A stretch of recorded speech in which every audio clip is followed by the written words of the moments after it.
All right, folks, welcome to a third installment of the Kelt Show. And we're going to continue addressing Metatron's videos on the Celts. That's what we started doing on part 1. I'll rename that previous video later. And to include part 1. And we're going to continue from where we left off. In fact, on a video before that video, I just want to know if he ended that point about the Greeks. Where is it? He was making that point. This. And let me just see. Let's watch this a little bit just to see if he finished the point. It would be a very fun video to make, so why not? Why? Yeah, no, that's all. So let's start from the... it was this one. The whole premise of this video is whether the Irish are Celts based on some bones. And that's what we started. This is the first video about the Celts, more or less, that I want to address by Metatron. That after this one, he has another video that is more complete and more focused on the Celts themselves, as opposed to the Irish being Celtic or not. But this video was one of the first ones that I saw that I wanted to respond to, and I suppose that there's more here that we can use as hooks to go into these subjects. The point of all these streams is to present all these arguments that I have accumulated over the years about the Celts, and I'm going to use these videos and so on to sort of shore them up, so that I know which ones to present, and there's an organization to it. Now, I don't want to watch the whole video here with you guys and girls, because that would be copyright bad. And so I am going to, I have this on another computer, and I'm going to see what is the next part that has what we need to address.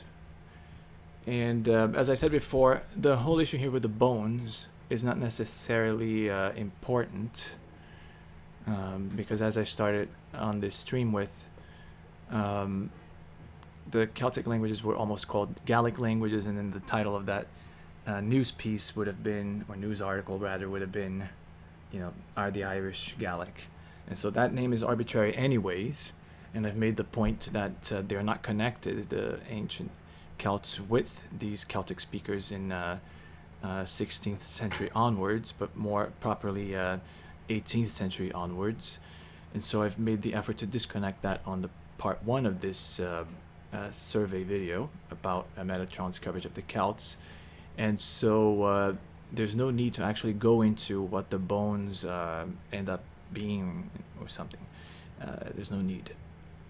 But I'll check out if it is something that we need to go into by watching the rest of it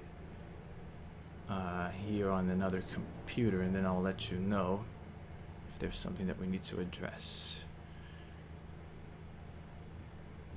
I had to make a response. There we go. And so let me continue watching this here. We are on 339. Okay. So you're not gonna... Oh, this you will hear. Yeah. Oh, I have to actually plug in my headphones.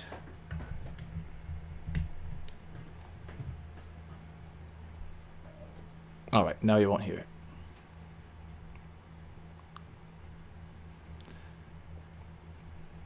So he said Celtic is a cultural aspect. That's what we were addressing on the first video, and I believe I have addressed that. But I believe this is also addressing that, and then it ends up with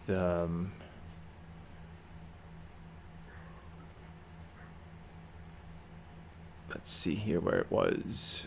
Only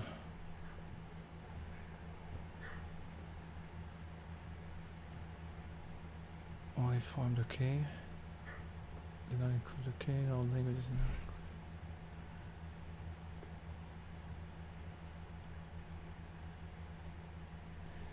I believe there was publication. I can't remember now which one it was. That said, but I thought it was this one that said more clearly that. Oh, it was the video by John Collis that said that the whole of the other terms, you know, Celtic culture and so on, they came from linguistics. And this is also another video that is pertinent here. So maybe we should also watch this. But let me go back. 3:30 is where we were. Let me go back a little bit because I believe he has a slide, or maybe not.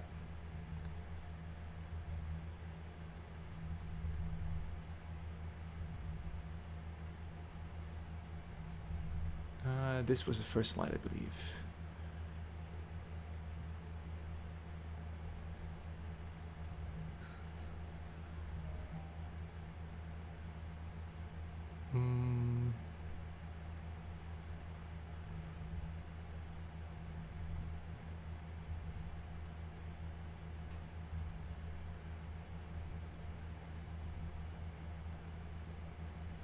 Yeah, I don't believe that he... I think he only talks about it. Let me see here where it was. It would be important to have that again. Let me see if I can find that again.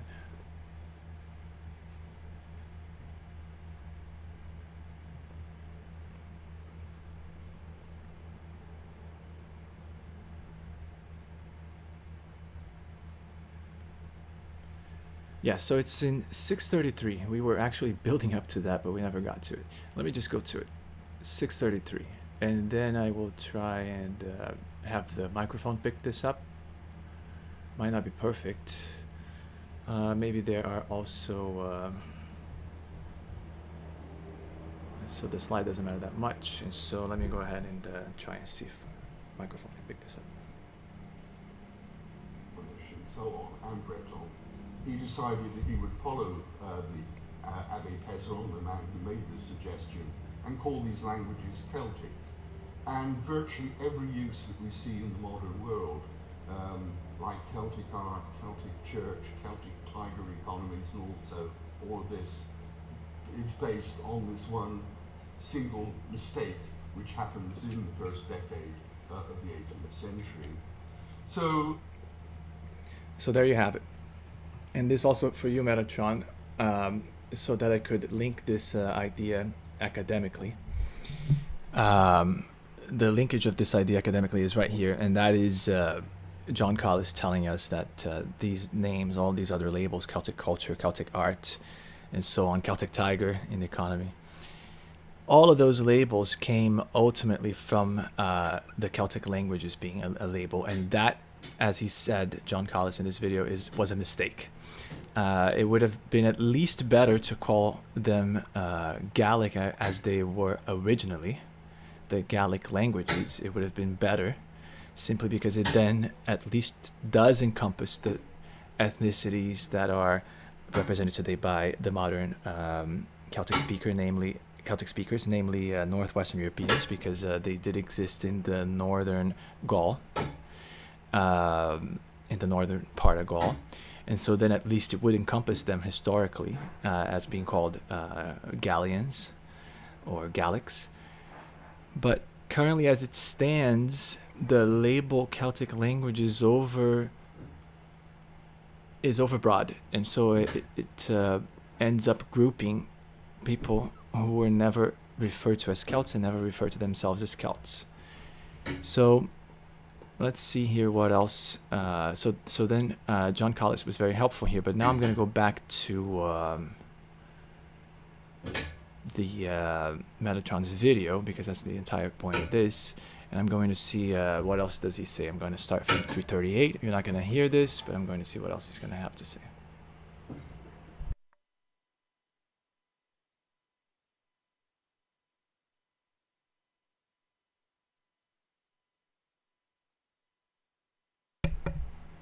So he makes the point up to 350 that it's not effective to use the bones of a people to determine their culture.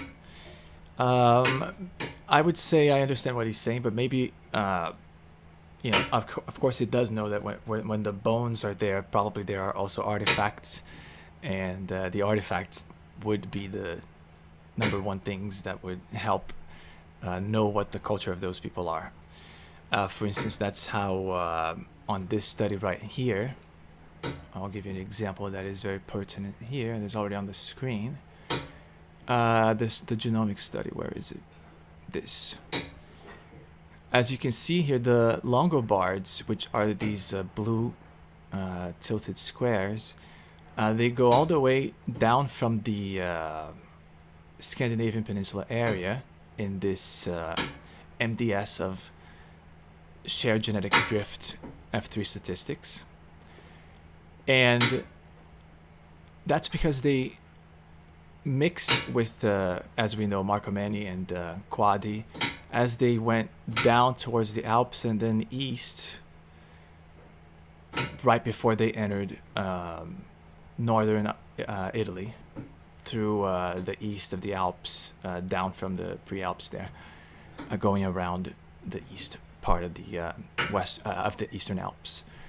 And that's why their autosomal distance comes out as going through Central Europe and down to the Republican Roman area, okay, and also area.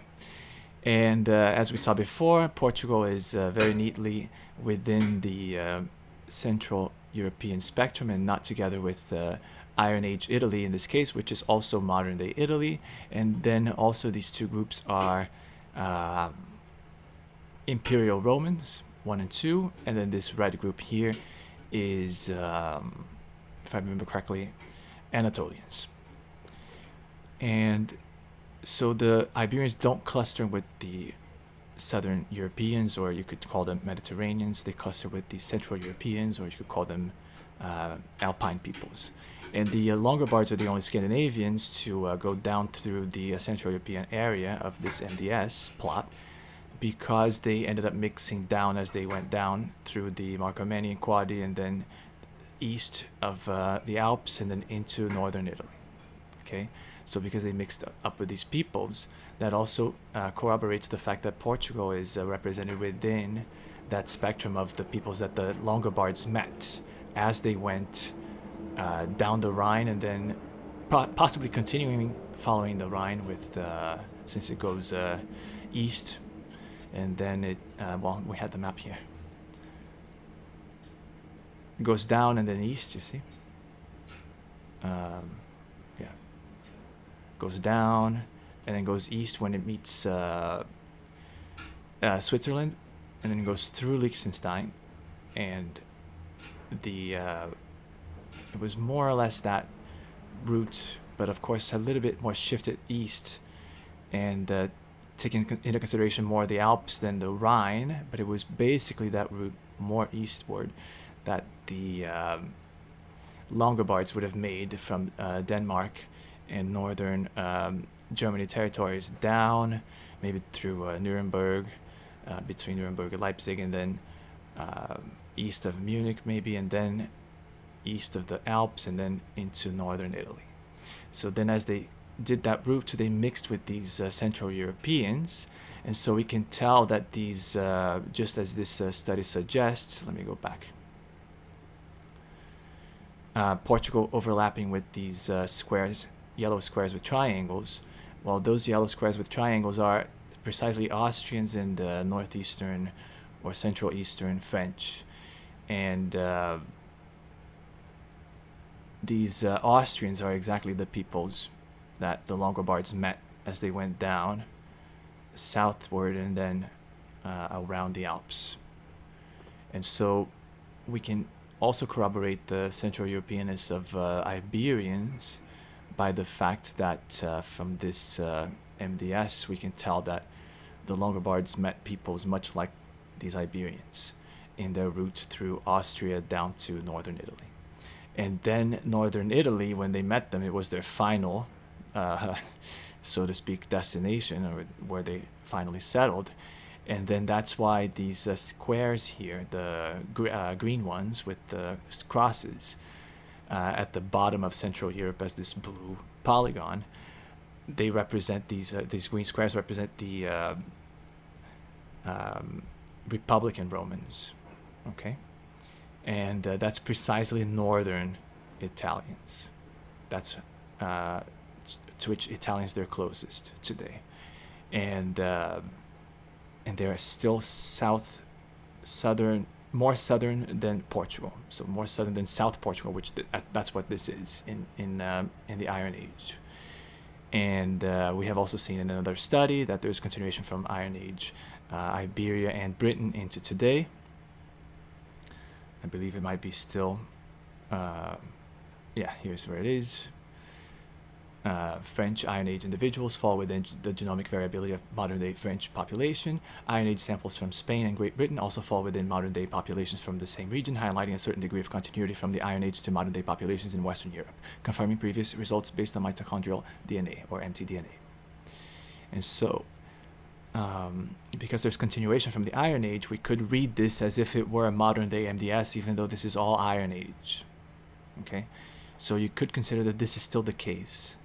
And the Iberians are a little bit more northern and with a gap even, which means that we could consider this gap between these between Portugal and these green with across squares representing Republican Iron Age Romans. We could consider that gap to be the Alps, okay, and then Portugal would be above the Alps, north of the Alps rather, and these northern Romans would be below it. And then that would make sense that the Longobards went through, mixed with people both north of the Alps. That's why they overlap with the Portugal area here. And then they went also south of the Alps. That's why they overlap with these Iron Age Republican Romans here. So this whole MDS makes perfect sense if only you understand that the Iberians are still the Celts that they were in the Iron Age, and that they are not Romans that replaced them. Okay. So what else do we have to see here? We'll continue listening to Metatron's video. Let me see what his next point is. So basically, the last point that he made was that bones cannot tell you the culture of an individual, ancient bones. And of course, he knows artifacts around the bones could, but the bones themselves could not, of course. And then he alluded to Celtic culture as a label, and then that's why I showed this video right here, where John Collis tells us that all those labels, Celtic culture, Celtic arts, Celtic tiger, and so on, came from Celtic languages. And then we have seen in the previous video that the Celtic languages labels, they came from these first scholars who were connecting them to the Celtic and the Celtiberi from Spain. But the Irish, so here's the, I'm going to put it as the first line. It's the first line right now. But the Irish and the colonies sent from them, being derived from the Celti, inhabitants of Spain, 'tis probable they spoke today the Celtic tongue. And so he's attributing this coinage of the phrase Celtic tongue, which today we call Celtic language, which to him was only the Gaelic languages. He's attributing that coinage to the Celti, inhabitants of Spain, right there, connecting with the Irish and so on, right in one sentence, all nicely packaged for us future people to talk about. Okay, so the whole reason for naming these things Celtic languages, Celtic culture, Celtic art is because of the Celts of Spain. It's because they call themselves Celts, as we have seen in a previous video. I can show you again the document that we were looking at.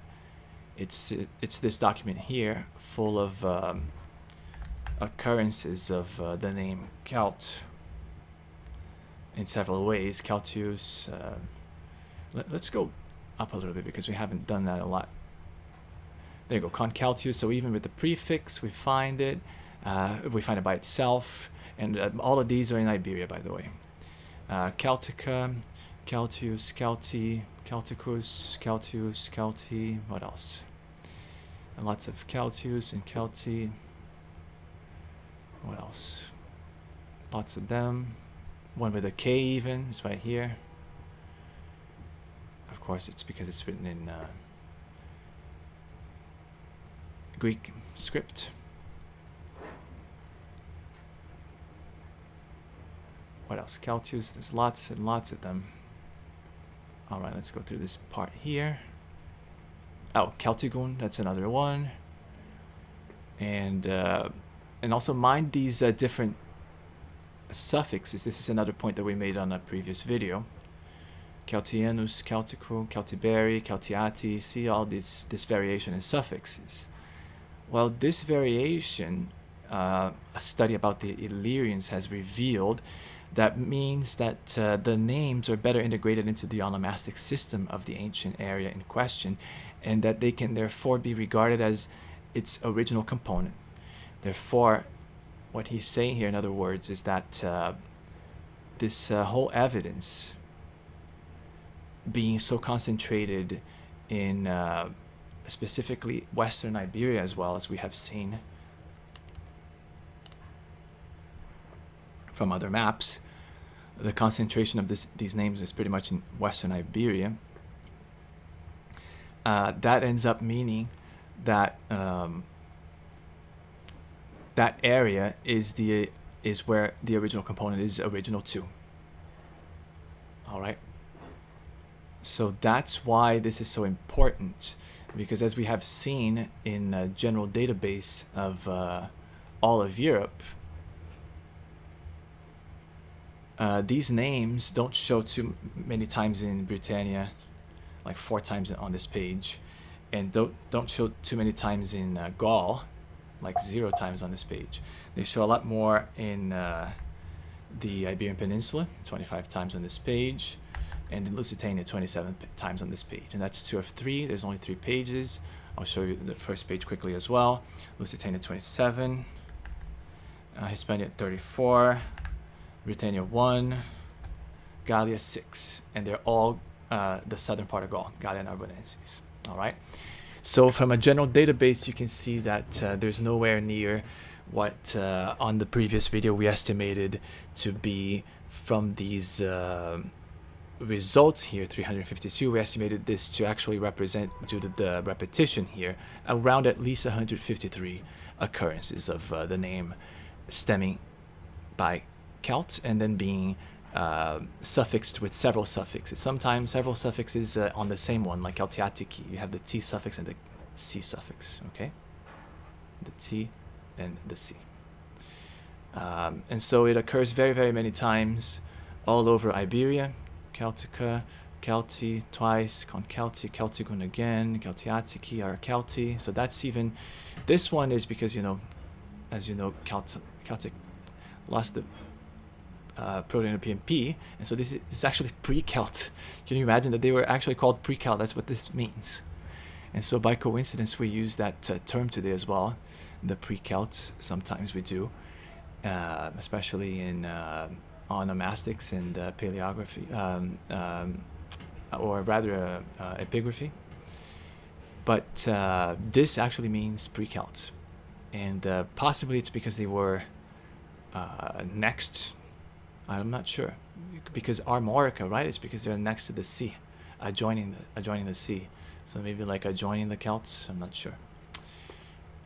But so we even see them with prefixes, not just with suffixes. So again, that goes back to the point made by this Illyrian study that in onomastic systems, if you see a variation of the same stem and different suffixes, that usually means that that place is the place of the original component of the this onomastic part that you found. In other words, the stem is original to that place in question, if you find it there with different suffixes occurring with a handful of stems. In this case, it's just one for us. It's Celt.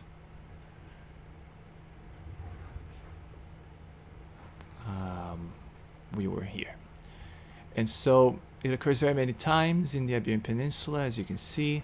And so it's usually, Celtio even, it's much more probable that it is original to Western Iberia than anywhere else in Europe, since we have seen that it doesn't occur anywhere near 153 times when we have queried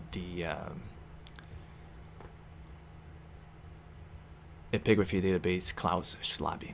All right, so let me continue listening to Metatron here, see if there's anything else to address, and then we'll finally get to his latest video on the Celts.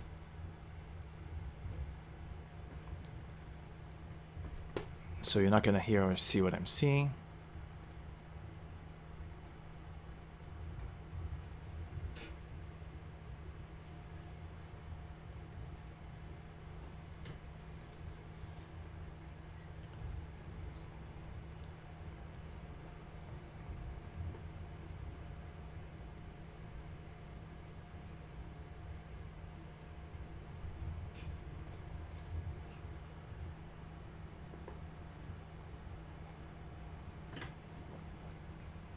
So he's talking about forensic anthropology, what it's capable of concluding.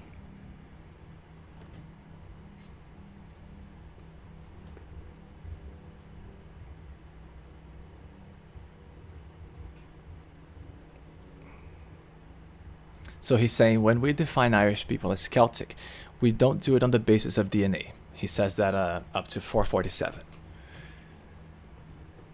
Let me see if I can play that. I suppose I should.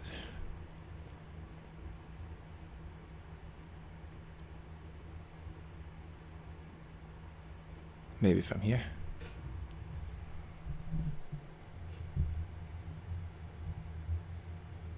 Aspects. Let me elaborate. When we define Irish people as Celtic, we don't do it on the basis of DNA. That's preposterous. We define the Irish as a Celtic people because, first of all, of the language they speak, more on that. So you see right here, Metatron, I understand that you're absolutely correct if you're only assuming that Celtic means what the 18th century scholars defined for us, right? But then again, they never meant to call these people Celtic, only Celtic speakers, you see. And so even if you're calling them Celtic, you're already giving them too much because that was not the point. So when you say it's preposterous to identify whether people are Celtic or not based on DNA, I would say that it's not. And I would go back to this study right here on the origin and mobility. Our origin and mobility of Iron Age Gaulish groups in present-day France revealed through archaeogenomics. And so it does tell us that they found that the Gauls are basically two groups. One that is related to the Spanish and the other one related to Great Britain. Okay, so, and we know, and I'm going to show these quotes later on, but we know that the Northwestern Europeans never called themselves Celts and were never called Celts by other peoples. And so that leaves us, because there's only two that made up the Gauls, and then they ended up being the same peoples as their northern and southern counterparts. Okay, so that takes over the entirety now of Western Europe. And so if there are only two ethnicities in the entirety of Western Europe, and the Celts are not the Great Britain associated individuals, then they must be the Spain associated individuals. So this should be easy to accept. And then we could connect that again with the fact that right here it says that these Iron Age individuals are still within genomic variability of these modern day same individuals. And so that does mean that modern day Spaniards are the Iron Age Celts, you see.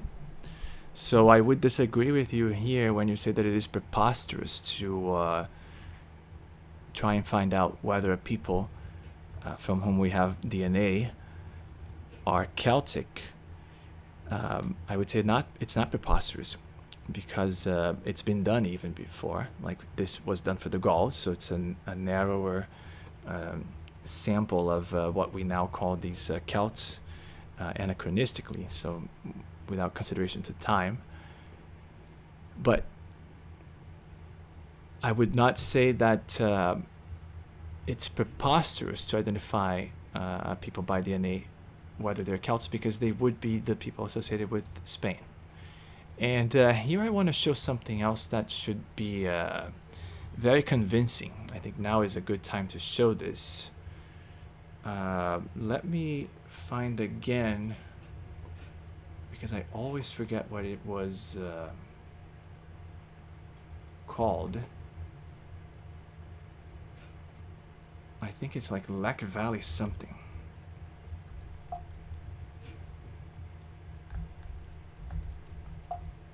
No, it's not. Oh, it's Germany Lech EBA, I believe. Let's see. No, that's not it then.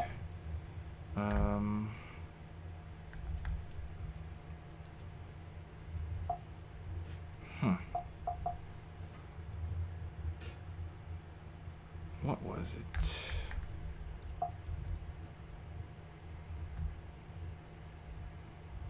I'm looking for a name here.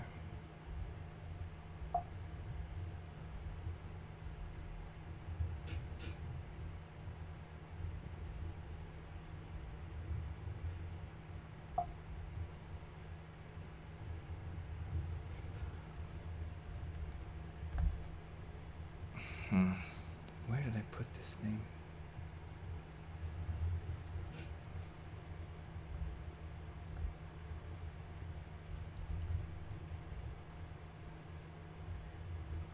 Ah, I found it.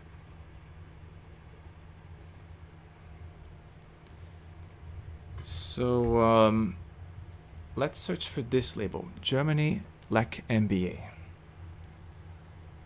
Let's find something out that is very interesting and very illustrative. Because you say it's preposterous to try and identify people as Celtic, whether they're Celtic based on their DNA. Well, let me show you how not preposterous that is, and it should be interesting.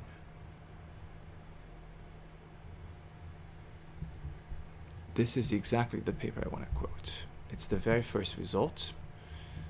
I'm going to read you the title when we get there, and then we'll go straight to the excerpt that is relevant here. Title is Evidence for Dynastic Succession Among Early Celtic Elites in Central Europe.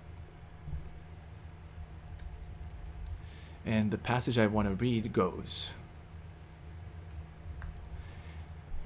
To investigate individual ancestries within the Hallstatt group, we used the Middle Bronze Age population from the southern German Lech Valley as a proxy for local ancestry. Indeed, most Hallstatt individuals fit a model of receiving all of their ancestry from Germany Lech MBA, with the exception of previously described southern outliers and northern outliers. Okay, so let me read again the central part here. Indeed, most Hallstatt individuals fit a model of receiving all of their ancestry from Germany Lech MBA. All right, so let's find out who is Germany Lech MBA. So we're going to go to an online free tool called Vahadru. And we're going to go to their website. We're going to download some samples first, which will be the scaled ancient averages. Well, actually, hold on. We should download the whole lot of them, and then we'll compare them both together. Download all scaled. All right.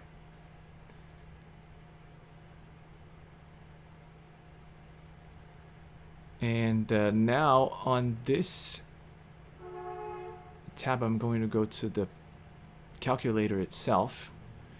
And we're going to add some sources, which will be the whole batch of scaled individuals, modern and ancient. Oh, this is just modern. Thought I was opening everything. Averages, pop, averages, scaled. I think this is all of it now, yeah. So I'm going to put it here. And this first line does not count. And then from here, we're going to get Germany, Lech, MBA. So we're going to grab this, and we're going to make it our target. I haven't seen a modern, let me just make sure of one thing here. Where's the modern places here? I don't see any. I'm going to add them, or unless they're like at the bottom, and it's not alphabetical.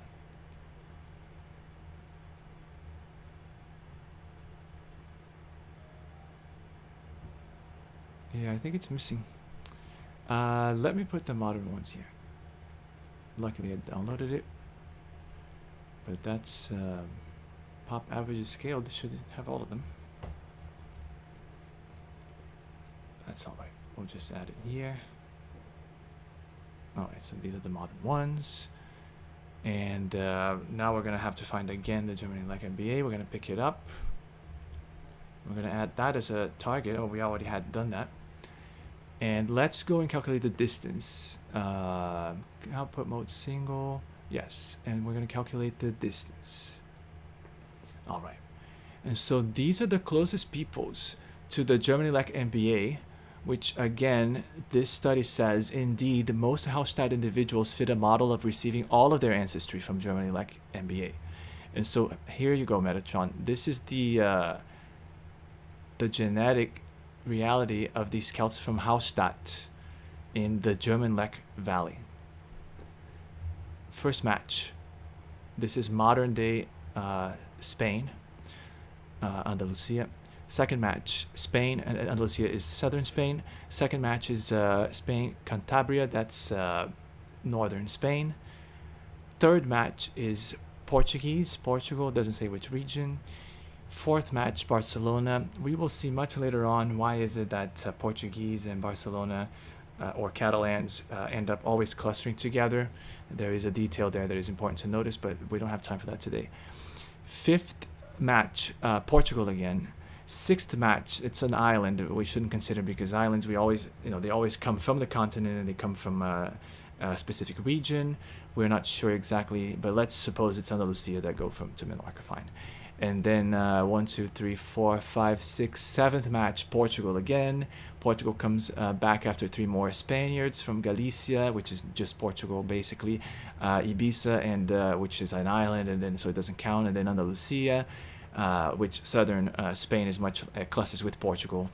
So basically, there's a lot of Portugal here. We could consider, and also Cantabria is much closer to Portugal. And so basically, most of these results are indicating Western Iberia, because Andalusia clusters with Portuguese, Cantabrians cluster with Portuguese, Barcelona, Catalans cluster with Portuguese, the island of Menorca, we cannot tell from which region continentally they come from, Galicia cluster with Portuguese, or the Galicians rather, Ibiza is an island, we don't know where they're from, at least from this study, Andalusia, southern Spain cluster with the Portuguese, then Portugal again, Andalusia, Valencia could be the first one that you could say do not, but then again they were very much aggressively, interestingly settled by some Galicians, and there's even a study that shows many Galician names there. And then Andalusia 1, 2, 3 times in Portugal, Castile and Leon clusters with Western Iberia again, and then finally we have Spain, Pyrenees, the Pyrenees Mountains.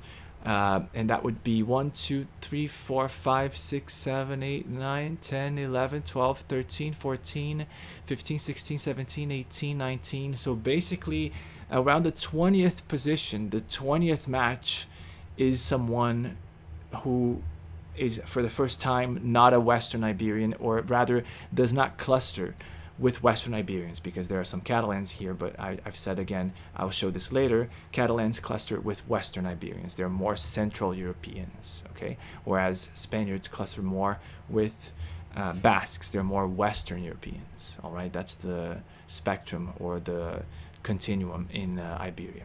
And so the 21st matches for Germany like MBA are Western Iberians, okay? So again, this would very much corroborate the epigraphic findings that we see of peoples calling themselves Celts with a bare suffix without any additional unnecessary suffixes like an N or a T. It just goes straight from Celt to, YOS, which would be the Proto-European of this IUS, okay?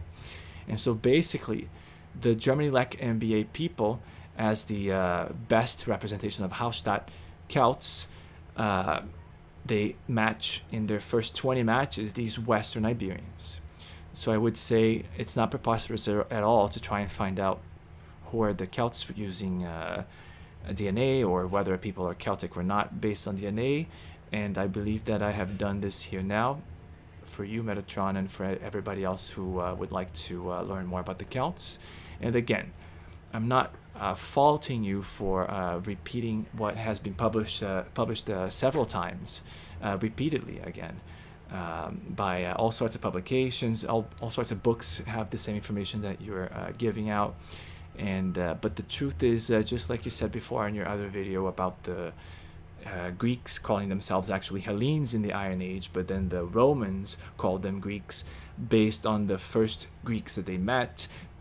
So and also the Romance speakers calling all of the Germanic peoples Alemanni based on the first Germanic peoples that they met.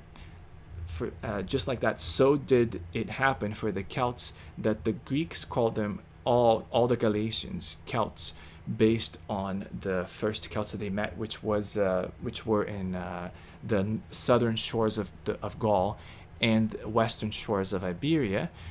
And so did the Romans called all the Gallians Galli, all of the whom we now wrongly say all of the Celts today, but basically all of these descendants of the Balbeakers.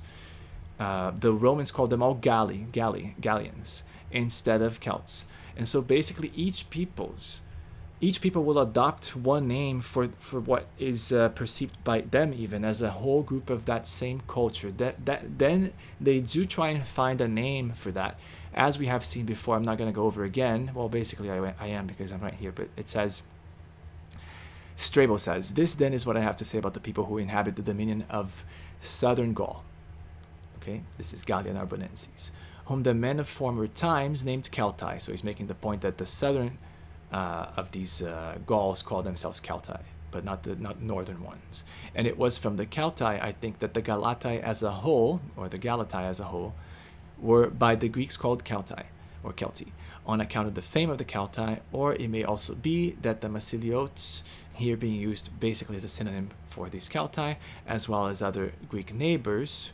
So that's also how we know that this is basically a synonym, because otherwise where would these Masiliotes be if not exactly in the area of overlapping completely with the Celti, contributed to this result on account of their proximity.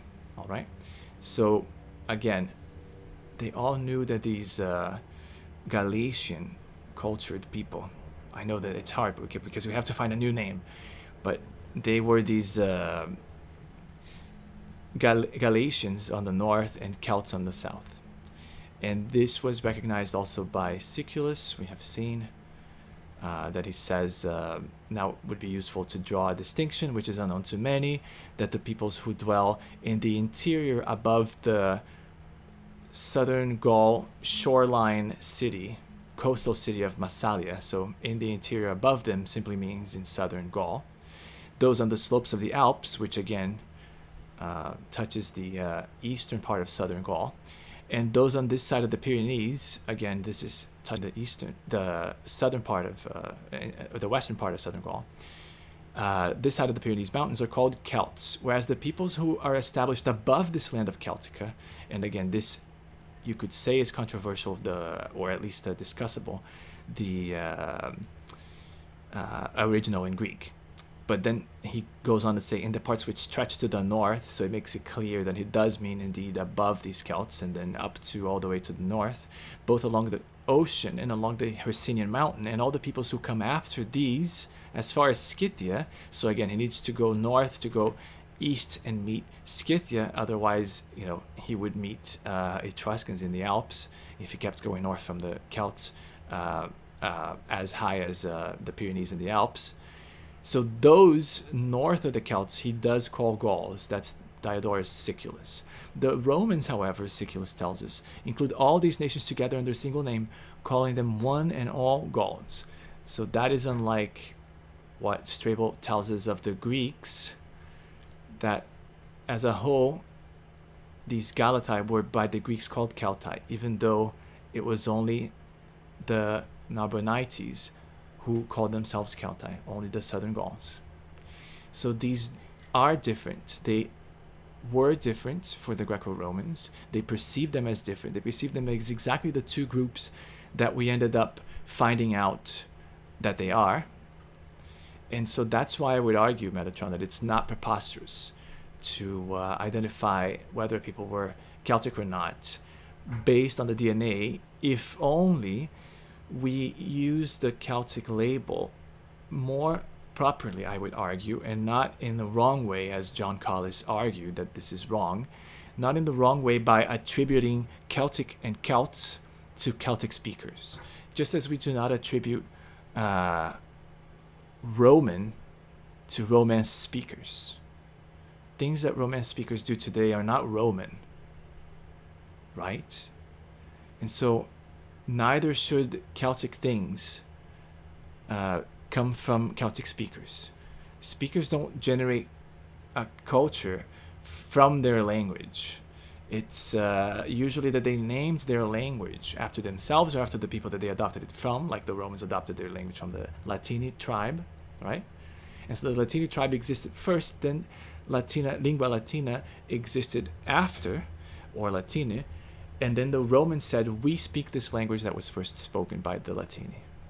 So it was never that the Romans or that a people without a name or with a non-Latini name said, oh, we're going to create this name from scratch, Latini. And now we're going to say that we speak Latini first, and then second of all, we're going to say that we are the Latin people or the Latini people. That never happened. The order is always tribe name first, and then language name. By the way, John Collis does make this point somewhere here, but again, I'm trying to seek through 2 videos, and so I don't know exactly where or when he says this, but we'll get to it soon. But in the meantime, let me go ahead and continue listening to what Metatron says here, because I think I've addressed this point enough that it is not preposterous to try to identify whether people are Celtic based on DNA, if only you use the name Celtic properly from their tribes, and not this arbitrary label Celtic language, which could have just as well been Gallic, and so that proves that it is completely arbitrary and does not have any attachment to classical Iron Age history. Okay.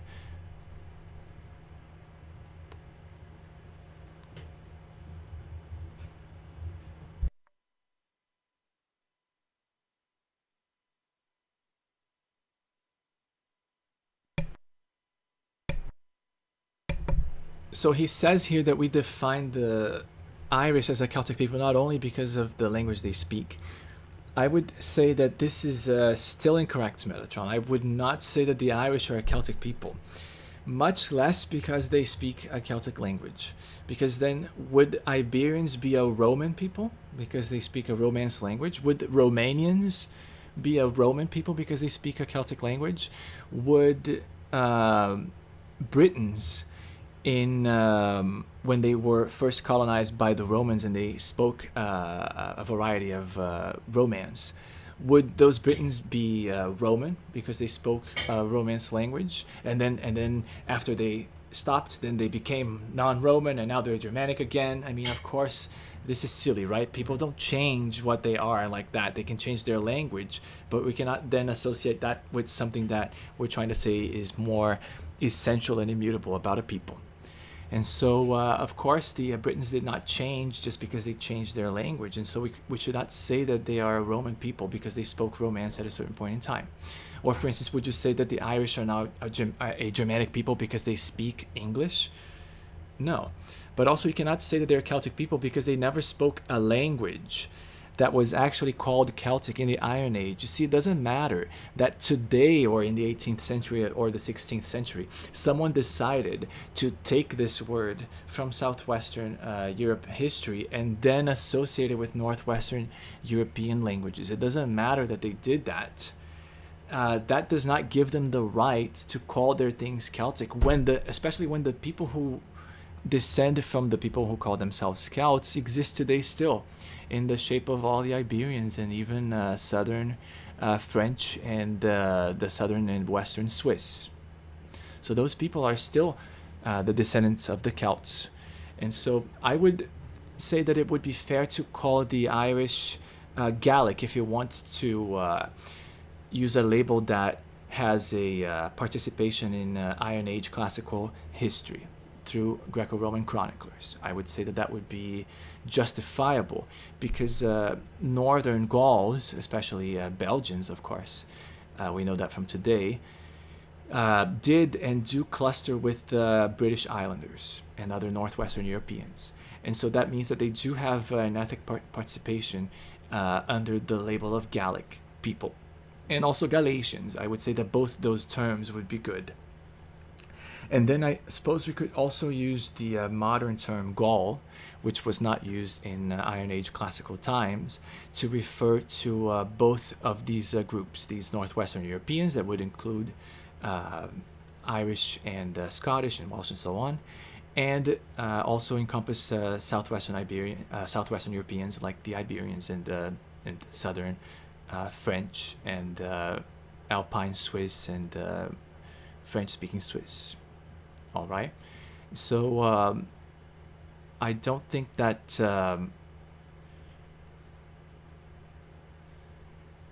it is unfair to call the Irish Gaelic, but I would not call them Celtic just because they speak Celtic languages. And certainly, by labeling their languages Celtic languages, the goal was actually to refer to the people of Spain, the Celtici of Spain, and the Celti of Spain, who Buchanan identifies for us as his inspiration for the term, or his reference for the term. I would say that it's best to keep that for Southwestern Europeans, since historically it was associated with Southwestern Europeans. And I would say that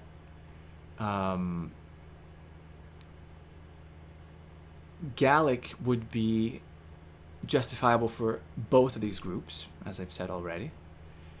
And we don't have one for the Northwestern, outside of Gaelic and Brythonic, I suppose, is what we can use for them. But we should not use Celtic. I don't think so. Because they never called themselves Celts. They were never called Celts. And what I was getting to is that the coinage of the phrase Celtic languages was not meant to allow Celtic speakers, modern Celtic speakers, to call themselves Celts and to call their things Celtic. Just as naming the Romanian language Romance did not allow them to call their things Roman or themselves Roman. I know the Romance is the coordinated term with Celtic because the IC is there, but it was the I was became scrunched there and disappeared right between the N and the C. But it was Romanike, and then it begot Romance. And so that's what Romance actually means. It means Romanic, but I'm not saying Romanic here because we do actually wrongly say some things are Romance, like Romance culture.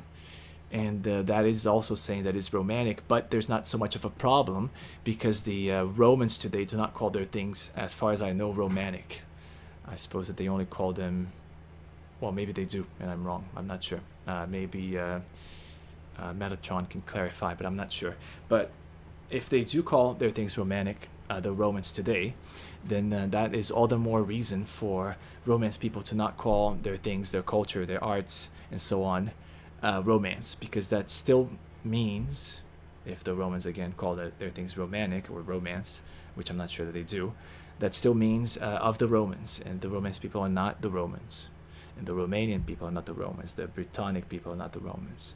And so I think that we should not confuse those terms that way. Let me continue listening to Metatron here, see what else he says.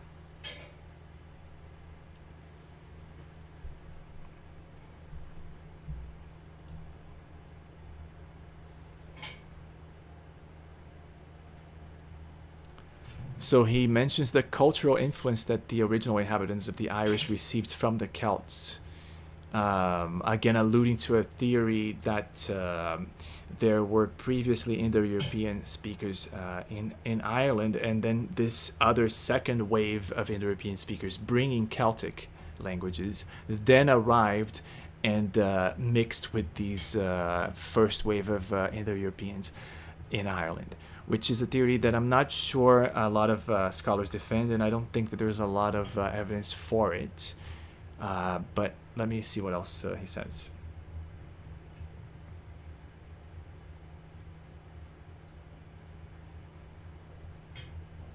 So he says that the migrating people from the continent were the Celts. So here he does recognize that some people were the Celts.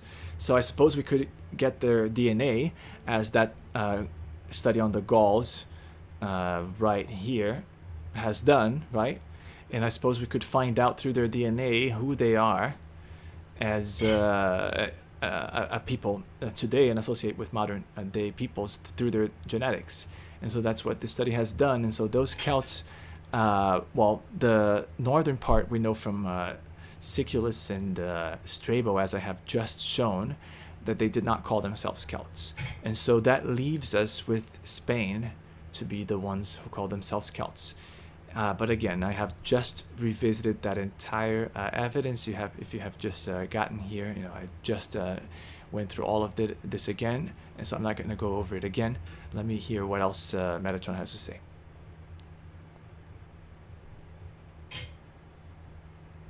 So he says, when we say Celtic, we're talking about a macro-cultural group. So again, I'll make the point, without showing the evidence again here, because I've just done so, that this Celtic cultural group is again originally called Celtic because of the Celts of Spain, who were the only Celts out of these two groups who call themselves Celts. I'm going to show ample evidence later that these British Islanders never called themselves Celts and were never called Celts by anyone. And I've already shown here that it was the Iberians and southern Gauls who called themselves Celts.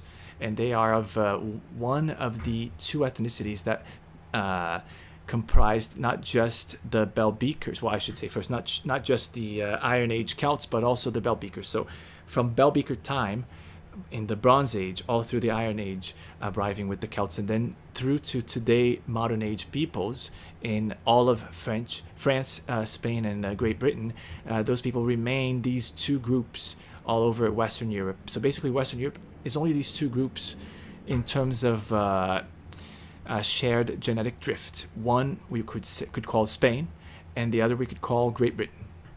And since we know the British Islanders never called themselves Celts, that leaves us with Spain for the people who call themselves Celts. So all of the naming of Celts is because of these people, but because we keep calling these things Celts, and then you, Metatron, has to correctly, I suppose, I haven't completely verified yet, but I suppose you're correctly refuting that article for the silliness that it is, but then you're forced to defend them as Celts, even though, as I'm showing here, they were never meant to be called Celts just because they're called Celtic speakers.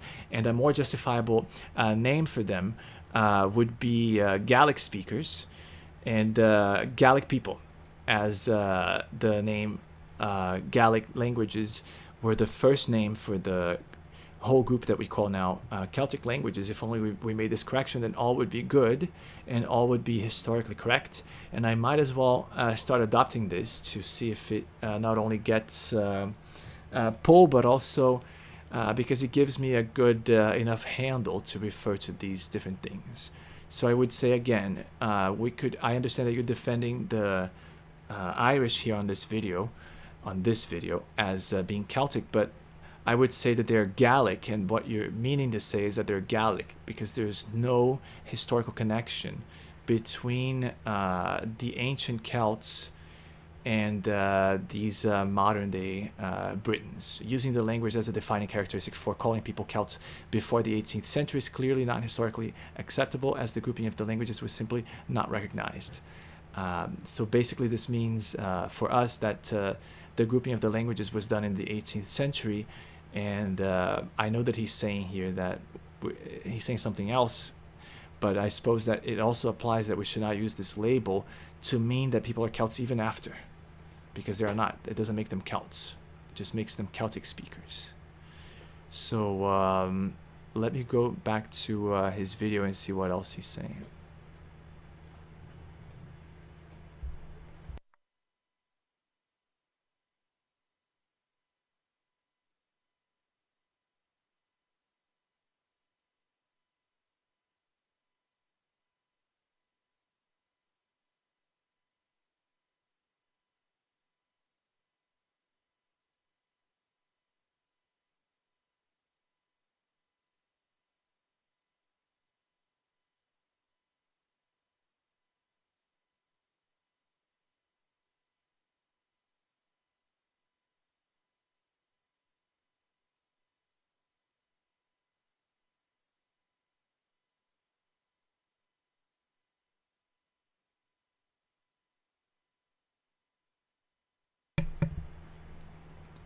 So let's do the following. We're going to take a small break, maybe 5 to 10 minutes, and then we'll be right back with the Celt Show.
Alright folks, we're back.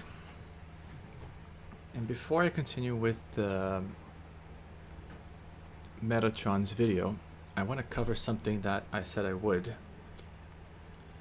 later, later is now, which is different academics saying, stating that, or helping corroborate here that out of these two peoples that represented Gaul in terms of genetic groups, the Spanish and the Briton, the Britain, or the Great Britain one, never called themselves Celts. In other words, a little bit more generally than that, the Northwestern Europeans, Ireland, Scotland, Wales, these people, these places and these people from these places, they never called themselves Celts. So let's go through a few quotes.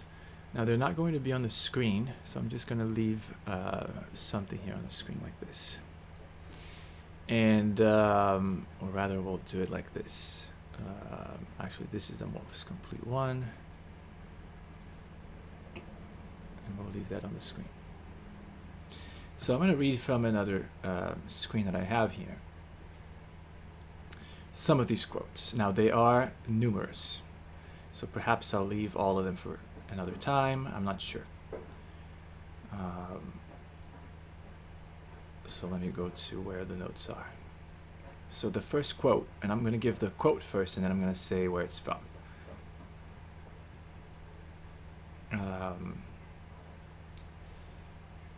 Now, for this one, somehow I don't have the source. How can I be so sloppy? Let me go ahead and find it. I can find the source for this.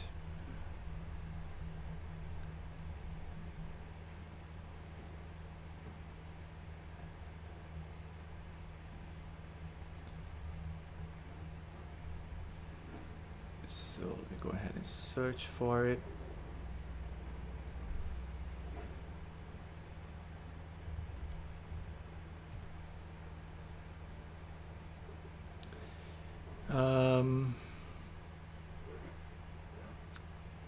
This is just from Wikipedia itself, from the Celts article, and so we're gonna start from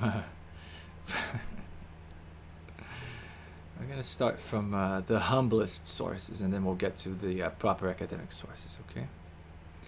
But basically what Wikipedia says, they go, because classical writers, those are the Greco-Romans, because classical writers did not call the inhabitants of Britain and Ireland Keltoi or Keltai, and they give three references, academic references for that, some scholars prefer not to use the term being Celts, for the Iron Age inhabitants of those islands. And indeed, there's a movement now to call the grouping of Brythonic and Gaelic languages, this is now no longer part of the quote, there's a movement to call these, the grouping of Brythonic and Gaelic languages insular languages instead, simply because they want to distance themselves from Celtic, because this so-called Celto-skepticism has now taken over, because it is a more proper perspective on the facts.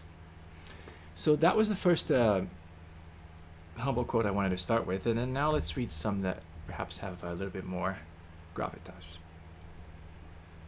This is still from something just related. It's, I mean, related in a sideways way, in a linguistic way. This is from John P. Considine. The publication is called Small Dictionaries and Curiosity. So as I said, we're going to start humble. He says, no ancient author ever identified any of the peoples of the British Isles as Keltoi or Keltai. Now we have John Coke, so the man himself. Oh, actually, no, this is from Wikipedia again. I'm going to skip this. I don't know why this is cited as the source. I suppose because they corroborate this, but, or maybe, oh, because those are the sources that Wikipedia cited to say that first quote. It was basically their sources were John Coke, Simon James, and John Collis, I suppose, which are the three people who have the main publications doing a proper review of who the Celts are and who they aren't, more importantly. This is now from a paper called Identifying Ancient Peoples as Celts. And I think this is one of those papers that we'll come back to later.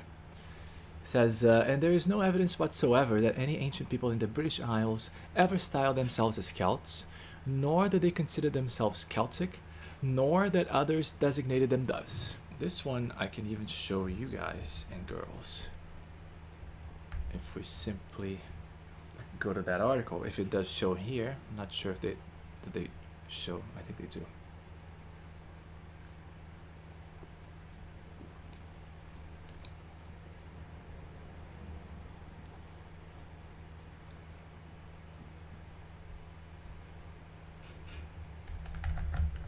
There you go. And there is no,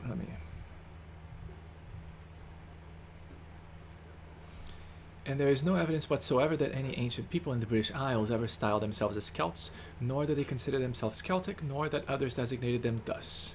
It even comes with a citation. So, that's this quote here. Let me see the next one.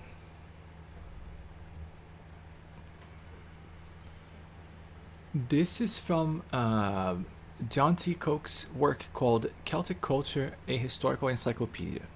Introduction, page 20 of the introduction. It says, and this one I'm not going to be showing. So I'm going to just put something else here, just a map of the Celts. Quote goes, the validity of applying the term Celtic to any group of people or culture of any period has been questioned, especially in connection with the cultural history of Ireland and Britain, to which the terms Celts and Celtic were evidently not applied until modern times.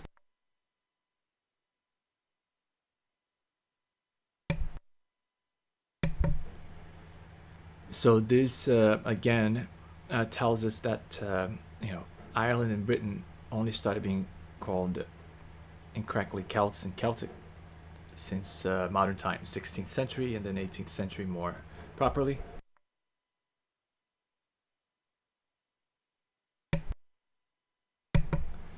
But they definitely were not called Celts in the classical period. Next quote is also John T. Koch. It's from this same encyclopedia, Celtic Culture, a Historical Encyclopedia. He said, and now it's from page 89.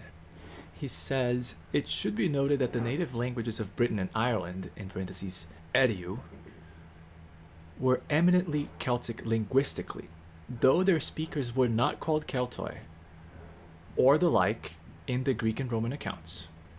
So he's clarifying that obviously their language is called Celtic, but that's linguistically, which is a name that was chosen arbitrarily. But nevertheless, their speakers were not called Keltoi or anything like that. All right?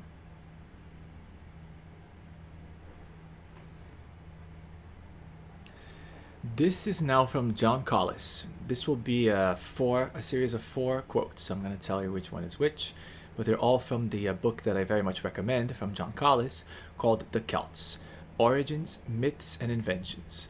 These are from page 223. This book is pivotal, and we will cover it at another date. There's much to cover on it, and here we're going to just cover these 4 quotes. First quote by John Collis.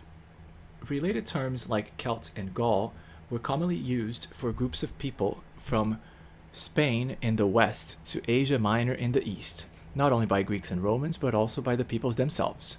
It was never used for the inhabitants of the British Isles, except in the most general way for all the inhabitants of Western Europe, including non-Indo-European speakers such as Basques. That's, of course, in reference to Eratosthenes, I believe, classified 4 quadrants of Europe, and then he said that basically everyone in the West is a Celt. And, of course, that's including Britain because it's in the west, but it's also including Basques and Ligurians and all sorts of people who we know they did not mean to call Celts. The second passage starts now. It goes like this. The term Celtic to describe the language group is an 18th century innovation and was due to a misconception that modern Breton, that is again in the northwestern part of France, was a survival of the language of the ancient Celts, who lived in Gaul, rather than a more recent introduction from Britain. So, because I think Paul Yves Pezeron and then later Edward Lewid, maybe one of them or maybe both, thought that Breton was a survival of Gaulish. That's also another reason why it's cemented in their minds that the general grouping of languages should be called Celtic rather than Gallic, as Buchanan had called earlier. Let's go now to the... so basically this passage is saying that this Celtic thing to do with northwestern Europeans is just an 18th century innovation. So he's considering Edward Lewid as having started that. The third passage goes like this. The definition of a Celt as someone who speaks or whose recent ancestors spoke a Celtic language is also an 18th century innovation, and it was wrongly applied to the inhabitants of Britain and Ireland. So here John Collis just comes out and says it right on. It is wrong to call the inhabitants of Britain and Ireland Celts just because they speak a Celtic language. That is an 18th century innovation, has no historical basis. So this should go well for Metatron as an academic source, directly saying that calling these people Celts is wrong. So much less, therefore, calling their things Celtic, right? If they're not Celts, then their things are not Celtic just because they speak a Celtic language. Rather, it's the Irish and British who are borrowing the term from Southwestern Europeans. They're borrowing Celtic from Southwestern Europeans that call themselves Celts, and these Southwestern Europeans are lending the Irish and the British the ability to associate themselves with a term that has Celt in it by calling themselves Celtic speakers. But it is an abuse of that grant to then call themselves, the Irish and the British, by Celtic, call themselves by Celt, or call their things by Celtic. That would be an abuse of that grant. And here John Collis is speaking directly to that. I'll read it again because it's so important. The definition of a Celt as someone who speaks or whose recent ancestors spoke a Celtic language is also an 18th century innovation, and it was wrongly applied to the inhabitants of Britain and Ireland. Also, this goes back to that, because he properly says here, or whose recent ancestors spoke a Celtic language, because of course so many Irish people don't even have parents who speak or spoke a Celtic language. So should they therefore be considered Germanic because they speak now a Germanic language, which is English? Should they be considered Germanic people? Should we call them German? Oh, the Irish and the British are basically German. The Scottish are German, and the Irish are German, and the Welsh are German, and that's because they speak a Germanic language, and everything they do is Germanic, and their art is Germanic art. So this Irish makes a thing. Oh, that's Germanic art. This Irish does a dance. That's Germanic dance. Should we call their paintings a German culture? And should we change from Celtic tiger to German tiger? No. So that's hopefully illustrating the absurdity of calling people's things and peoples just because after the language they speak, just because they speak a language that happened to be called by academics a certain term. This is not history giving them the grant to call themselves Celt and their things Celtic. This is their own academics from the 18th century associating themselves with the history that already has a certain prestige and belongs to Southwestern Europe, and they're associating themselves with it. Let me see if I can find an article here. This is the literary editor of the Irish Times. And he has an article in the Irish Times called Our Ancestors Weren't Celts, They Were Copycats. Let me go ahead and find a precise passage here.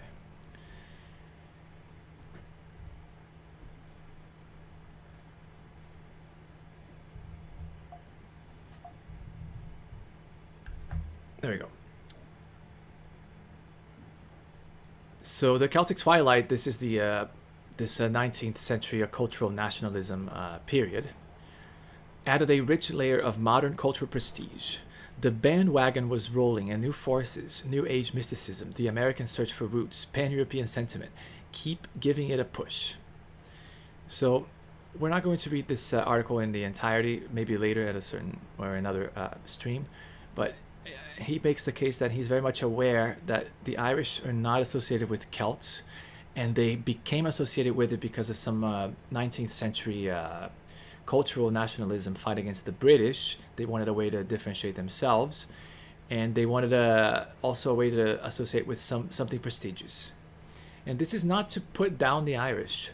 They were having a very real fight here, and they had to do what they had to do to win and to become continue to be separated, a separate people from the British and from the English.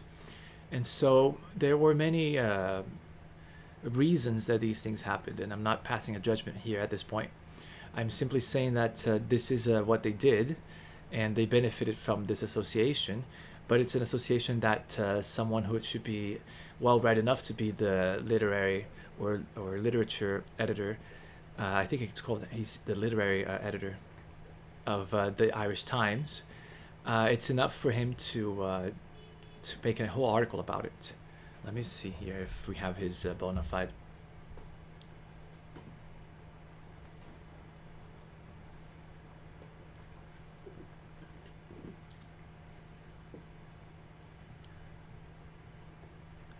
Yeah, Irish journalist, literary editor, and drama critic for the Irish Times. So he should be well read enough. He's telling us that the Irish are not Celts.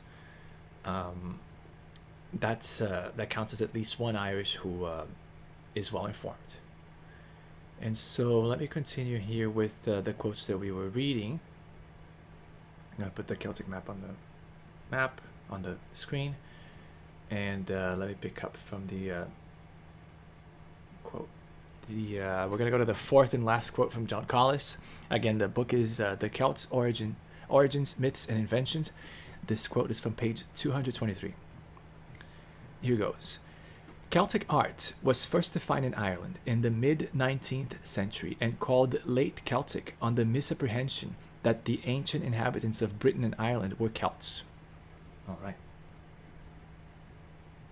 Now here's a quote by Kim McCone in a publication called The Celts, Questions of Nomenclature and Identity. I believe we will read a lot more from Kim McCone. But for now, here's the quote. It must be admitted that classical authors never call the inhabitants of Britain and Ireland Keltoi/Keltai, or, for that matter, Galatai/Gali. So it's interesting because he goes even farther and he says that they weren't even called Galatai and Gali, which is correct. Those people in those territories were not called Galatai and Gali. However, people of the same ethnicities as those people in those territories, namely the northern Gauls, who were ethnically British, as we can see from the Origins study. Okay, these northern Gauls, basically, this is where it says the northern samples of the Iron Age French samples. The northern samples are closer to the existing Great Britain population, and the southern ones closer to the Spanish population. And so this means that the northern Gauls, of course, were called Gauls, right?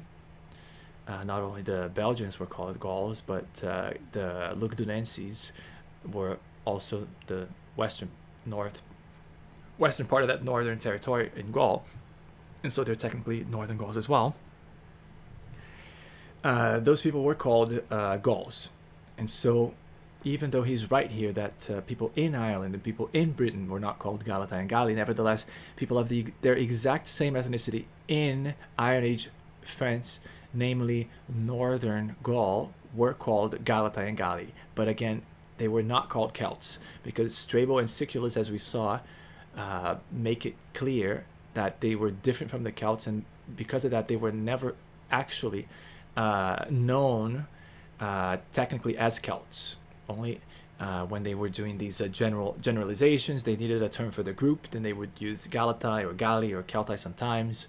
But basically, they knew very well that they were two different peoples. And when they had to differentiate them, they would always default to calling the southern group, the group that is closer to the Spanish population, they would, genetically, they would always default to calling them Celts. And they would always default to calling the northern group the other term, which is Gallians or Galatians, all right? Or Galatai/Gali, as it says here by Kim McCone. All right, let's go to the next quote. This is from a book called The Celts. It's called The Celts, Europe's People of Iron. The quote goes like this. Until then, the term Celt had been applied only to the Celtic peoples of the European continent, not to the tribes of Britain and Ireland, and it had never been used to describe the languages spoken by the Celts. All right.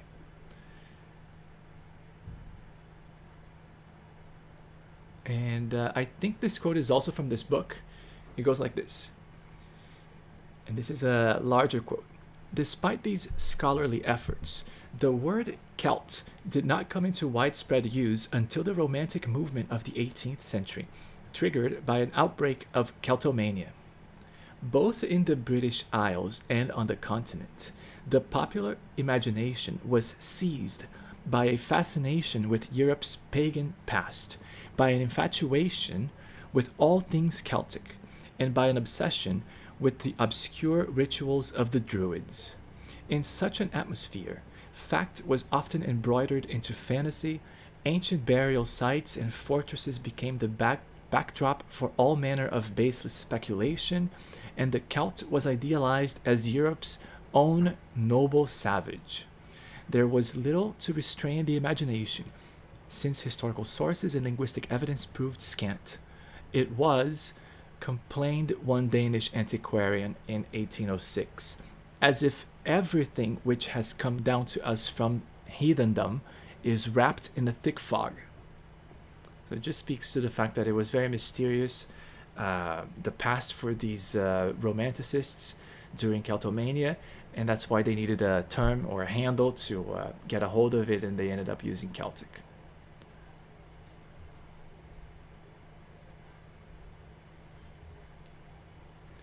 This is now from a publication called The Celtic World.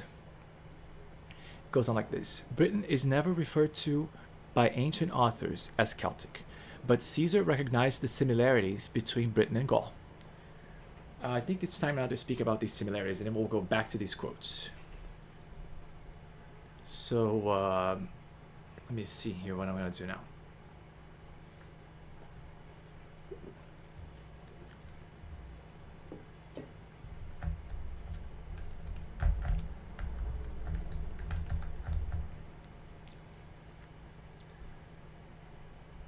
This paper is amazing, but its supplementary material is even better. So we're not even going to read the paper, we're going to go straight to the supplementary material. Because if I waste time, I might end up not covering what I want to cover. So the name of the paper is The Genomic History of the Iberian Peninsula over the Past 8,000 Years, also known as Olalde et al. Okay, because of course there's so many people here and others. So now this paper is super famous. It's got famous graphics that everybody has seen before about the how the Iberian Peninsula was populated after the Reconquista and so on. It's super famous. But what we're reading here is the supplementary material. Now before I get into this, I'm gonna go to Wikipedia, and I think it's the article on the Portuguese people. And we're going to just search there for 40%.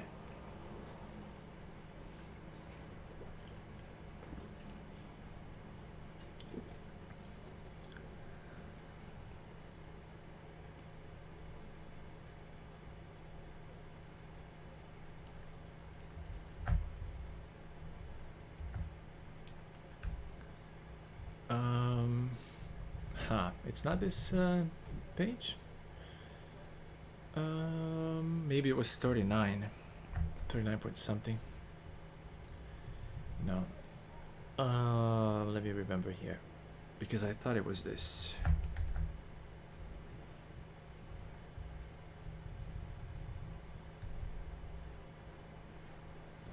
Where is this cited?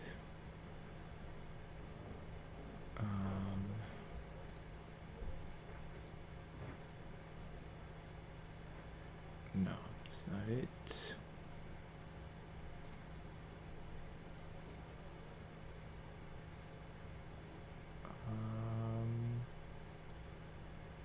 No, that's not it.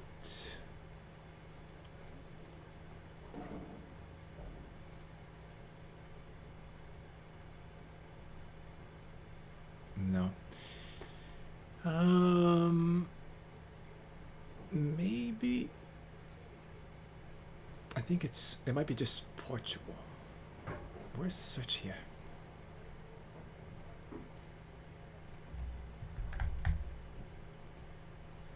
And we'll try again at 40%. No, 39 then, point something. No. Bell beaker. God, it's not here.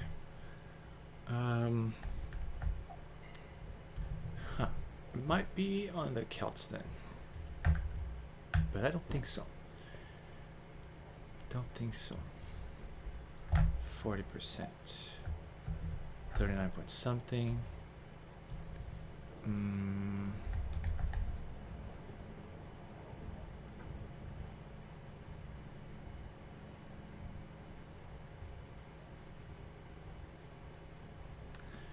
Wow, it's not this one. Hold on. I am amazed.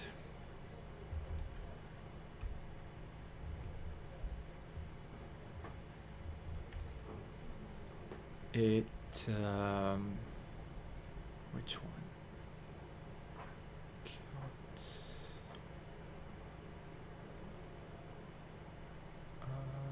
Maybe this?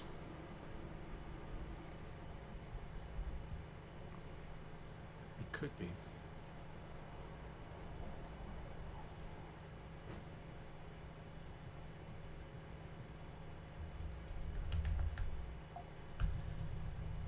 All right, so then do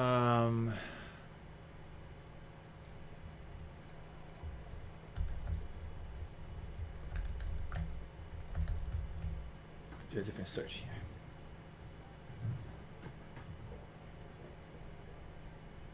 It could be this one. Could be this one.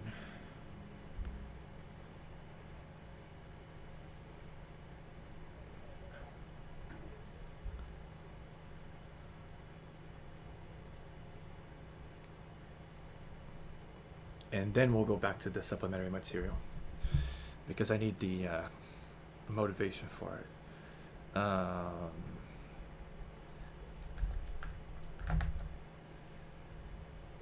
Only on the notes now. This is not it then. Okay, so then maybe it was without this, yeah.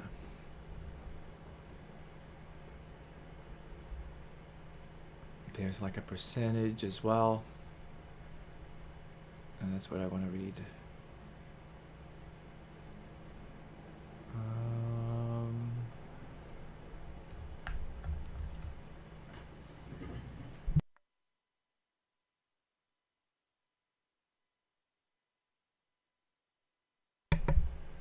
Found it.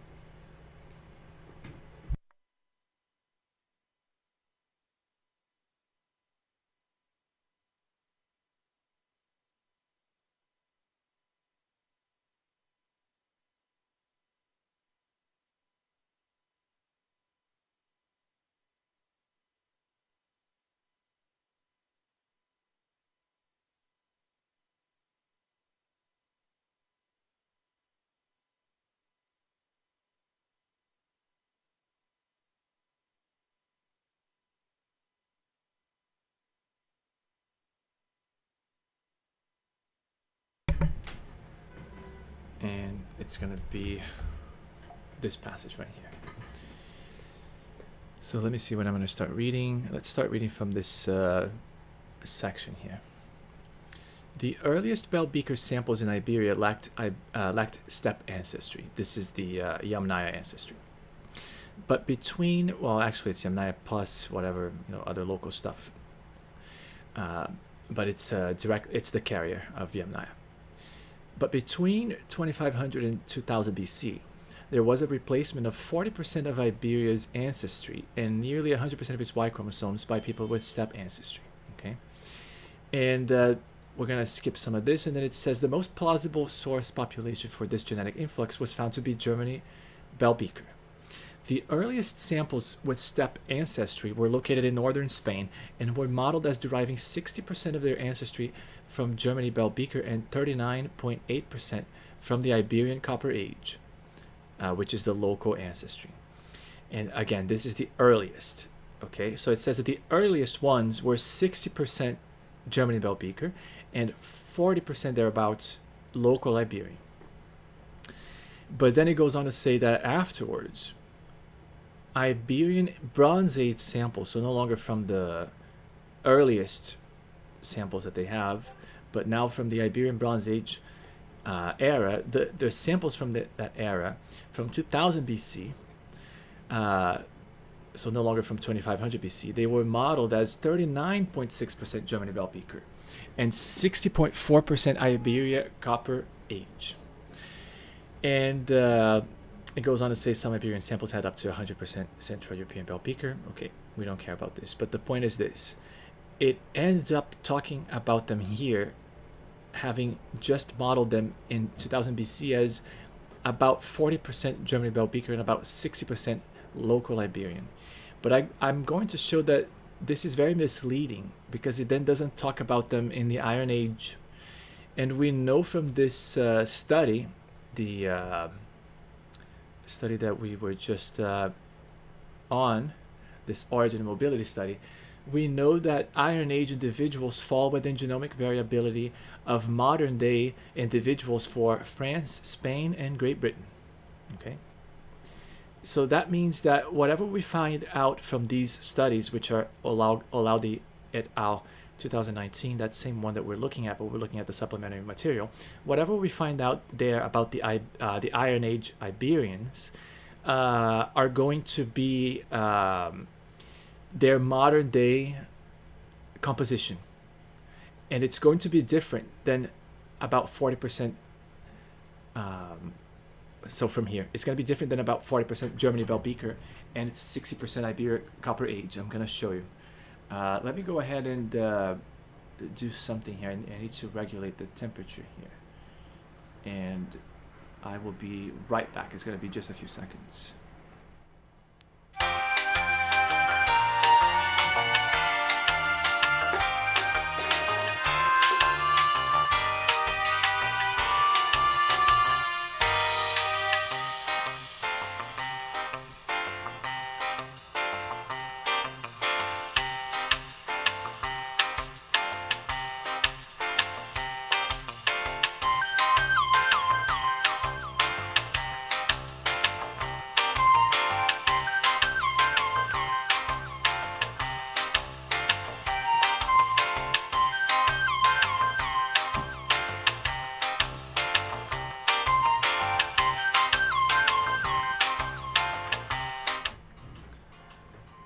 All right, I'm back.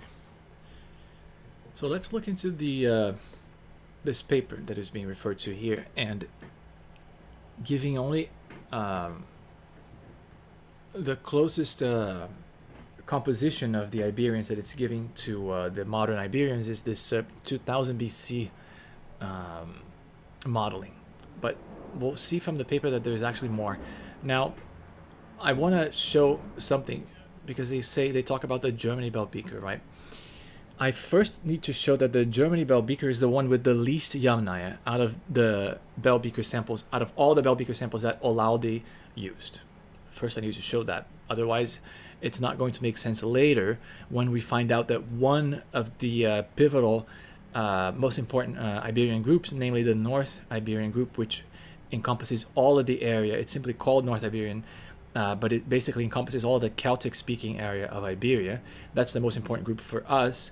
That one ended up not being able to be modeled against Germany Belbeker, but it is able to be modeled against French Belbeker. And I need to show you that French Belbeker actually has more Yamnaya, so that we can know that the results of France Belbeker should be transferable if only we understand that they are all part of the same people. In other words, just like the one of the studies that we've seen before shows, or actually it was David Reich saying that the Belbekers were these two groups, the English-like and the Spanish-like genetically. So were all those Belbeker groups, Germany Belbeker, French Belbeker, Dutch Belbeker, the other ones that we're going to see from the study, from the supplementary material, so were all those groups actually English-like. So they simply span a range of English-like, but they're all within that cluster. So all those groups, we could say they're essentially the same. And I'm going to show that in two different ways. One being this, referring to the David Reich video that I've already showed, and the other one will be within the study. So first I want to show that Belbeker is the one with the least. I need to show that first.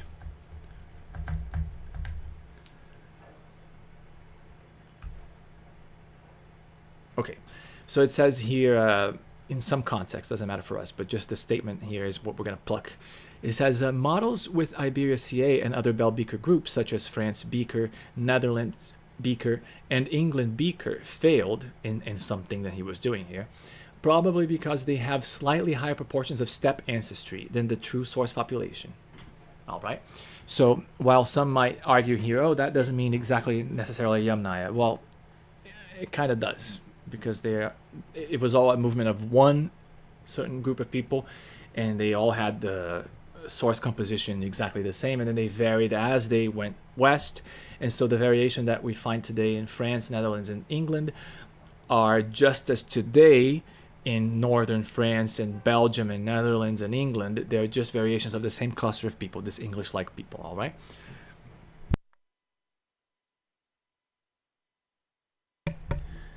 So now that I have established that all these other groups of people, France Beaker, Netherlands Beaker, and England Beaker, have more steppe ancestry than Germany Beaker, which was the one that succeeded here, and that's the one that is in contraposition with what when he says all the others, he says and other Belbeker groups such as France, Netherlands, and England, other Belbeker groups outside of Germany Beaker, okay?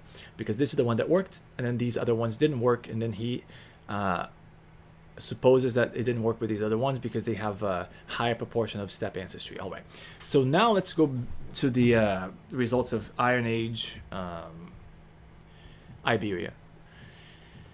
And there are 3 such Iron Age Iberians. We'll start with the ones that have Germany Beaker 4. So this is Eastern Iberian. This is the one that would be most like the Basques, even though the Basques are not in Eastern Iberia, they're in North Iberia. But of course the Iberians who were in the Iron Age related to the modern day Basques, they were the same group genetically, and they were in the east of Iberia. And also this stands to mean the groups that did not speak Celtic as well. 2 groups here did not speak Celtic. The east one and the south one we're going to see later. But basically this Eastern Iberian here, we're going to always check against Iberia CA, because this is Chalcolithic, and this is before the arrival of any steppe-bearing people, okay? If we use Bronze Age, then it's going to skew the results, because in the Bronze Age we already have some people, namely these Iberia CA steppe, which this study considers the very first people that had steppe composition in Iberia. Okay, so these were the very first one from 2500, and then these ones are from 2000. That's why it has here the 39 and the 60 that we saw in the study. Okay, 39 Germany Beaker, and then 60 Iberia CA. Okay, so we're gonna use results that are coordinated with the result that Wikipedia told us, because it stopped telling us in Iberia. See, it first told us that the first ones were 60% Germany beaker, as we can see here. And then it told us that in the 2000 BC, in the Bronze Age, they became 39% Germany beaker, okay? But let's see in the Iron Age, even East Iberia, who should have the least continental input, so the least beaker input, they're 49.3%. Well, actually, no, they're Germany beaker. We have to find the Germany beaker here, which they don't have. Oh, they do. But it's against BA. Where's the CA one? I guess they don't have against the CA. Let's see the Southwestern Iberian. This would be, we'll start with this one first, because this does have Germany beaker. And let me just see which one should have the least. If we go by France beaker, 49.3 East Iberia. And this one will have 41. So this is the one that should have the least, okay? The Southwestern Iberia, because they have 41 under France, this will be the one that has the least, and it has the least of all of them. So for instance, France beaker has 41 against CA, and Netherlands beaker, it has 36 against CA, whereas Eastern for Netherlands has 42, okay? So this is the least. Southwestern Iberia Iron Age is out of the 3 groups in Iron Age Iberia that have the least amount of Bell beaker. And look at how much Germany beaker that they have. 47.9%. So when Wikipedia stops describing Iberians as being 40%, and it even does a progression. Oh, they started with 60% Germany beaker, but then they became 40% beaker in the Bronze Age. It kind of leaves the reader to fill in the gaps by themselves, to think that the modern day Iberians are therefore 40% Germany beaker, but nothing of the sort. In southwestern Iberia, where they're the least beaker, they are 47.9% Bell beaker. And now let's compare this so we can get an idea, because we're not going to have Germany beaker for the other ones. Let's compare this with France beaker.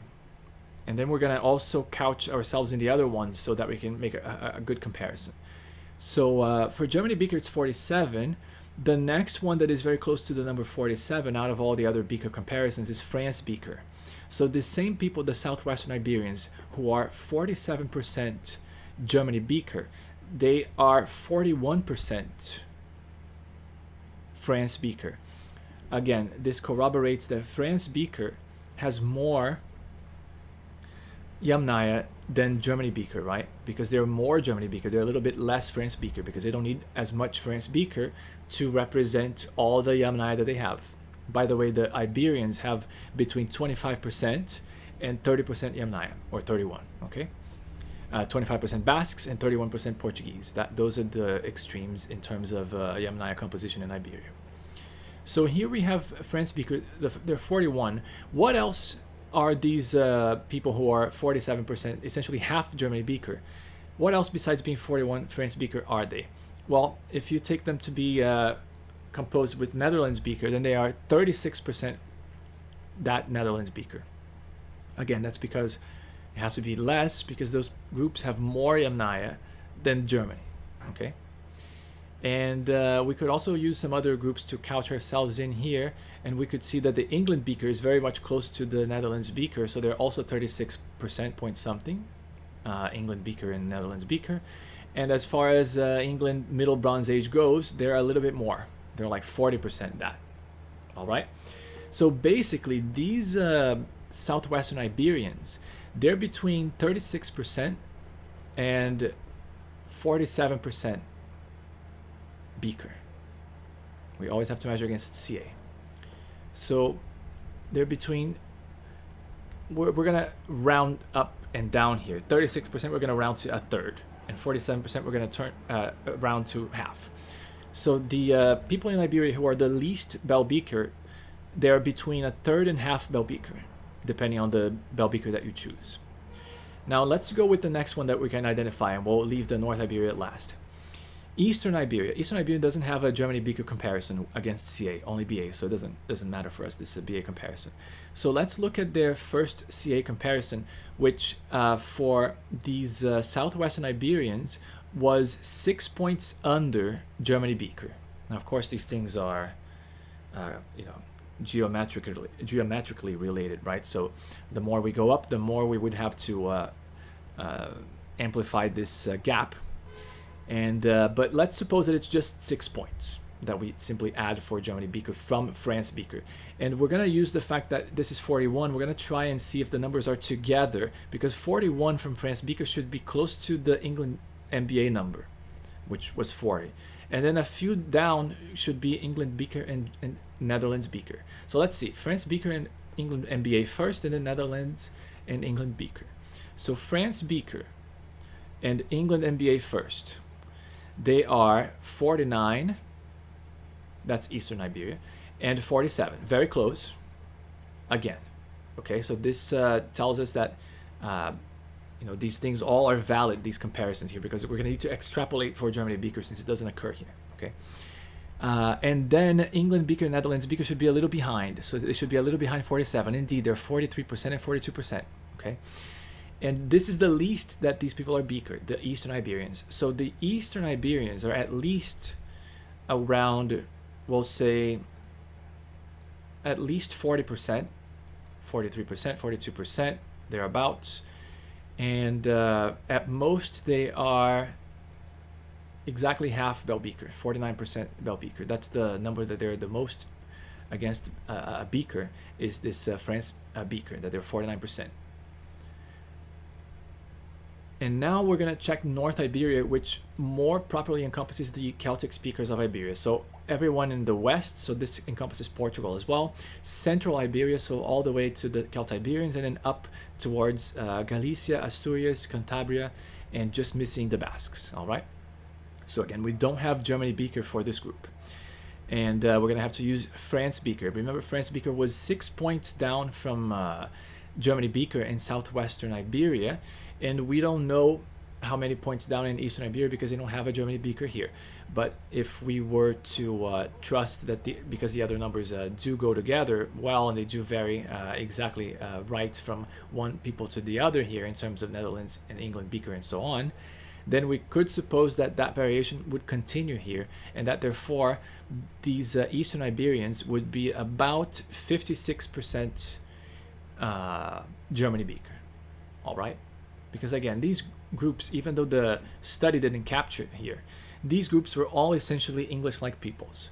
And so we're just trying to get a glimpse of how related they would be if they had to be forced to be a Germany beaker. And so they would be 56%. Now, for North Iberia Iron Age, France beaker, their France beaker, not this one because this is against BA, but against CA, they're 63.9%, essentially 64% France beaker. That is enormous. And if we were to have to add 6 points to this to get to Germany beaker, they would be 70% Germany beaker. So this is enormous. Let's see if the other numbers are in line with the variations of the other beakers that we have seen for southwestern Iberia and eastern Iberia. We saw that the next numbers in descending order should be France beaker, which was for Eastern Iberia 41, and then Netherlands, and then England MBA. So let's look at France beaker. Well, that's the one that we looked at first. So we should see if England MBA is together with France beaker in terms of number. So France beaker and Iberia CA was 63.9, and then England MBA is 60.4. So that's very much in line. It's just a few down from 63.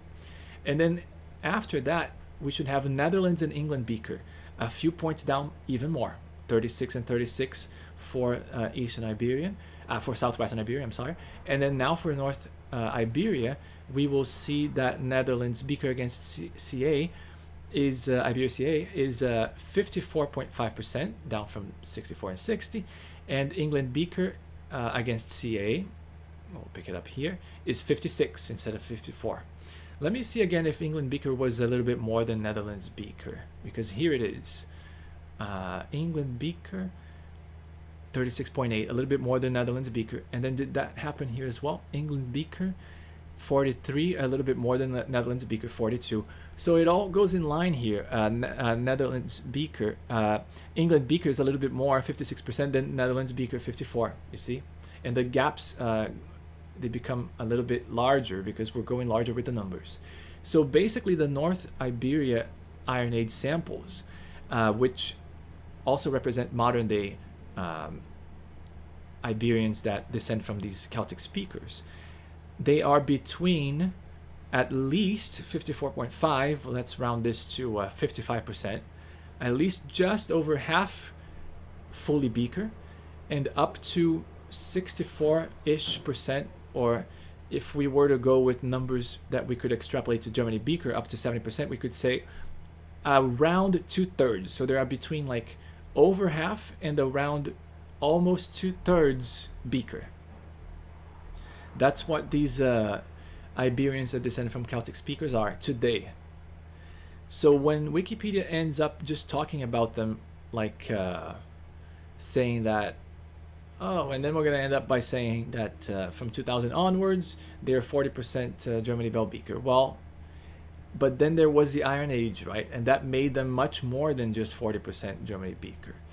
That made them from 35% to 50% in the lesser zones, and from 55% to 2/3 almost in the richer zones, the zones with the most Yamnaya. So that's why this is very misleading, this passage here. I don't like it. I think that they should go on and say what happened in the Iron Age, and then perhaps even tied down with the Origins study, this study, and say that therefore the modern day such populations of Spain, you know, and Portugal, the peoples who descend from the Celtic speakers in Iberia, that therefore they are between 50% and 64% Bell Beaker from the highest margins, 47% to 64% Bell Beaker. So they're essentially at least half and at most 2/3. And so I want to make this point. Now I'm going to go back to the quote that I was reading, and you're not going to be able to see that. I'm just going to leave the some map here on the screen. So why did I do that whole tangent? I didn't get lost here, ladies and gentlemen. That whole tangent was to say that when this quote that I just read, it says, I'm going to read it again, Britain is never referred to by ancient authors as Celtic, but Caesar recognized the similarities between Britain and Gaul. Well, some people use this argument that they were similar culturally, and this also goes to Metatron. I'm not saying that he made that argument, but I'm sure that he has heard this before, that some people say, well, because they had similar culture, similar ways of living, and so on, similar art, that's why we're going to call them Celts. Well, if having a similar culture, or having, you know, in general similarities between Britain and Gaul was enough to call these Britons Celts, then number one, I'm going to make 2 points here, but they're essentially the same. Number one, vice versa should be the same.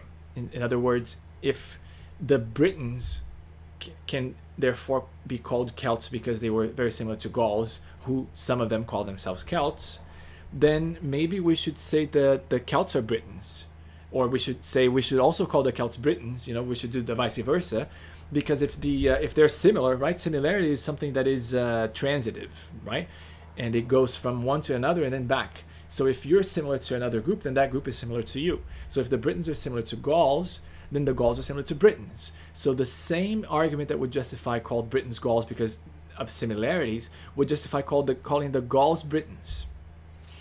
And that's one. That's number one. Number two, what even justifies that more, in other words, what justifies even more calling Celts, specifically Britons, would be these results, because this is showing that these Iron Age Celts in Iberia, they were at least, by the highest margins here that we could take, at least 47.9% Beaker, and at most 63.9% Beaker.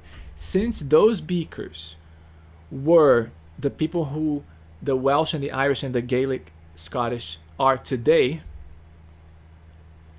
that means that this percentage is saying that Iberians today are at most 63.9% essentially Welsh. or Britons. Do you see what I mean? Because this is their autosomal composition. And this is from the Bell Beakers, who were undifferentiated from modern day English. They participate in the same genomic variation, the same shared genetic drift, and all these Beakers did. All these Beakers were essentially English. And so how could we not say that the Celts, literally the people who call themselves Celts in Iberia, how could we not say that they are Britons when they're 63.9% Britons at most, and at least 47.9% Britons? Because aren't Anglo-Saxons called Anglo-Saxons in English when they have at most 40% Anglo-Saxon? As one study showed, I'm not going to find this now, but as one study showed, they're like between 30 and 40% Anglo-Saxon. And then another study confirmed that. So if you can be a group of people because you have 40% of that people, then what does that say about Iberians who are at least 47% Briton and at most 63.9% Briton? Because again, these Beakers are essentially the Great Britain, the people of Great Britain before the Anglo-Saxon migrations. Okay, so they're essentially the Welsh of today, if we were to round it that way. Okay, genetically. So all the more reason to call Celts from Iberia, to call the actual Celts that call themselves Celts in Iberia, the only ones, all the more reason to call them Britons, not only because they shared similarities, or because there were shared similarities between Britain and Gaul, but look at their DNA. They are more than half Briton. They're more than half. 64%. How do you call the Anglo-Saxons who are 40%, less than half? You call them English or Anglo-Saxon still.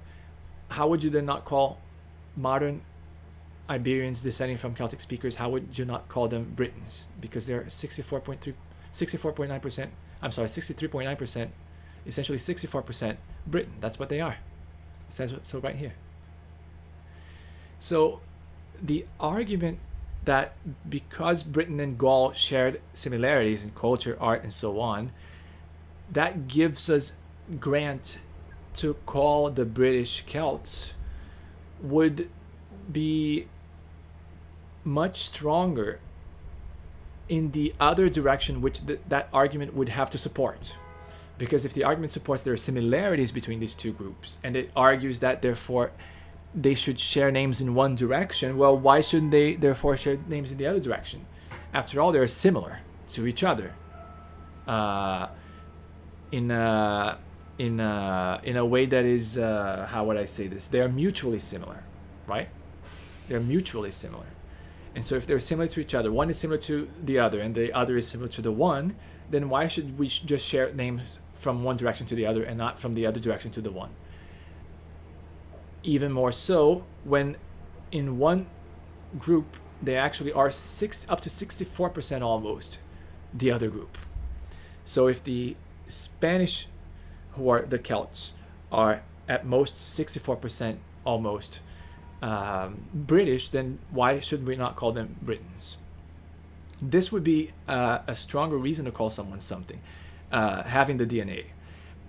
But it happens that the Welsh, who are the people who are the most Britain from the Iron Age, let's say, the Welsh are not any percentage Celtic, because the wave that went there from the Rhine in the Bronze Age was undiluted. They say maybe only absorbed like 10% of the native Bronze Age British Isles populations. But basically the untouched, unmodified genomic reality of the Bell Beakers before their expansion westward ended up in the British Isles before the Anglo-Saxon migrations and the Viking migrations. And so these British pre-Anglo-Saxons, they were essentially all these Beakers, unmodified, which means, again, that these Beaker percentages are essentially how Welsh these people are. So this is basically saying the Portuguese, the Galicians, the Asturians, the Castilians from Castilla y Leon, and the Cantabrians, they're all around 64% Welsh and or 64% Beaker from the original Beakers. And so this would actually be more reason to call these Iberians or these Celts Britain than calling, who they are 64% Britain, then calling Britons Celts, which they are 0% Celts. Or at most you could say they're like 10% because they still have that 10% from the megalithic farmers, who they're also the same megalithic farmers from Iberia that then ended up being part of the Celts today. But then you'd have to do some sort of a math there, because it's not exactly those 10% that end up being 10%, but in Iberians, of course. But you could grant, because of course that the megalithic part is this part. So essentially these people who are 64% these continental beakers, they're only 36% they're local Iberian Chalcolithic from before the Bronze Age. So this is the part that supposedly the British are 10%. So at most you could say they're 10% Celtic, at most, because at 10% they have exactly the same as this. Now, of course, in a second instance, so in other words, like retrospectively, after having affirmed that the Iberians are 64% British, then of course you could do the vice versa here and say that being a Celt is being 64% British, therefore the British can say that they're Celts because they're 100% what this 64% is. Well, the problem is it doesn't work, because it's exactly this mixture that is defined as Celtic. And we have seen this on a paper that I showed on the first video. I'm not sure if I still have it open here, but it was a paper from John T. Koch, and it was about the fact that the Celtic languages are a mixture of Germanic languages and Basque. Let me see if I have it open. I should have it open. Huh. But I don't.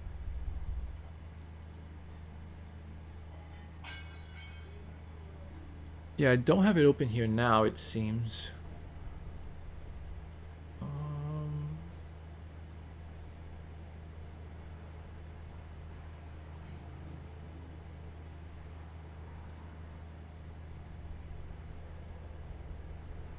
No, I think it's this. Yes. Interaction between these two languages, namely these Indo-European languages which went to the Atlantic coast, which this author calls Celto-Germanic, and Basque. Okay, so see that this interaction probably occurred in Southwest Europe is consistent with the historical location of the Aquitanian, Basque, and Iberian languages, and also autosomal DNA from Iberia, indicating the mixing of a powerful, mostly male intrusive group with steppe ancestry and indigenous Iberians. So he is basically saying that the Celtic languages also are the mixture of these two groups. They're also the mixture of the steppe ancestry people that arrived and the indigenous Iberians. He's saying the interaction between these two languages, the languages of Aquitanian, Basques, and Iberians, and the languages of the steppe ancestry people, turned the Indo-European of Atlantic Europe, so made it congeal over time because it was separate dialects. So then one became the dominant and became the defining one. As they congealed, as they solidified, the languages of the Atlantic Europe turned into Celtic from interaction between Basque and the steppe languages, which were Celto-Germanic. And so basically not only the language but the people were formed this way from this mostly male intrusive group with steppe ancestry and indigenous Iberians beginning 2450 BC, resulting in a total replacement of Y DNA by 1900 BC. So by 1900, this process of forging the Proto-Celts was done. But basically this is where they were forged genetically. And this is a prologue for what I'm going to argue only much later on, not on this stream, that these Proto-Celts were not the Hallstatt people, even though they might have been Celts. These Proto-Celts were indeed these Bronze Age peoples, who then in the Middle Bronze Age were done forging, were done being forged DNA-wise, genetic-wise, or were being done forged genetically. All right, and so basically, because Celtic is the exact mixing of Basque people and or we're taking this as a shorthand. Of course, we mean Chalcolithic people, so much before any steppe ancestry got into the Basques, because we know the Basques are 25% steppe, all right? So we're just talking with a shorthand here, but of course when I say Basque here now, for this situation here happening between 2400 BC and 1900 BC, I'm talking about pre-Basques, the people who were the Chalcolithic, 100% Chalcolithic, 100% megalithic farmer, 100% early European farmer, pre-Basques, okay? And that's why this study here shows against the Chalcolithic pre-Basques that the Iberians who are the most Celtic are 63.9% Welsh and 36.1% pre-Basque. In other words, the ancestry that today is most associated with the Basques, but of course the Basques are no longer 100% this, okay?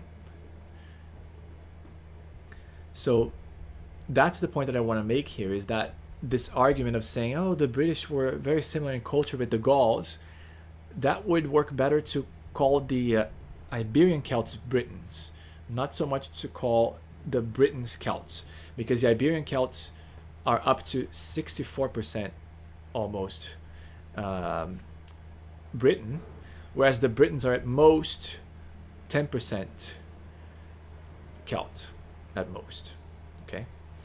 And again, it wouldn't be 10% because we would have to do some math. The math, of course, is very simple here, but because the actual Celts are not 100% what the British are 10%, which is that megalithic farmer, then we would have to adapt the 100% to 36, and we would have to get 36% out of their 10.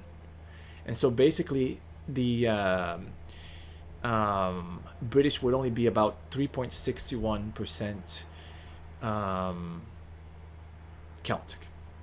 And of course then you could argue that we should do that math backwards for the Britons, but that would only subtract 10%, because that's the 10% that they're not this Bronze Age Beaker wave. And so then to take 10% of this would be minus 6.3, right? Would get us to 56-ish, 57%. So still the most Celtic Iberians would be way over, well over half. They would be 56, 57%, bordering on 60%. And then again, if we add the 6 points to the from the Germany Beaker, they would come back to the 63, 64 range. So in any way, they would still be basically 2/3 Welsh. So even with any discount, then we could do some adaptations by bringing back the Germany Beaker estimation. That didn't go well with the model, but we could consider it that way.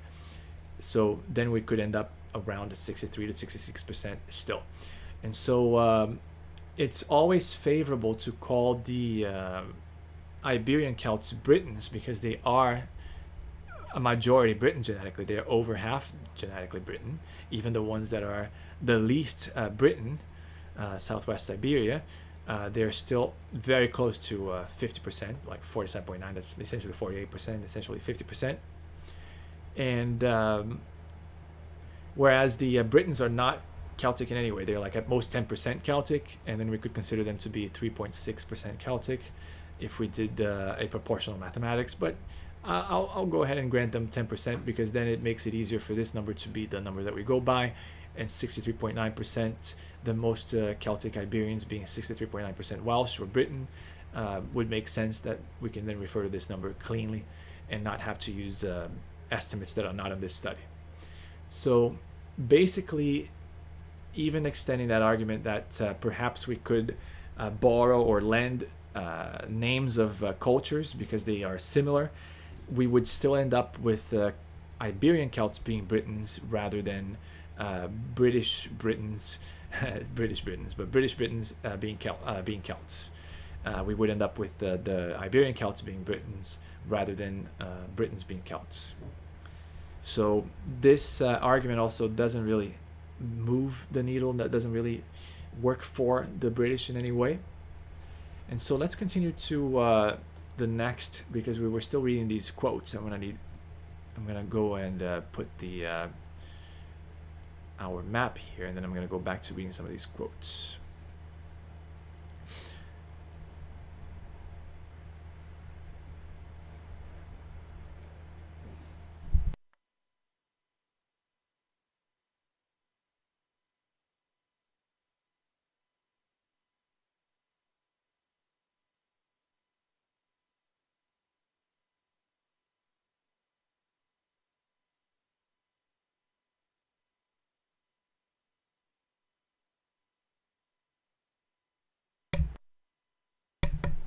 And actually, let me make sure that there's no one talking to me on the chat that I haven't responded to.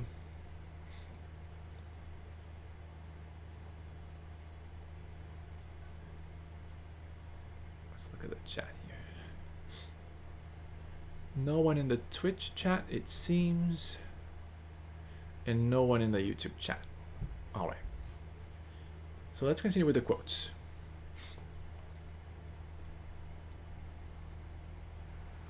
Let's grab the next quote here.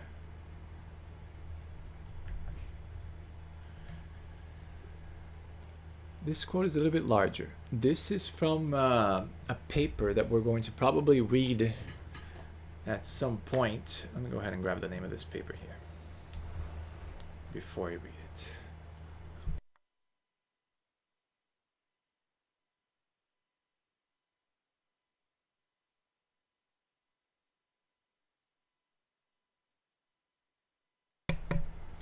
The name of this paper is a reanalysis of multiple prehistoric immigrations to Britain and Ireland aimed at identifying the Celtic contributions by Stephen Oppenheimer.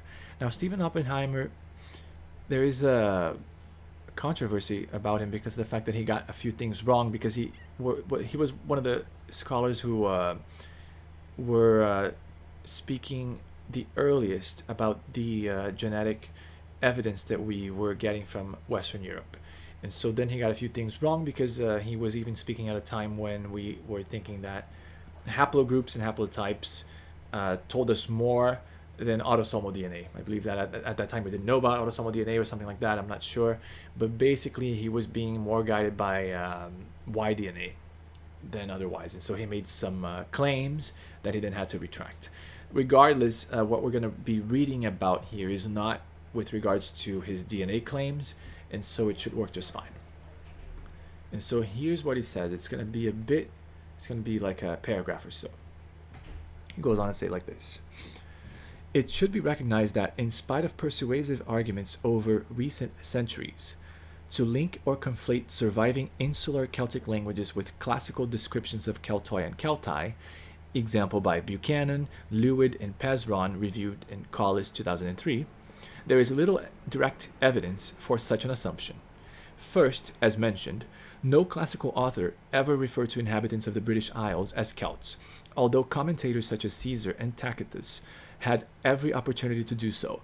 Both authors instead referred to linguistic and cultural similarities between the Belgae and the inhabitants of what is now southeast England, but neither labeled Belgae as Celts. Caesar explicitly excluded Belgae from that self-label. So that's the end of the quote. So I also want to say that Stephen Oppenheimer has done a brilliant job otherwise outside of this genetic little bit of a blip that he had there, that he didn't know that the future was going to come and refute him. But with regards to recognizing who the Celts are and giving that label to Iberians, he has been very good, and I have to thank him because ever since the beginning he was relentlessly accusing the Iberians of being the Celts. Basically, he was not allowing Iberians to not have that, and he was very much energetically taking that name away from the British Isles and from the Irish and the Scottish, and giving it back to the Iberians in a very energetic way. And so I really want to thank Stephen Oppenheimer for having contributed to the beginning of that discussion. And I think when he was commenting, this Celto-skepticism already existed, but I'm sure that he contributed to it being what it is today. So thank you, Mr. Oppenheimer, Dr. Oppenheimer, I suppose. And let's go ahead and go to the next quote. I've already read this one. This is from CFC Hawks, An Approach to the Insular Celts. It goes, nobody in them, however, is called a Celt by any ancient author. Keltoi, for Greeks, were a group whose name their ethnographers, first from a single region, then from more, spread widely out, from North Sea coast to southwest Spain. So he's saying that even the Greeks, whose ethnographers spread out the name Keltoi, as we have seen from Strabo, he says that the Greeks adopted the name Keltoi for all the Galatians. Even the Greeks who spread them from Spain to Anatolia, which here he references as North Sea coast, even those Greeks never called the British Celts by any means. So you can see how different they were. And then now, the rest of these quotes I have in a different document. I still have to organize all of these. Next quote is from a work called Imagining the Celts. I believe this is a book. It goes like this. Because the only known prehistoric British and Breton people known... Oh, I'm sorry, let me go ahead and start over. Because the only known prehistoric British and Breton people known were the Celts, in quotes, and their Druid priests of the classical sources, the monuments and megaliths were quickly seen as Celtic, in quotes, temples by antiquaries, such as the English John Aubrey from 1626 to 1697 and John Toland from 1670 to 1722, even though the British were never explicitly called Celts in Greco-Roman texts, the reference being Collis 2003, 71, and Green 1997, 141. Another quote. These are two quotes that come from the same work, Imagining the Celts. First quote goes like this. Although the Roman writers never called the British Isles Celtic, the reference being Freeman 2002, 61, the island of Britain and its inhabitants are extensively described by Tacitus in his Agricola, for instance, Tacitus Agricola 1, 1013, and Caesar in his Gallic War commentary, Caesar B. Gal 4, 20-5, 23. They comment on the similarities between the Celtic, in quotes, Gauls and the Britons, and their war of waging war. I'm not sure why he wrote it this way. I suppose in their way of waging war. Yeah, that's what it means. And the OCR didn't capture. So they say, so let me start over from this part here. It says, they comment on the similarities between the Celtic Gauls and Celtic in quotes, Celtic Gauls and the Britons and their way of waging war using chariots and long swords.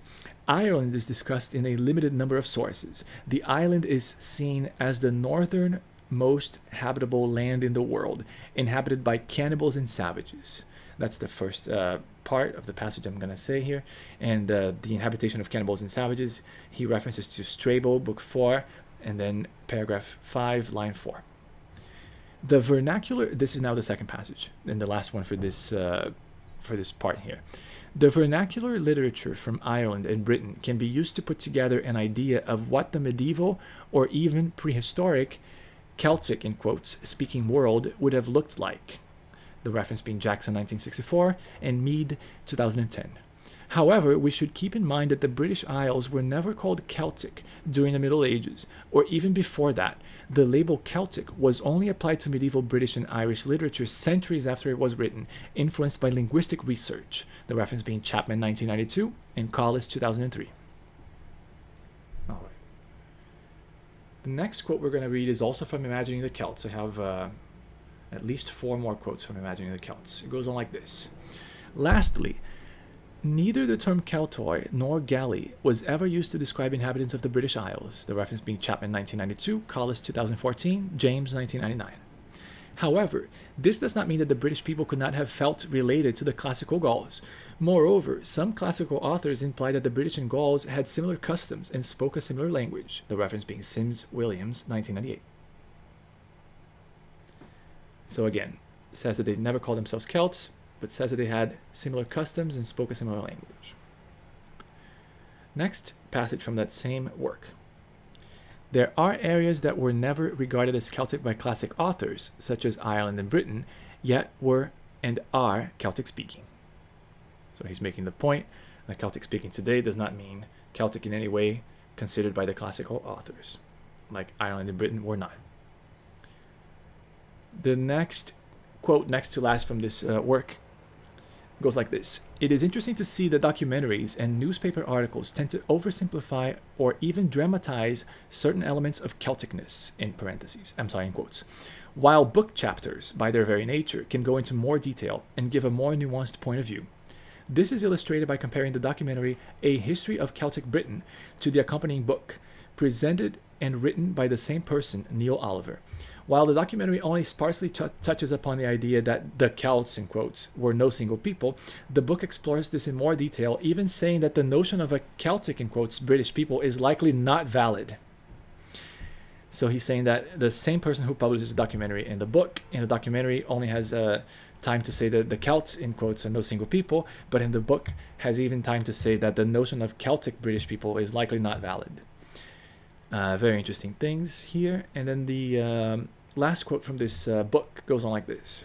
The popular ideas of the Celts, in quotes, also seem to have been influenced by implicit, in parentheses, nationalism or nationalistic feelings. The sources analyzed were all published and broadcast in the United Kingdom, and therefore there is much focus on British finds and history. Even though some sources acknowledge that the British Isles were never called Celtic by Greco-Roman authors, Britain and Ireland are still discussed in a, in quotes, Celtic light. The terms Britain, in quotes, and Celt, in quotes, are sometimes used interchangeably. For instance, in the Celts, Blood, Iron, and Sacrifice. So there was a documentary, I suppose, called The Celts, Blood, Iron, and Sacrifice, if not a book, and they used the terms Celt and Britain interchangeably. But of course, only Britain is justifiable for Great Britain, and Celtic was never historically associated with that island. Now I'm going to read you two quotes from this work called A Brief History of the Celts. So I'm taking these quotes all from these modern, famous, popular books on the Celts. First quote goes on like this. Unfortunately, during the 17th century, in Germany, France, and England, Romantics began to reinvent the Druids, having, in the wake of the Renaissance, discovered references to them in works such as Caesar's. Today, there are countless, in quotes, Druidic movements throughout the world, none of which has anything to do with the Druids of reality, with the Druids who were the intellectual class of Celtic society in the ancient world. In the next quote goes like this. As the ancient Celts did not leave us written records of their beliefs in a systematic form, some have expressed the belief that it is impossible to summon the pre-Christian Celtic religion from the grave, and have simply left the field to those who have conjured the inventions of the 17th, 18th, and 19th century Romantics to claim all manner of weird rituals for the ancient Celts. However, when we examine the evidence, there is much we know about Celtic religion. So it's simply making a contrast between these current Celtic, so-called Celtic rituals and what the Celts actually did in the ancient world, which he's basically disconnecting one from the other. Now I have some quotes that are much larger here, and I don't want to go through them right now. Let me see if there's another one that is a short one. Yeah. These are from that Stephen Oppenheimer paper as well, the reanalysis paper. Surprisingly, neither the Greek Keltoi nor the Latin Celti referred to the populations of the British Isles, and no word in Old Irish or Old Welsh implies that speakers of those languages perceive the relationship between the two. So this is a very good point. There's no word that is that means Celtic in Irish or Welsh. The closest that they have is Celach, and it means war or battle. Let me put it on the screen here. And this word is actually cognate with Celt.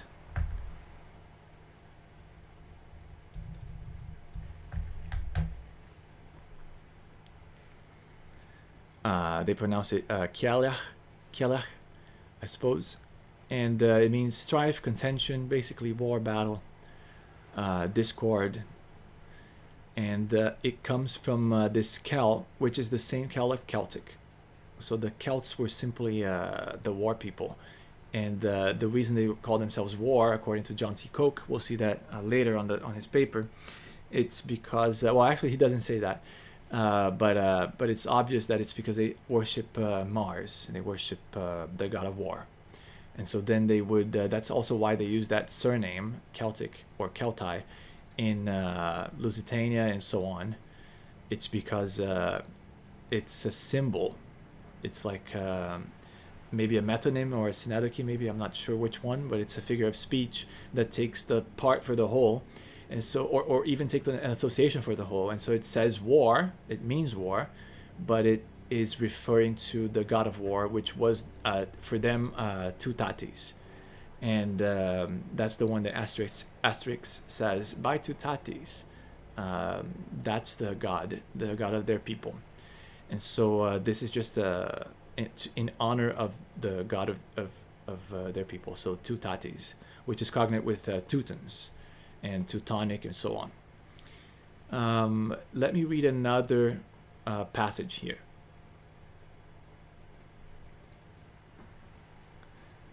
Again from Stephen Oppenheimer. Oh, actually, hold on. I made a mistake.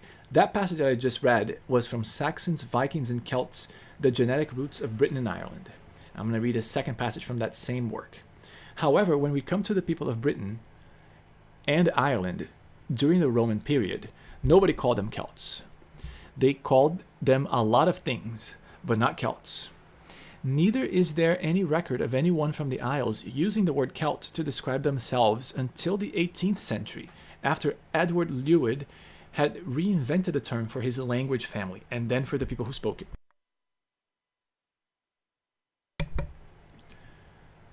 So as we see here, neither did anybody call them Celts, nor did they call themselves Celts.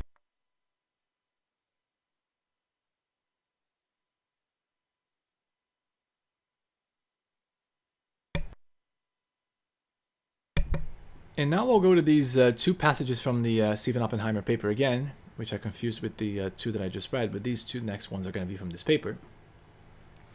And I haven't read this in some time. Let's read this together because I think it's interesting. And it's 2 bits, but I'm going to read them as one. Because I just took away something in the middle that wasn't as relevant. So it goes like this. A recent polar opposite of this view, again, I'm just taking this out of context. I have no idea what this view is, but we're going to continue. A recent polar opposite of this view, and then we'll learn it from context, for which Celtic linguist Sims Williams coined the term Celtoskepticism in 1998, critiques over-enthusiastic linguistic ethnic labeling and over-interpretation of historical and archaeological context during the Celtic revivalist movement in Britain and Ireland, in the absence of any classical texts identifying anyone living in these isles as Celts. The references being Collis 2003 and James 1999. It should be recognized that, in spite of persuasive arguments over recent centuries, to link or conflate surviving insular Celtic languages with classical descriptions of Keltoi and Keltai, for example in Buchanan, Lewitt, and Pezron, reviewed in Collis 2003, there is little direct evidence for such an assumption. First, as mentioned, no classical author ever referred to inhabitants of the British Isles as Celts, although commentators such as Caesar and Tacitus had every opportunity to do so. Both authors instead refer to linguistic and cultural similarities between the Belgae and the inhabitants of what is now southeast England, but neither labeled Belgae as Celts. Caesar explicitly excluded Belgae from that self-label. The reference being the Bella Gallico 1.1. I know that last part we had read before, but it belonged with this, so I wanted to read it. Let's see if we have another passage here that is not too long.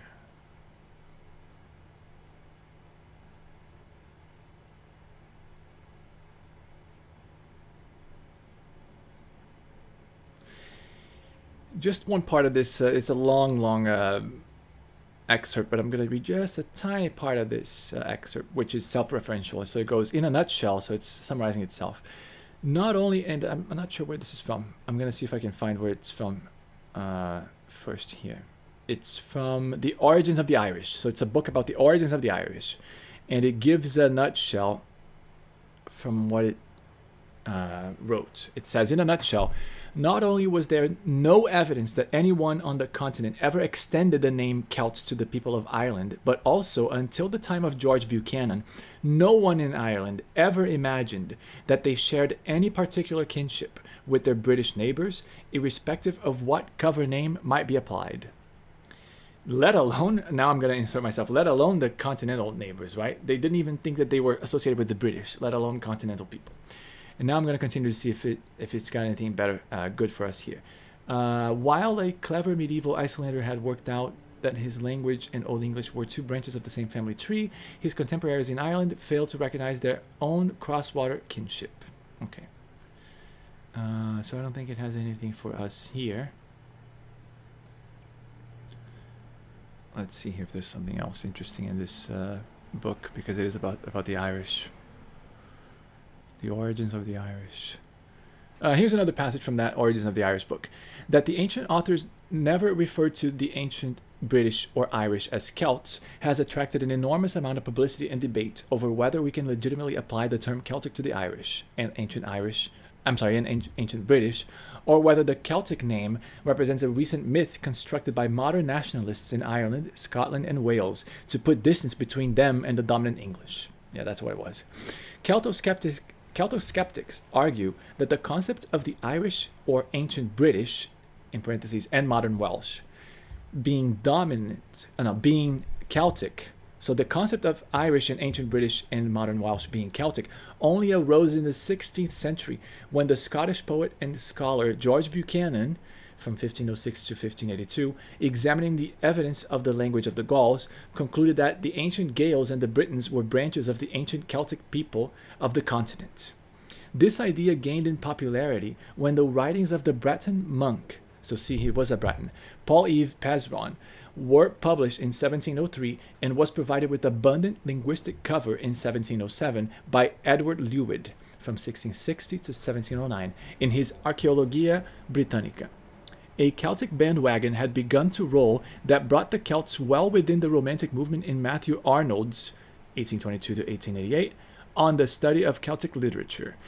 The Celts seemed to be the ancestral population of both Britain and Ireland, but there was still a major problem that the Irish historian Ian MacNeill had to confront in 1919. From the earliest traceable traditions of the Gaelic people down to the time of George Buchanan, there is not the slightest glimmer of recognition that the Celts of Ireland were Celts, or that they were more nearly akin to the Celts of Britain than to any other population of white men. And so basically, this now makes it very clear that from a book about the origins of the Irish, that there was not the slightest glimmer of recognition that these people from Ireland were Celts. Starting from the Greco-Romans all the way to George Buchanan, there was nothing. From the earliest traceable traditions of the Gaelic people down to the time of George Buchanan, there was nothing recognizing them as Celts. And these are basically outside of the larger quotes, from which I even read you some parts.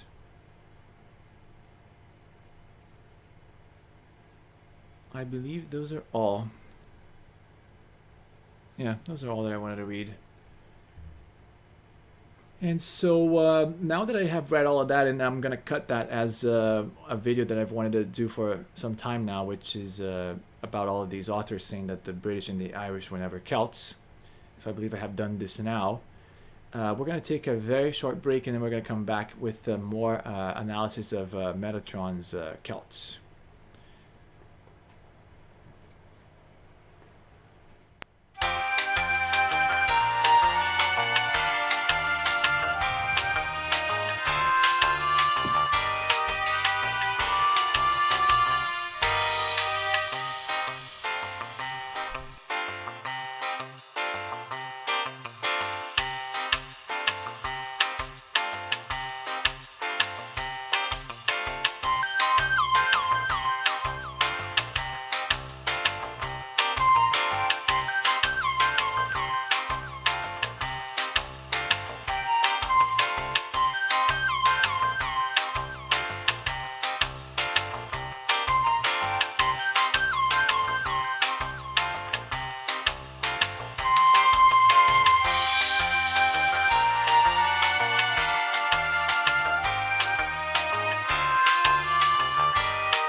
Alright, we're back to this. So much has already been done to clarify the exact relationship between the name Kelt and these Irish people, and also all the other British Islanders. We're going to continue with the Metatron video that I have been responding to. I haven't been playing it too much here, but I played just the narrow parts where he speaks something that is relevant. And so again, I'm going to put my headphones on, and on my other computer, you're not going to see this play. I'm going to see what else he's talking about. Let's leave him on a nice nice picture here. There you go. And let's see on my end here what else he's talking about.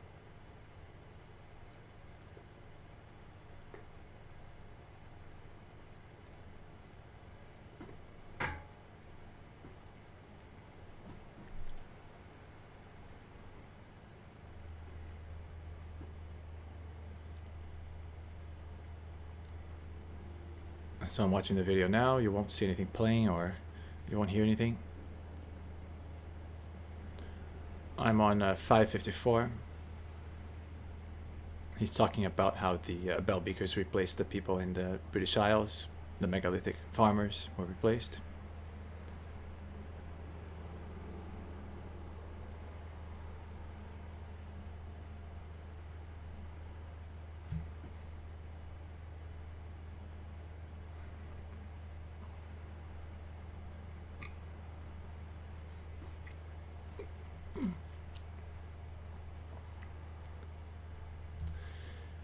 So let me play this 620 here, because this is important, because he has this theory that the Celts arrived everywhere where they did from a core in Hallstatt and then spread from there.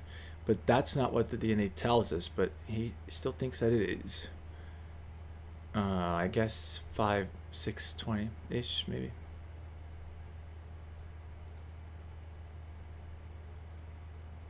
And I'll play this. Is there going to be an ad?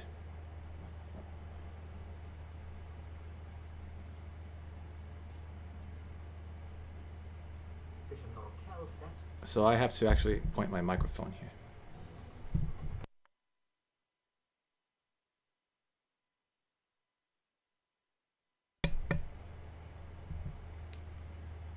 Alright, let's play this. Makes absolutely no sense. No one ever thought that the Celts, that's why it makes absolutely no sense.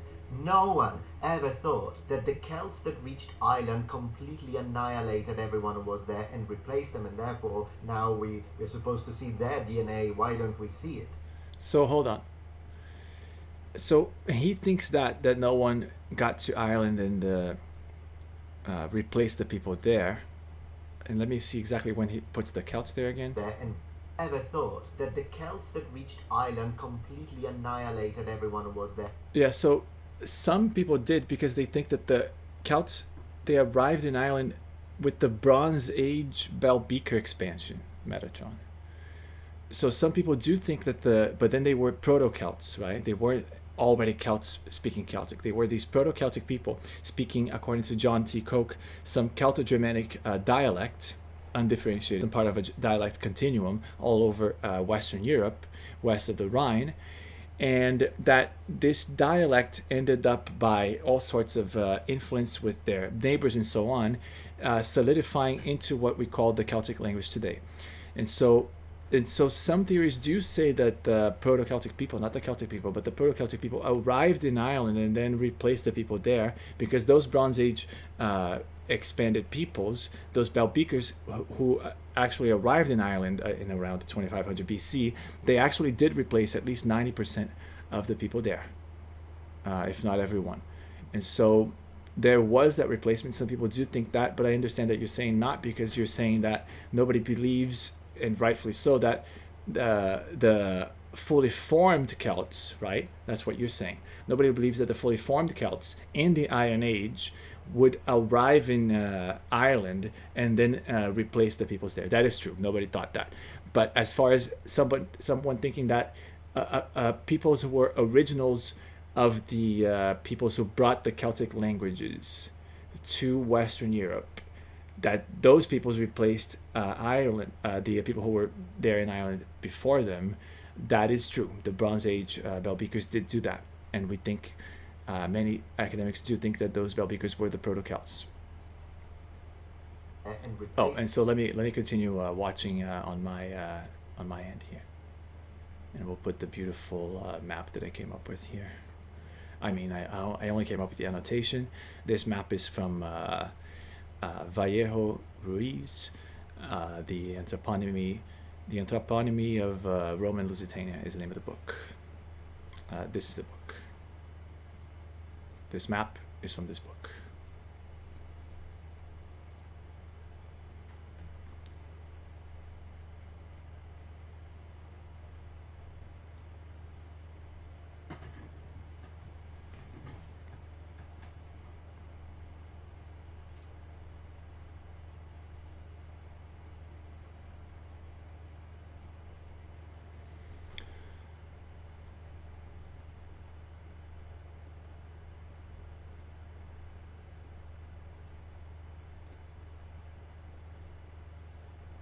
So he has a sponsor here. I'm going to play it because he has been giving me so much material.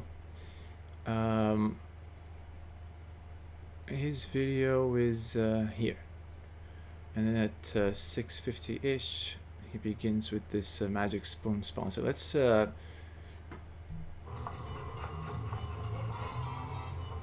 play this sponsor. Magic Spoon. I'm really happy to be able to present to you Magic Spoon because both my wife and I really like it. Magic Spoon cereal has 0 grams of sugar, 13 or 14 grams of protein, and only 45 grams of carbs in each serving, with a total of 140 calories per serving. The reason why I really like Magic Spoon is because recently I've started training again, meaning I've started lifting weights again, and eating Magic Spoon in the morning really helps me out because I always like cereal, whereas Magic Spoon brings in a very high protein intake, which supports my training and possibly my gains. Now, of course, I could eat eggs in the morning, I suppose, but I'm Italian, so come on, just fried eggs in the morning is not for me. Also, depending on your personal lifestyle, Magic Spoon could be perfect for you. It's keto-friendly, high-protein, gluten-free, grain-free, soy-free, wheat-free, and naturally flavored. And they also offer variety packs. And you can choose between cocoa, fruity, frosted, and peanut butter. Chocolate being my favorite, and I absolutely recommend you to put it in your box. So, click the link in the description below to grab a variety pack today. And be sure to use my promo code Metatron for $5 off your first order. Moreover, Magic Spoon is so confident in their product that they add a 100% happiness guarantee. So if you don't like it for any reason, you'll get all your money refunded, no questions asked. So click the link below and use the code Metatron for a $5 off, or go to magicspoon.com/Metatron to save $5 from your next order. And big thanks to Magic Spoon for sponsoring my video. All right, thank you very much, Metatron.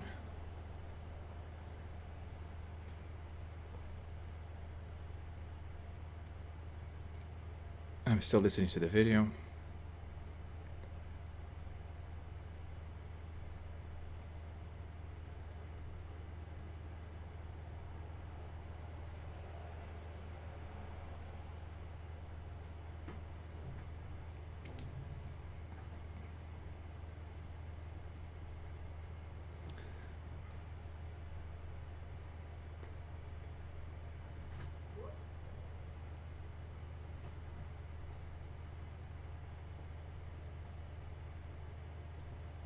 So around 10 minutes, he makes the point that the Romans replaced peoples only culturally and linguistically, but not really ethnically, and so he mentions the Gauls, that they were not replaced ethnically.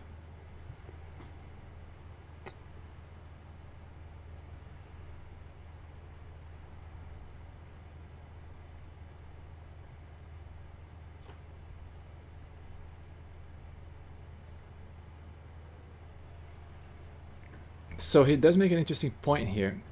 I'm gonna play this. Starts at 10:33.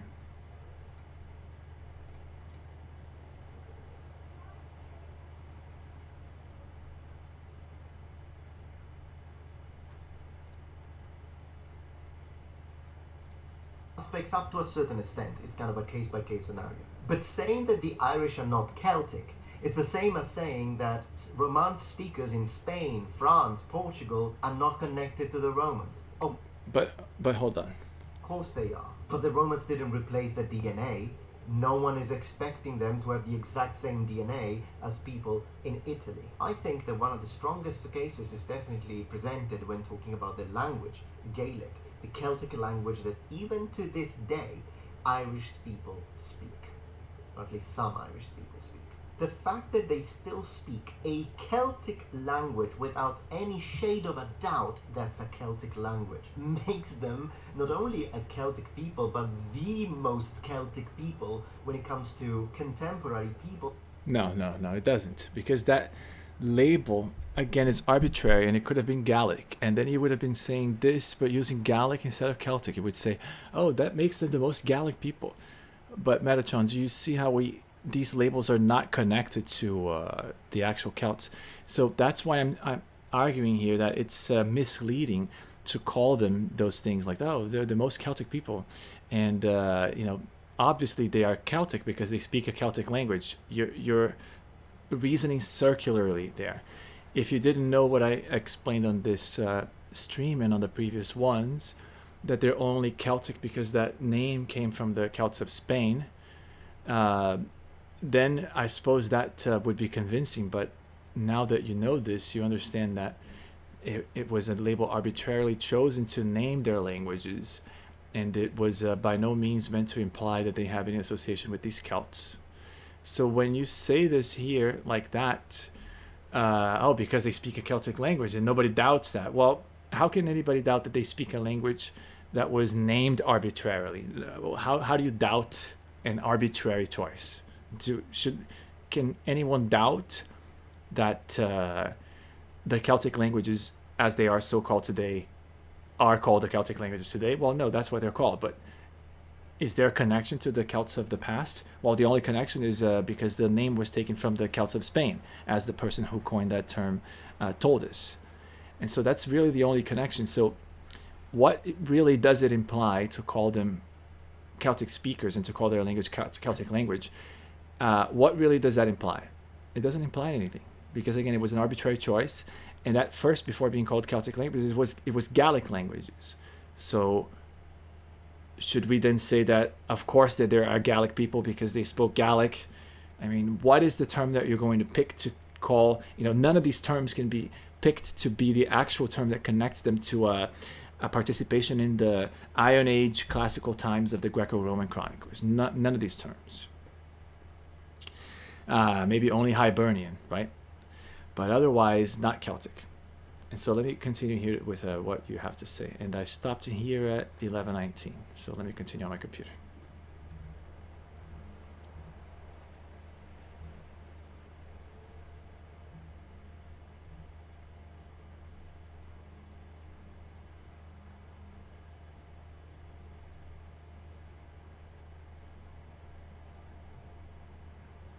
So you're saying Scottish Gaelic is Celtic, Welsh is Celtic, Cornwall is Celtic, but again, they're not Celtic. They're only Celtic speakers, and only because it was arbitrarily chosen.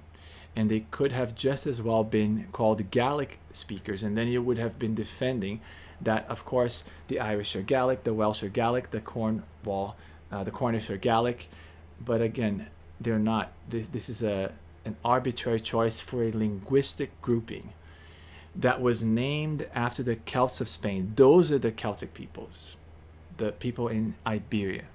And it was never meant to extend the term to the British Isles, which is why the Greeks and the Romans never extended that term to the British Isles, as I just covered, when they even extended that term all the way from Portugal to Anatolia. So they were very liberal with that term, but they never gave it to the British and the Irish. Let me continue with this video here.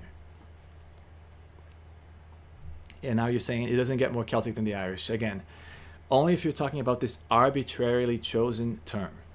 But then they're only Celtic, quote unquote, as they are what could have been Gaelic, quote unquote. It's only associated with the choice of linguistic terminology. It has nothing to do with history. And the argument I'm making here, Metatron, is that it's harmful and misleading to then say these things that you're saying about the Irish. I understand that you're defending them in a political way, but the defense here should be about their being Celtic speakers. That's properly what they are. But it should not be defending that they're Celtic, because that implicitly pretends to connect them to a classical time Roman era identity, which they never had. And so we all know that this is pretending to do that. We all know that this is pretending to do that connection to the historical Iron Age that we have through the Greeks and the Romans. But that connection is not there. It does not exist, and we should not be implicitly making it. And I believe that when you say very energetically that way, that of course the Irish are the most Celtic people. No, they were never meant to be called a Celtic people. Their being Celtic speakers was never meant to extend the term Celts to them, as French and Romanians being called Romance speakers was never meant to extend the term Romans to them. The French and the Romanians are not Romans, not even Northern Italians and Southern Italians are Romans. I can show a paper later that identifies that still the Romans are still only the Central Italians, as they have always been, and some of these peoples that they conquered around them, like the Samnites and the Sabelli and so on. So let me continue to play this.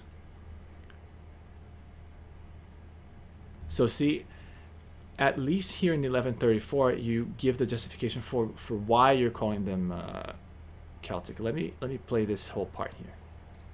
When it comes to contemporary people and living traditions. In other words, yes, Scottish Gaelic is Celtic, Welsh, Celtic, Cornwall, Celtic, but you can't get more Celtic than the Irish.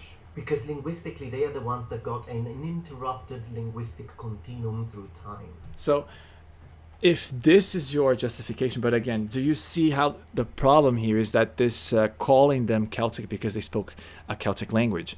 Do you see, honestly, Metatron, talk to me here, okay? Tell me here. Look at the camera.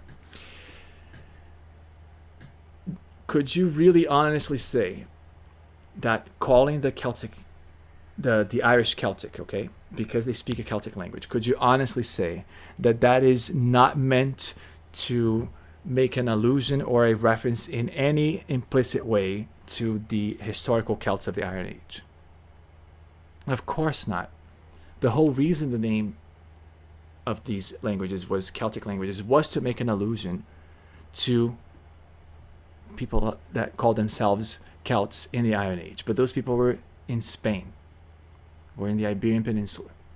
And so no one can say that calling the Irish Celtic, oh, but it's just because they speak a Celtic language, brother. It's just, we're not trying to say that they're the historical Celts. No, we're just borrowing the name of the historical Celts and giving it to these modern languages that are associated with the languages of these historical Celts, nonetheless. But we're just borrowing it and giving it to these modern speakers and then calling them Celtic and Celtic peoples and Celts and so on.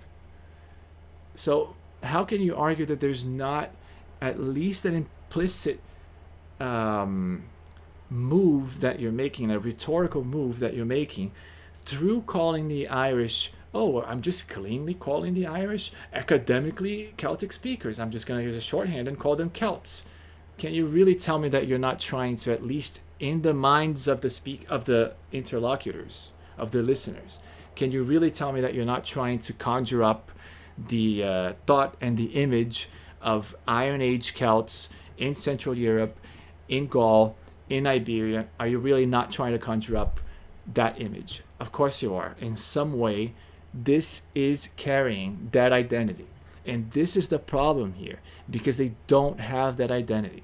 And so it's too much, it's too granting to call the Irish people Celtic or Celts or a Celtic people or the Celts, or, oh, there's nobody more Celtic. There's not a Celtic people more Celtic than the Irish.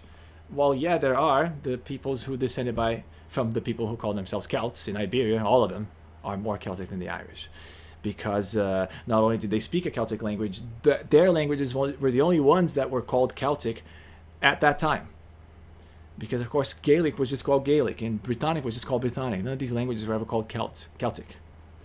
And they never had this thought until the 16th century. So they're not a Celtic people. They're not Celtic.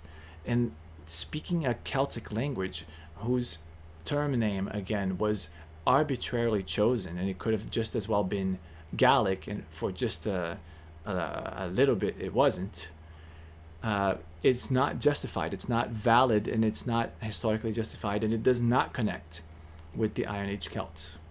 So that's the problem that trips people up, because when you do that, even if you're trying to just do it academically, you're bringing into the listener's mind the connection of the Iron Age Celts.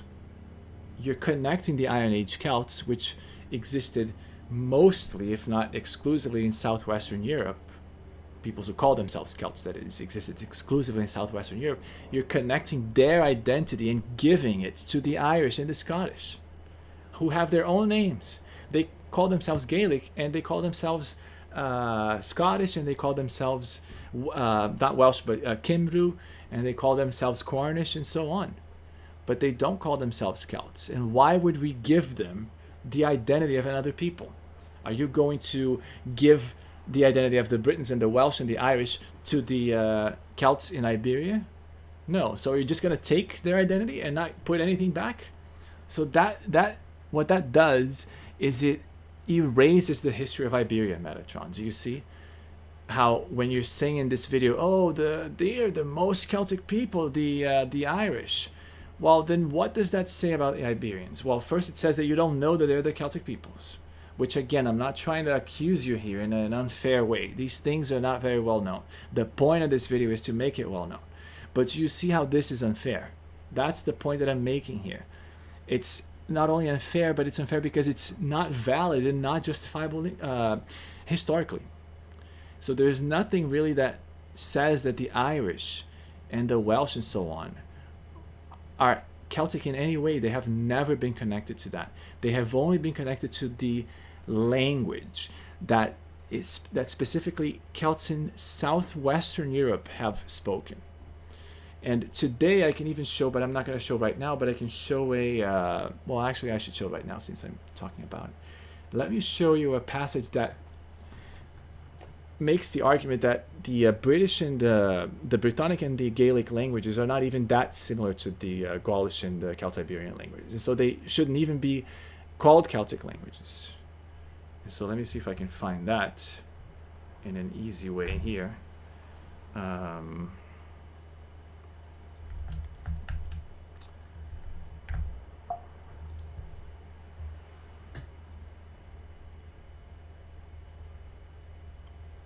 Looking for it on my computer here.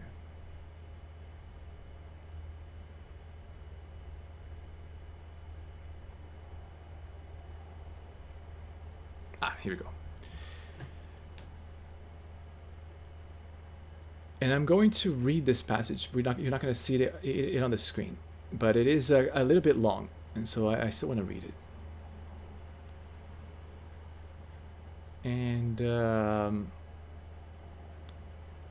the source is a book called The Celtic Languages, 2nd edition, 2009, edited by Martin J. Ball and Nicole Mueller. All right. So the name of the book is The Celtic Languages, Metatron. So it's about the Celtic languages. It's the 2nd edition.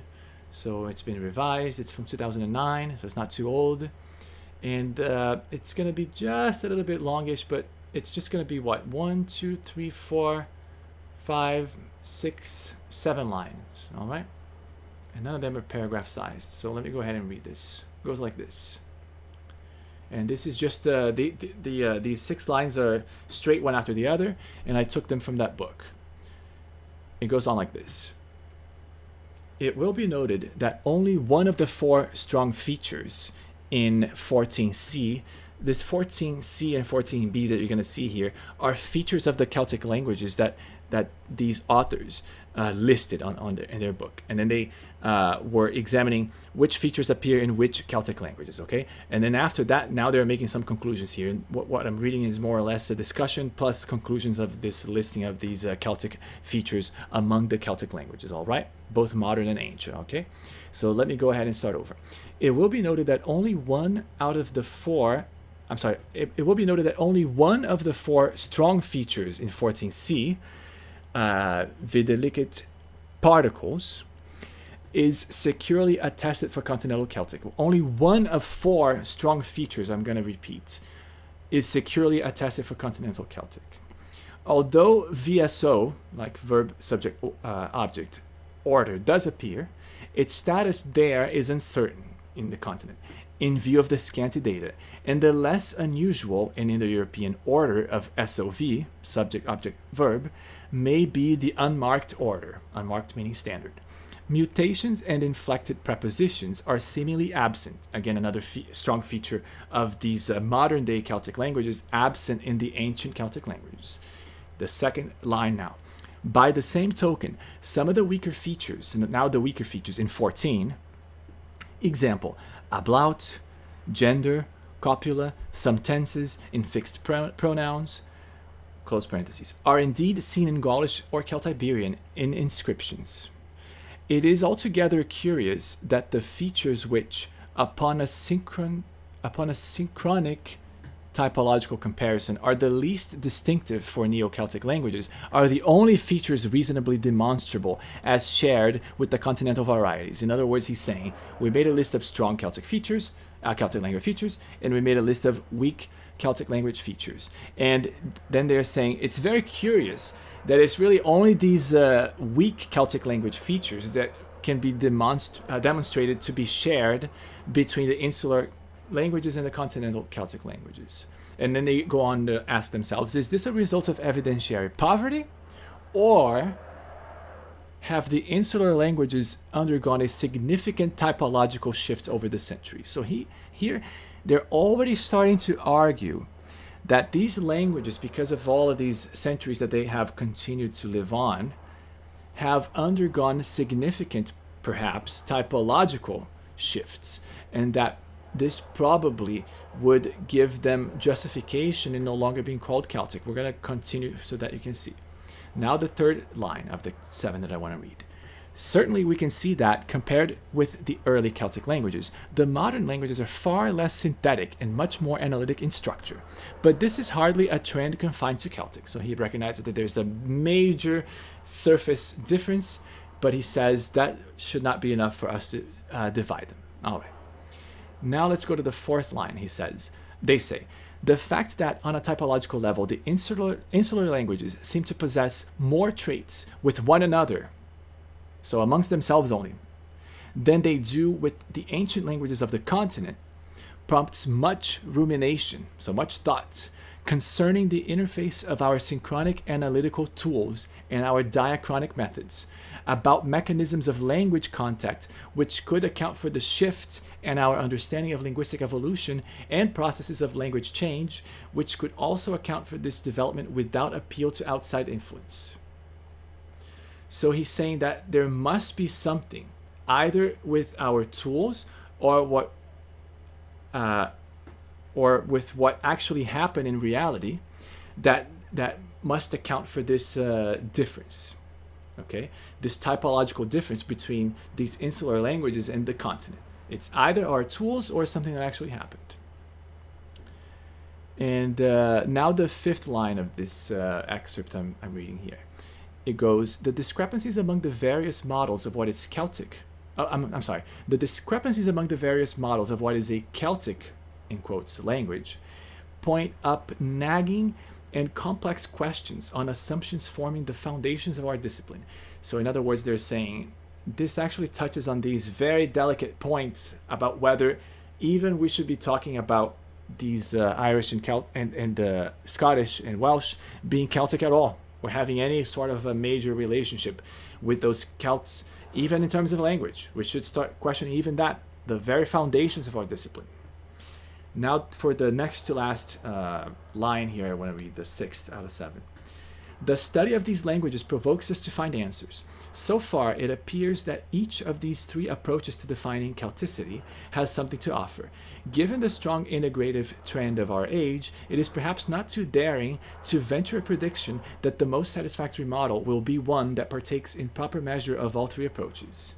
And finally, the last line, maybe only then will we gain a more comprehensive and adequate picture of what it means to be a Celtic language. So as diplomatic academics, they're leaving it open, of course. They're never going to solve a question, but we're here to solve these things. And clearly what they're saying, both Martin J. Ball and Nicole Mueller, what they're saying here is that there are pressing issues that separate linguistically the Gaelic and Brittonic languages from the continental Celtic languages.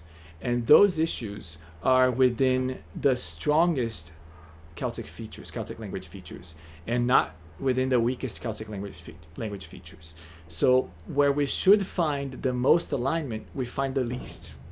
And where we don't have any expectations, that's only where we find the most, and that's at the weakest level. So clearly these languages have typologically changed. The modern Celtic languages, so-called Celtic languages of modern times, the insular languages as they're starting to be called, they have clearly changed on a typological level. And so there aren't really many justifications left with regards to actual features. In other words, within the realm of linguistics, there aren't many features left to justify the Brittonic and Gaelic languages continue to be called Celtic languages. So that is why today even they have been calling them more insular languages without any Celtic name on the label. That has already started, that will continue, especially because Celtoskepticism, as John Collis made the point in the video that we watched, is now accepted by the president of the International Congress of Celtic Studies, Dr. Patrick Sims Williams. All right. So that's the justification that I wanted to make here, is that I completely disagree with your characterization here that the Irish are the most Celtic people. And I am disagreeing with this not only in this paradigm outside of the mainstream that I'm presenting, but also within the mainstream. I'm saying that there are problems because we're lending implicitly this whole history and prestige of these Iron Age Southern European Celts. We're simply giving them to the Irish for no reason whatsoever when they have no connection to them. So even within the current mainstream paradigm, I think that this is incorrect, because I'm pretty sure actually that neither George Buchanan nor Paul Yves Pesron nor Edward Lewid meant to gift the Irish and the Welsh with the name of Celtic people and Celts when they called their languages Celtic languages. I'm sure that as very diplomatic and also conservative in the sense of being guarded with your statements, the academically conservative scholars that I have just listed, I'm sure that they would never say that this is meant to imply that these people are Celts or Celtic in any way. And I'm sure that you would agree with me that no academic, even today, would say that because they speak Celtic languages, therefore they should be referred to as Celts or Celtic. So I think this is absolutely wrong, and this is one of the major points that I disagree with you on this video about the Celts. This is why I wanted to start with this video. And let me continue from 1134, watching on my end to see if there's something else I'd like to address here.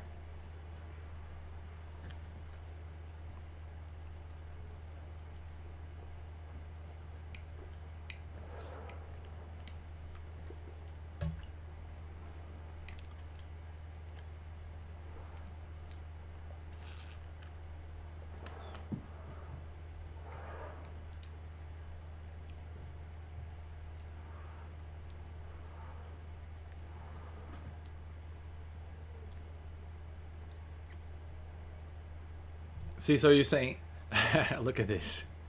I want to play this part now. But let me see where it ends.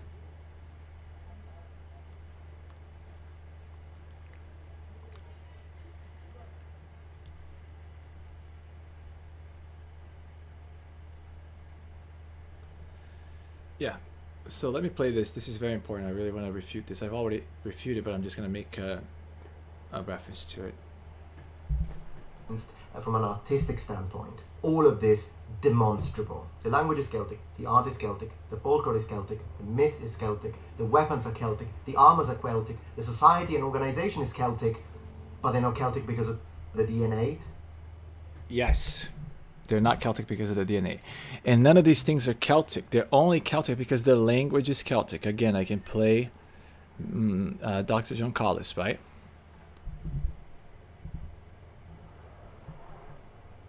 Celtic. And virtually every use that we see in the modern world, like Celtic art, Celtic church, Celtic tiger economies, and also all of this, it's based on this one single mistake which happens in the first decade of the 18th century. The mistake of calling the languages Celtic languages. So Metatron, do you see the point that I'm making here? When you justify them as being Celts by saying, oh, they have, what is it? Celtic, the art is Celtic, an artistic standpoint. All of this demonstrable. The language is Celtic. The language is Celtic. Well, arbitrarily Celtic. It could have been Gaelic, and then you would have been defending that the Irish are Gaelic. Again, I've made this point, but I want to make sure that you understand. So the language is Celtic artificially, arbitrarily, from a random choice. Not random, but you understand. It's like not connected to history or culture. The only connection is because they thought it was the same language, and it ends up being related somewhat, but I've just shown from the book, The Celtic Language is not very related even to begin with. And so the first thing that you say here, oh, they speak a Celtic language. Well, that's arbitrary. So let's see what else.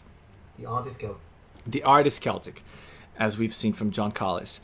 Their art is only Celtic because they speak Celtic. So because they were Celtic speakers, then people started to extend and expand this term. This is also part of what I want to argue here. Do you see how bad of an idea it was to name these languages, the Celtic languages, when it gives room and allowance for those Irish to keep extending this term and keep cushioning themselves with more stuff, and now you fell for it. Again, I don't mean this in a rude way, but everybody ends up falling for it. That oh my God, but they have the art that is Celtic, and they also have this the language is Celtic, their myths, their folklore, their arms, their armors, and the economy is Celtic with the Celtic tiger. None of these things are Celtic. They were only named Celtic because they're Celtic speakers. And being Celtic speakers never granted them the right to call other things Celtic. So all of these things are invalidly and unjustifiably being called Celtic. At the very least, it should be corrected to Gaelic. even though they were never called Gallic, at least their ethnicity in Gaul was called Gallic. So at least that much they could defend and justify, and therefore use that name as a valid name for themselves historically, because their ethnicity was called Gallic, even though they in their territories were not. But these people, these northwestern Europeans in Gaul, were called Celts. I'm sorry, were called Galatians and Gallic, and so those are names that they could use, but not Celts. They were never called Celts. And so what else? The folklore is Celtic. The folklore is not Celtic. Their folklore is only Celtic since the 18th century. Before the 16th century, even, they didn't think any of their folklore was Celtic.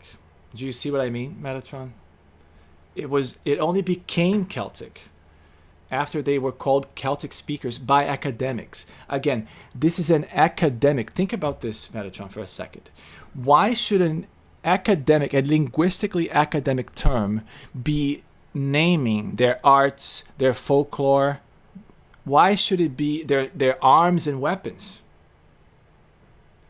Why should their being speakers of Celtic grant them the allowance to cushion themselves in everything that they do with Celtic? Do the Iberians say, oh, our culture is Roman, it's Roman culture? Do the Iberians say that? Do the French say that? Can the Romanians make a drawing on a piece of paper and say, this is a Roman drawing? Can they sing a song and say, this is a Roman song? Metatron, please tell me. Can the French sing a song and say it's a Roman song? They cannot. Can they say it's Roman art that they're doing? I'm doing Roman art. Can the French say, oh, we have this bit of folklore, it's French, therefore it's Roman folklore, it's part of Roman mythology? Can the French say that something that is clearly that has clearly never belonged to the Roman pantheon and Roman culture, but because it's French and French only, can they say this is Roman folklore? No, they can't. And no amount of naming arbitrarily their language as Romance or and then extending that to Romance culture, no amount of that rhetoric is going to allow historically for anything exclusively French to be Roman. That is, first of all, anachronistic, as is this naming of the Irish as Celtic and their things as Celtic, when they have only been Celtic speakers and associated with Celtic at all since the 16th or 18th century, depending on where you want to count from. Well, the Irish certainly from the 16th century, but the Welsh from the 18th century. So there's even a gap there. That goes to show that none of that belongs to them. Those labels do not belong to them. Celtic, it's not their term.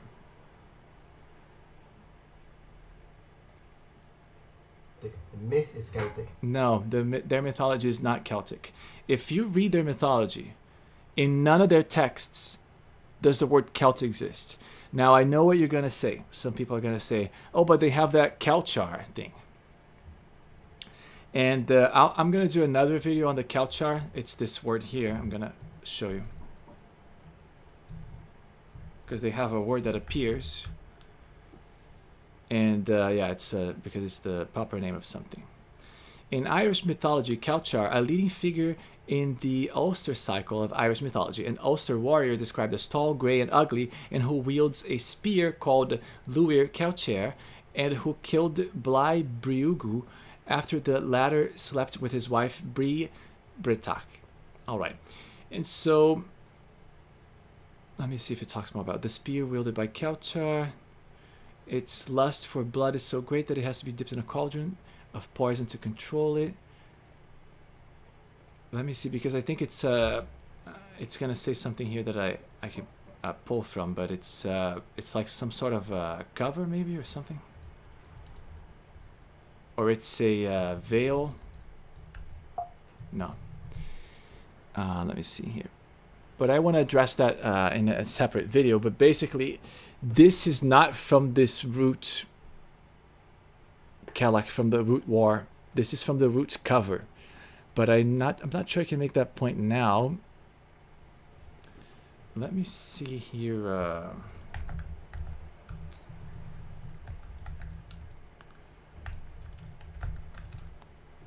if I can find something about this really quickly. Or possibly I can read from a research that I've done earlier. Yeah, let me read from a research that I've done earlier, and then we'll get done with this right here, right now. So I'm gonna go to my other computer here. And then I can just read it to you. It's not gonna show on the screen, but I can read it to you. Because then we can get rid of this Celtchar argument once and for all. It has nothing to do with Celts.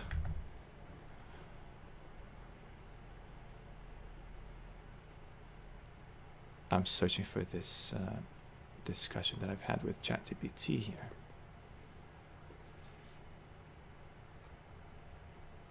And so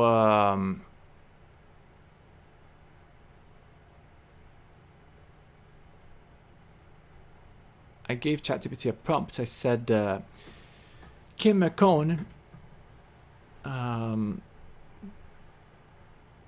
I think, I'm not sure, but I think he said, or he would say, again, right? How can we say would say? But it's just from the papers I've read from him. But I'm not sure that he makes this point, so I don't want to be unfair.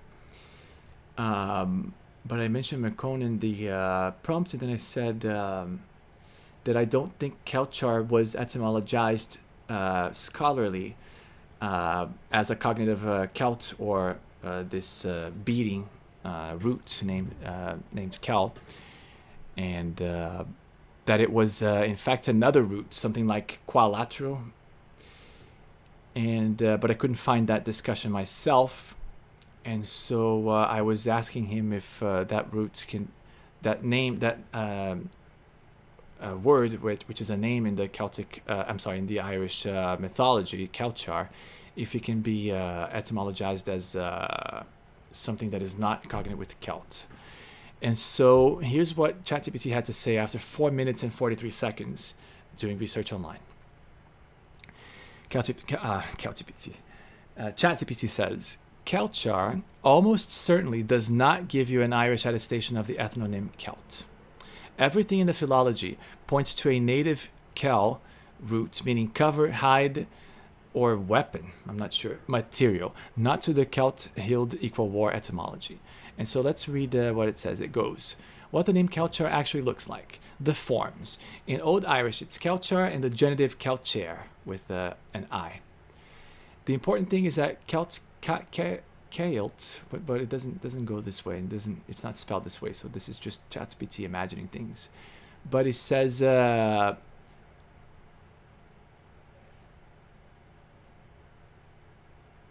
me see here.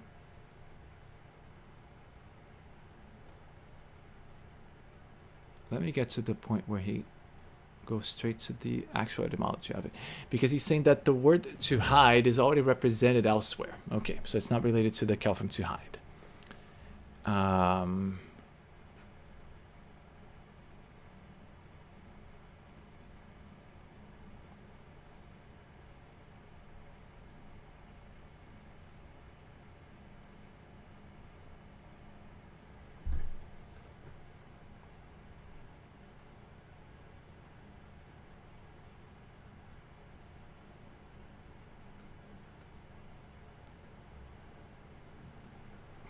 Actually, hold on. Let me read this again, because it might need some updating.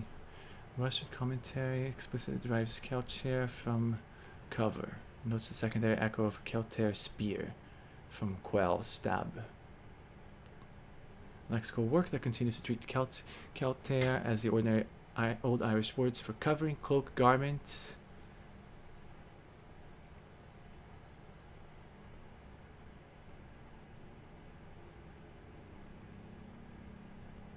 Yeah, so number one, nobody uses Celtchair to, well, actually some, I think John T. Koch, unfortunately, did make this mistake in one of his papers, and I'll have to address that later.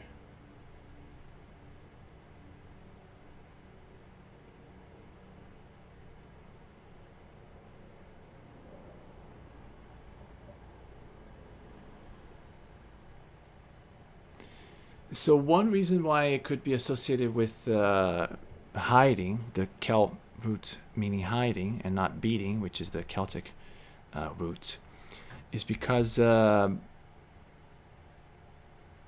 this Celtchair is it an individual? Yeah, son of So this Celtchair individual is associated with trickery and ambush, and an older gloss, so another older definition of him, literally describes the name as fond of concealment. So literally, there's a gloss that describes the name Celtchair as fond of concealment. So I'm going to just use this tiny. Well, actually, let me show you here. So you see what I'm typing here. Celtchair. Why would it be fond of concealment? So Kel is concealment, and I'm not sure where the T goes in. Maybe because Kelt would be hidden. Okay, so the Kelt would be concealment, and then the char is like cognate with English. Well, I shouldn't put this word here in the stream, but I'm going to write it with an asterisk. So it's cognate with an English word, and it's also cognate with the Romance word. So for instance, Latin carus, which means deer. So it's basically like, also means like taking a liking. So being dear to, or having dear, having something dear. So basically, someone that has concealment dear to themselves is someone fond of concealment. So again, Celtchar, because it's glossed as fond of concealment, it's more likely that this Celt means concealment, since this char is the known English word and also this Latin word carus. All right. And let me see what else here.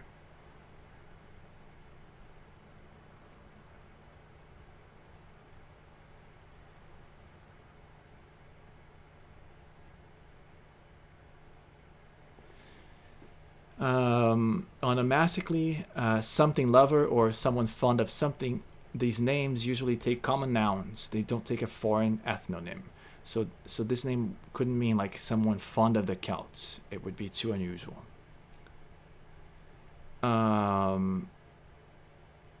There's also another possibility. Let me show you this Latin word here. This is a Latin word for knife, if I'm not mistaken. Yeah, knife or a razor. And oh, it doesn't come from where I thought.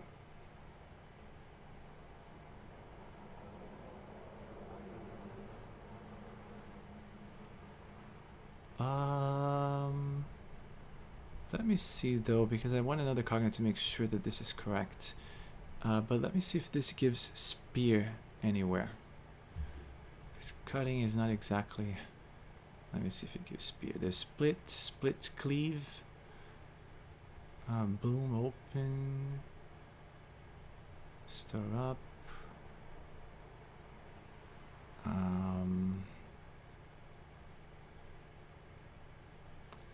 No. Let me see. Scalp, it's pretty close. Let me see one thing here.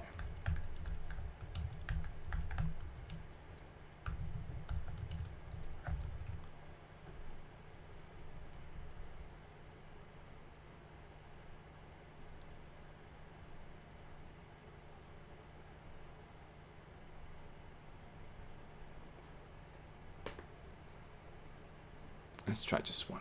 And then also we're going to try, I want to get the roots for it.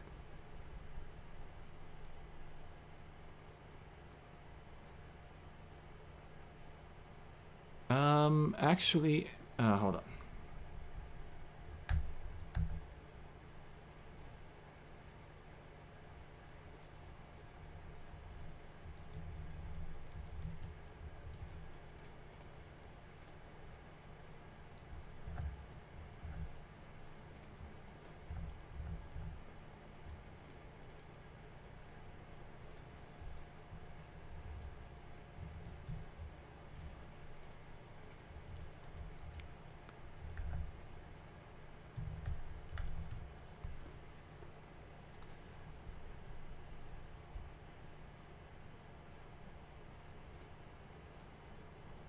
What?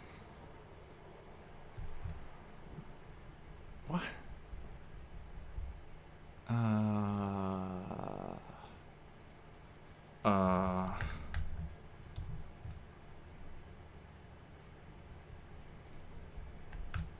I don't get it.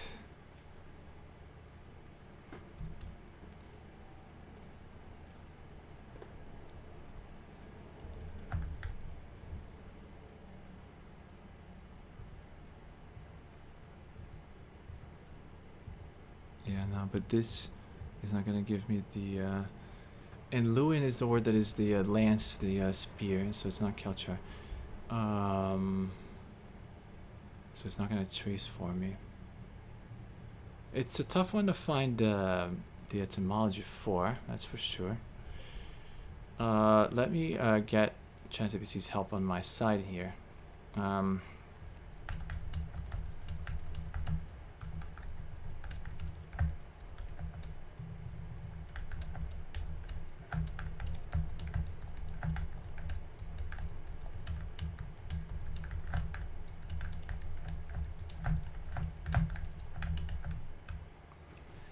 So I'm asking, actually, hold on. I unfortunately asked ChatGPT 5.1 again because this is from 5.1.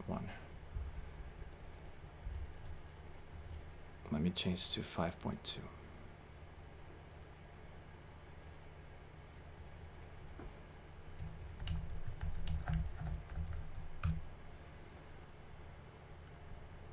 So now I'm asking 5.2. When I asked it, it was 5.1. It was a while ago.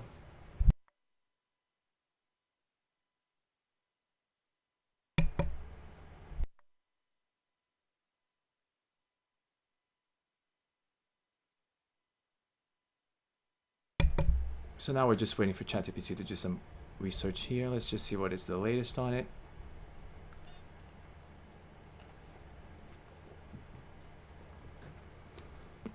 But it is very, very hard.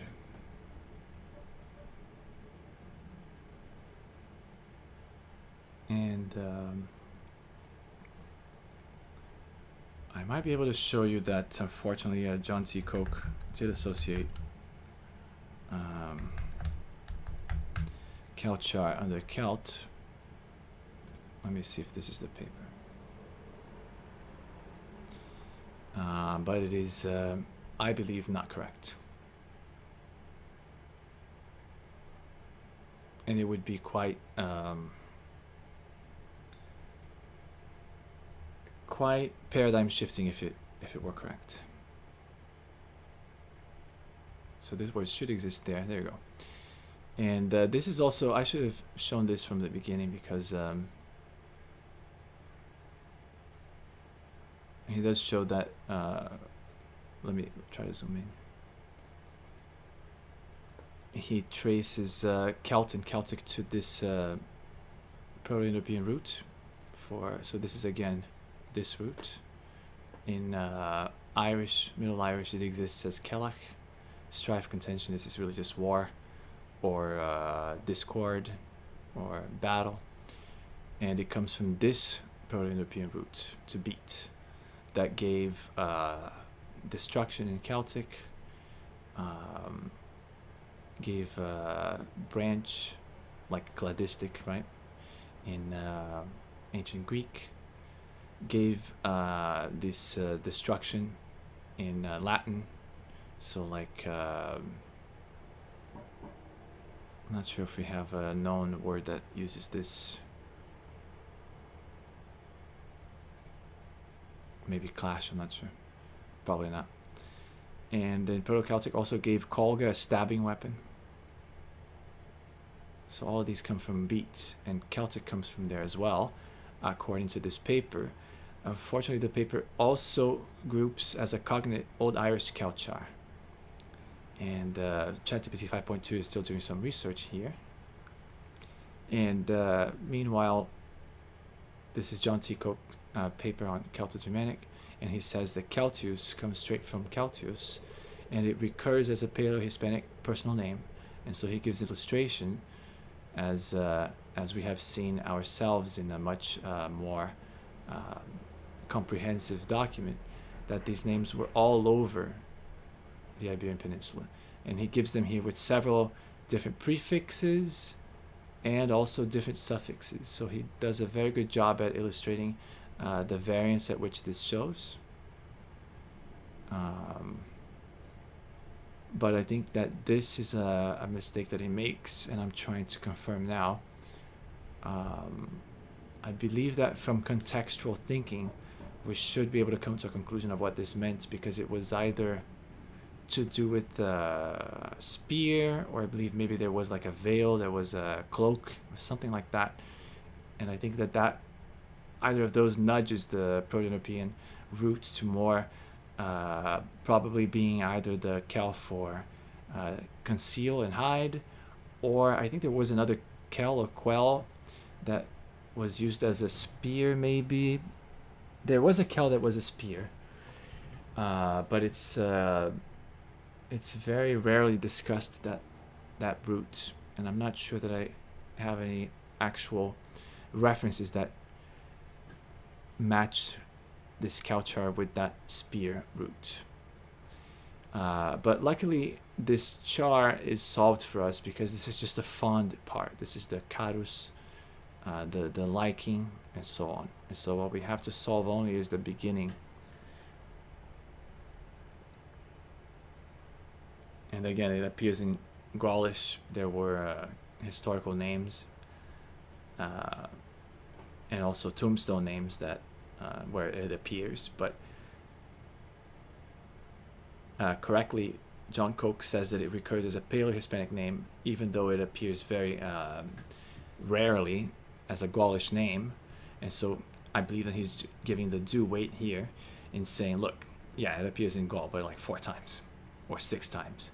But in the Iberian Peninsula, it appears between 150 times and 200 times. So he doesn't even list all of them. He just lists some of the main ones to showcase their being prefixed and suffixed, and to try to give us a quick overview of what it looks like over there. But that's clearly the place where these names are original to, and it's clearly the place where the stem Celt in Europe is original to, when it comes to calling people Celtic.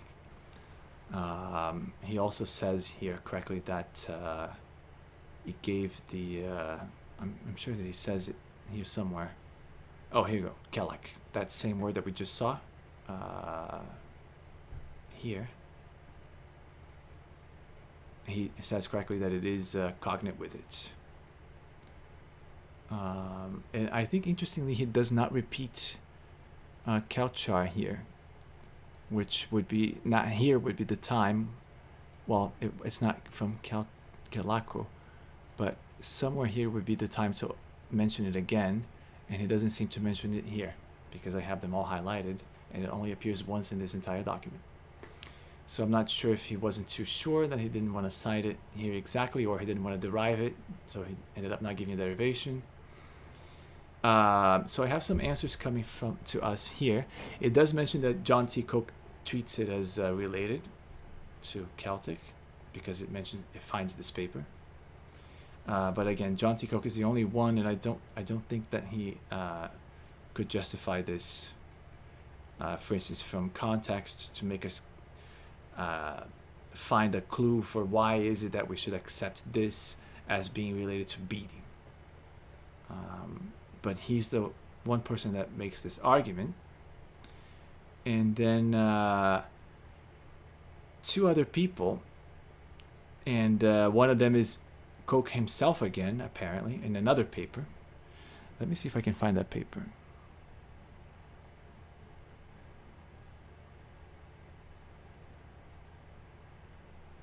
Interesting. Let me copy this link and just open it here. We'll find it together.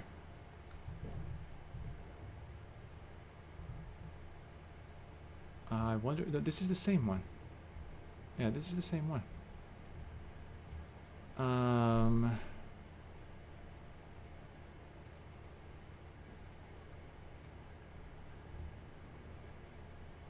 But it says here, but I'm not sure if that's what it does here.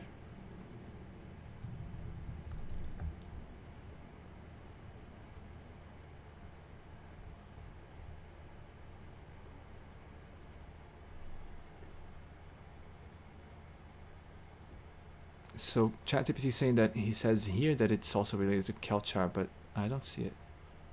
It only shows us once in this paper.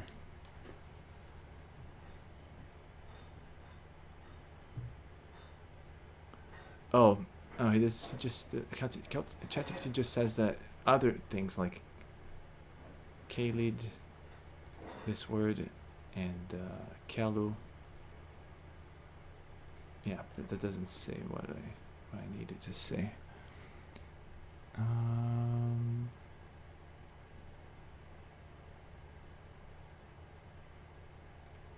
So it's basically this John Riz. Let me see if I can open his link. I don't think this is going to open. Oh, actually, I think it will. And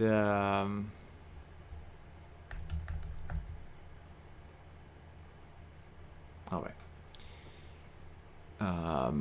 So here, at least he's giving a contextual justification, which is more than what John C. Koch has done to justify his theory. And let me go ahead and zoom in. So here's John Riz, R-H-Y-S, and he says, an article in the Rennes d'Insenchus is devoted to Lieth. See the review Celtic 1678 to 9 to 79, of course. As to Kelchar, genitive Kelcher, the name would seem to have meant him who is fond of concealment. And does he give a justification? Let me read a little bit more. The Mabinogi form of the Welsh name. Oh, interesting. Oh, this should help. The Mabinogi form of the Welsh name is Luit Wab Kilquit, which literally meant, I'm not sure what this means, I.L., son of him of the retreat of the wood. But in the Trith story, under a slightly different form of designation, we appear to have the same person as Luido Mab Calquit and Luido Mab Calquit. Same thing. Oh, together and separate, the Calquit, which would seem to mean this IL again, which I'm not sure what it means, and then son of him of the hidden wood. It looks as if the bilingual storyteller of the language transition had not been able to give up the Kel of Kelchar at the same time that he rendered Kelt by Quet, wood or trees, as if identifying it with Kailt. Witness the medieval Irish Kyle, a wood or forest, dative Kyltib, derivative adjective Kyltimhuil, Sylvester, and see Windish Irish text, page 410. This is SV. Not sure I remember what it means. SV.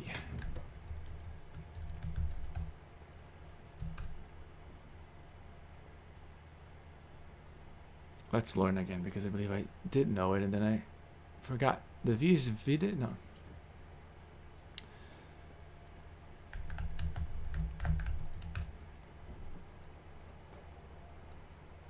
Vidit is the V probably, but S I can't remember what it is. Subverbo. Okay, so under the term. So under the term subverbo Kyle. Okay.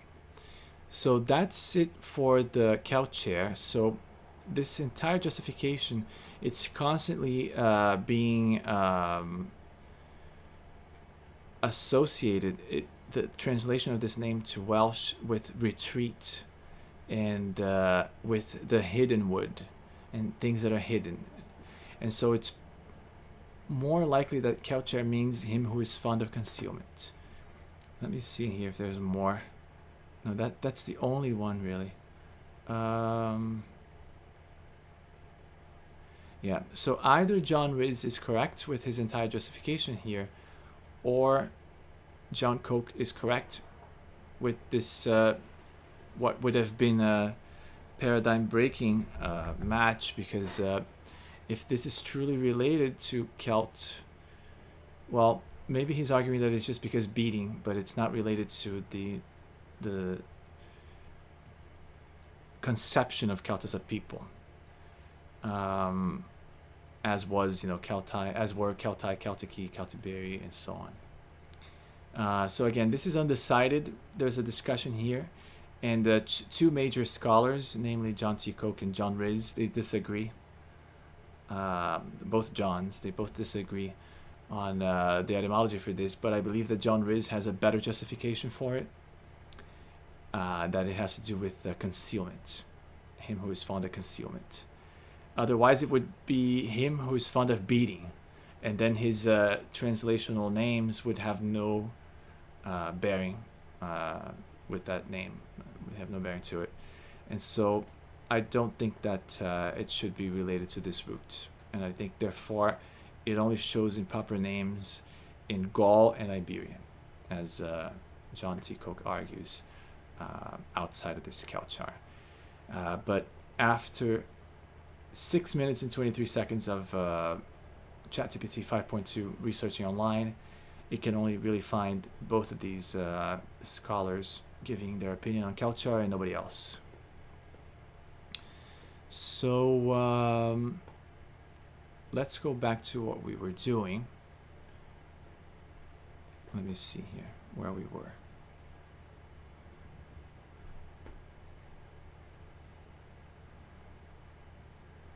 We were finishing up Metatron's video here. And so let me continue to watch it on my end, going from 1207, and we'll see if he says anything else.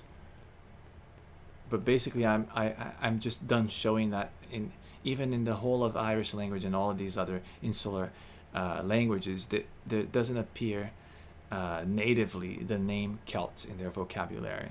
The closest you could argue is Celt char, but it's better explained as meaning hiding, someone fond of hiding, or hide fond, but not really someone that has anything to do with beating, war, and so it doesn't even begin to get into the Celtic semantic or meaning, let alone a Celtic people. They don't have any conception of that. And so let me continue to play this video here. We'll finish it up.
So there's another part that I need to play here.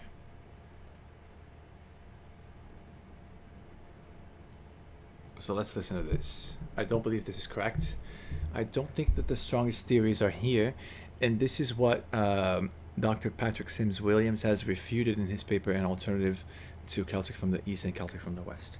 So listen to what Metatron says here. From 1500 BC is an obvious and given piece of information. When they say that the discovery would rewrite Irish history and ancestry, they are completely wrong, because just like it happened to 3/4 of Europe, I want to say, during the Iron Age, the people of Ireland were Celticized through a slow migration of people of probably relatively small numbers. So see, Metatron has this theory that the Celts Celticized Western Europe from Central Europe in the Iron Age. And I know that there's a paper that also tries to make that argument. But the best scholarly opinion today is that the bell beakers in the Bronze Age expanded westward into all of Western Europe and brought Celto-Germanic, so dialects of Celto-Germanic. In other words, it's a language that is pre-Celtic and pre-Germanic. Okay, you could say technically pre-Proto-Celtic, pre-Proto-Germanic. All right, and this language John T. Koch calls Celto-Germanic without any pre or proto, just to make it easy. Okay, and it was an undifferentiated blob that was both Germanic and Celtic, but at the same time neither. It was something that would give give birth to Proto-Celtic and Proto-Germanic, and even to pre-Celtic and pre-Germanic, or in other words, pre-Proto-Celtic, pre-Proto-Germanic. So this Celto-Germanic was the language that these bell beakers spread across the entirety of Western Europe. And then through time, they would have solidified into becoming Celtic with interaction and influence from Basque, according to John T. Koch. So basically, according to him, the only reason why Celtic exists is because these pre-Proto-Germanic languages mixed with pre-Proto-Basque, so to speak. Now, the Celtic languages are not that Basque. In fact, they're not very Basque at all. Mainly the influence was in how it is pronounced, but the language remains this completely Indo-European. I'm talking about Celtic now. Remains this completely Proto-Indo-European language that actually, if we reconstruct it, it becomes a very much language that looks like very much like Proto-Germanic. It doesn't look like Proto-Italic. We'll see that in another stream. But basically, here I'm making the point that the best theory so far is not that Celtic was spread in the Iron Age. It was that it started from the Bronze Age, not as Celtic, but as pre-Proto-Celtic, the same thing as pre-Proto-Germanic. And then those languages solidified both in these Celtic-speaking places and in the Germanic-speaking places. Okay, it was all Celto-Germanic, and then in the Germanic places it solidified as Germanic. In the Celtic places it solidified as Celtic because of Basque influence. All right, and so it's not very likely that Celtic came to Western Europe from the Iron Age. I understand that this theory is still alive, I suppose, especially because Wikipedia keeps still putting it out. But more and more are academics shifting to the idea that it was a bell beaker language that went through to Western Europe that then solidified into Celtic, especially when you go into looking to how is it that these academics explain Lusitanian nowadays, and they need Bronze Age languages to explain them, because they need a language that is shifted into the past at least once, and they can't remain in the Iron Age to get that language for Lusitanian to justify it and its features. So they need to go one era further into the past from Iron Age, and so that forces them to accept that Lusitanian came with Celtic in the Bronze Age. So a lot of academics are shifting their opinion because more or less Lusitanian forces them to make that shift, to admit that there's only really one detectable wave of Indo-Europeans going into Western Europe, and it is this wave of Bronze Age bell beakers.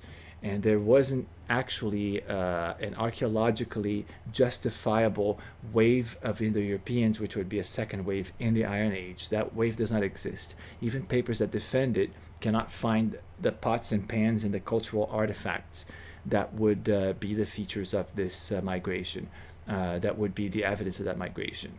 And so they can't find it. That doesn't exist as far as we can see through the evidence.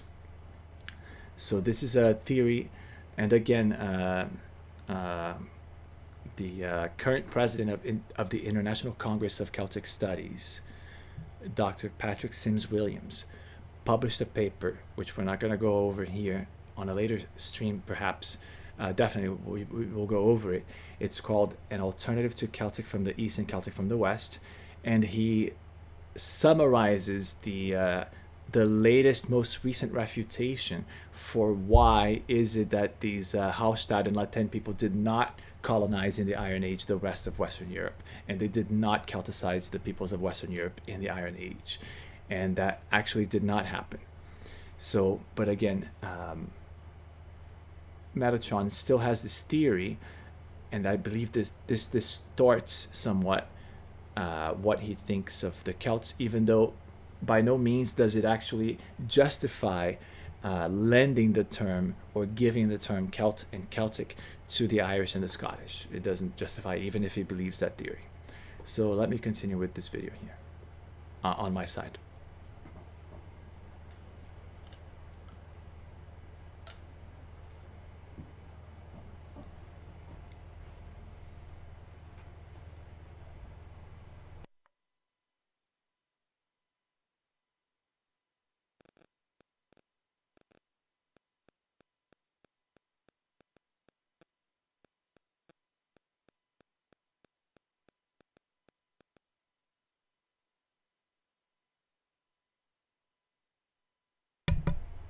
I want to play another part here.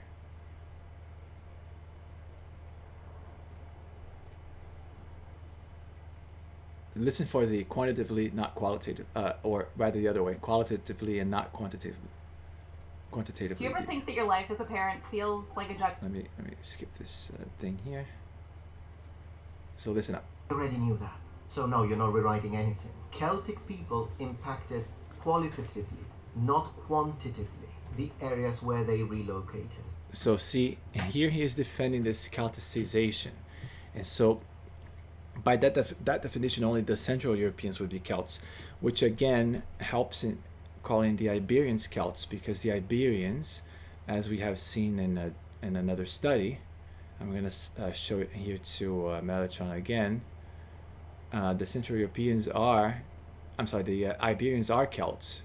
So by that theory, if only the original Celts are the Central Europeans who spread Celtic, then we must accept the fact that the Iberians are also Celts, together with the Central Europeans and apart from the insular Gaelic and Brittonic peoples, because the Iberian people are a Central European people, as we can see here. They cluster with Central Europeans in an MDS plot of F3 statistics, shared genetic drift, also known as genetic distance.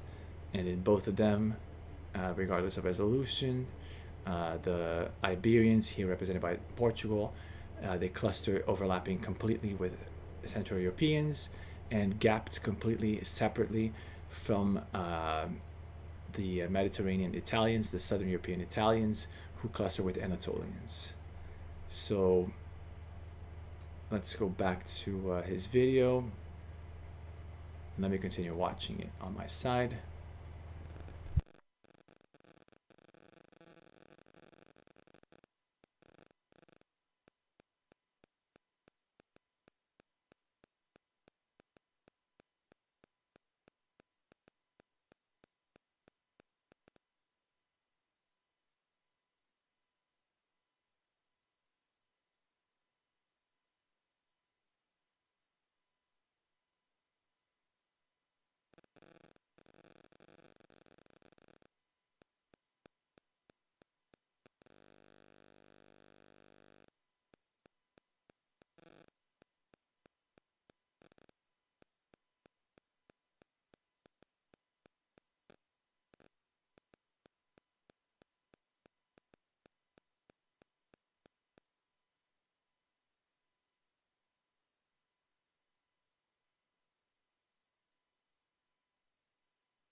All right, so I watched to the end, and he simply plays a video of the actual researchers, and the researchers, according to that clip, don't corroborate what the article says, and so that's why he says that that's the refutation of the article.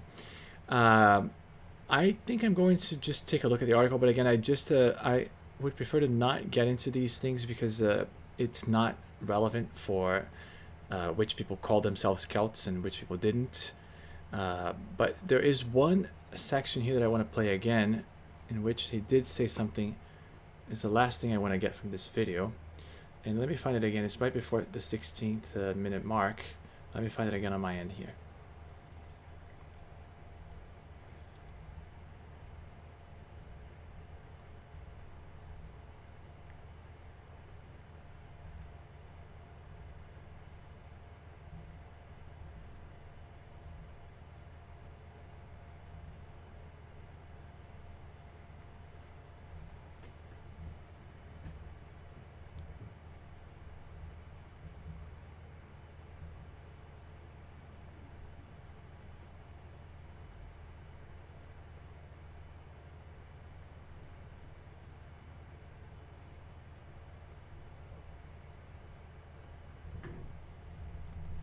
Let me try and find it again here.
I think this is the part. Wait, hold on. Yeah, I think this is it. Yeah. So let's go from 4:15 onwards, just 20 seconds or more.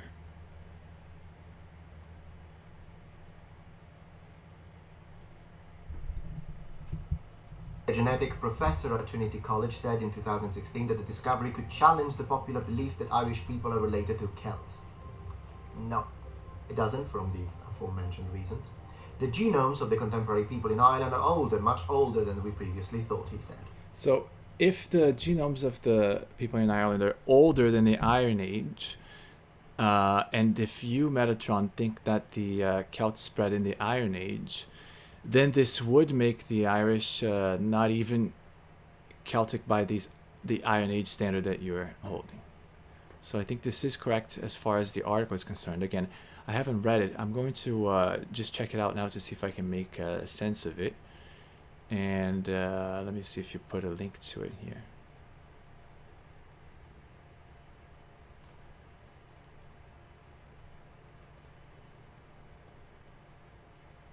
And we'll see if we can make sense of what the main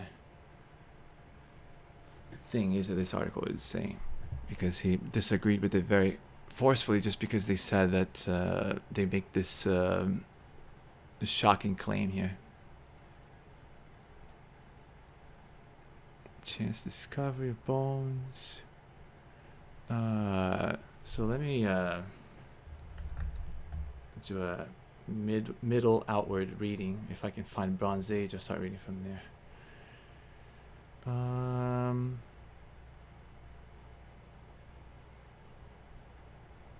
So Bronze Age does not figure in the article itself? That is amazing. How do you talk about this without mentioning the Bronze Age? Oh, but it does mention 2000 BC.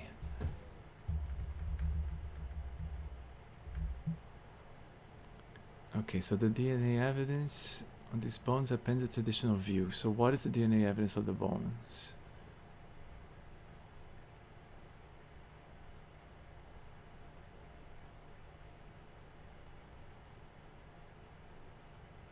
The bones resembled, okay, but what about the DNA? From the Bible lands in the Middle East.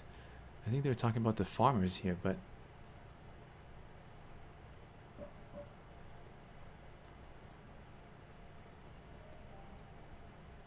well, this is very how do you say it? It's just meant to be shocking, but very little content.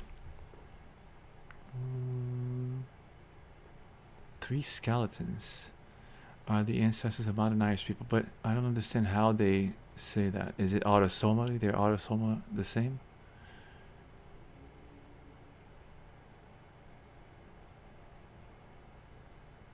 Does this have a link to the actual study? A 2016 discovery. Okay, but is there a paper?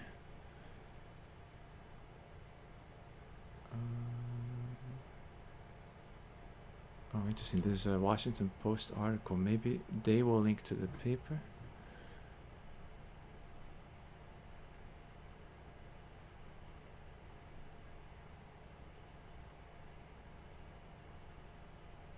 This is another one that this article is linking to. That might be.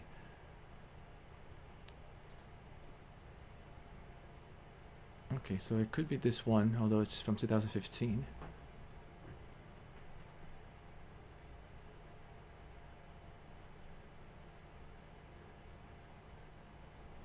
Okay, so it needs to be talking about this Curry's McQuagg's bar.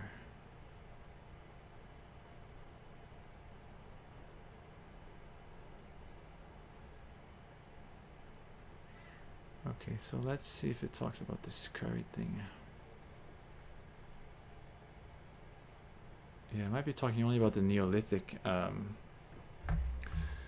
component of theirs, but why would this have anything to do with migration?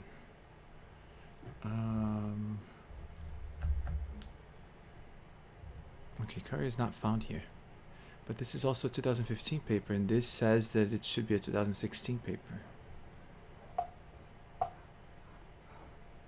Coentrum. Who is the main academic here?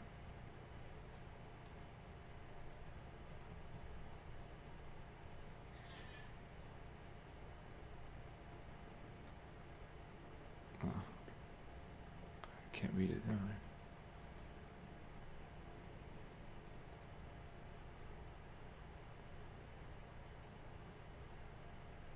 Mass migration of Stone Age farmers from Eastern was foundation of Celtic population. What? Is this a 2016 paper again? Doesn't even mention.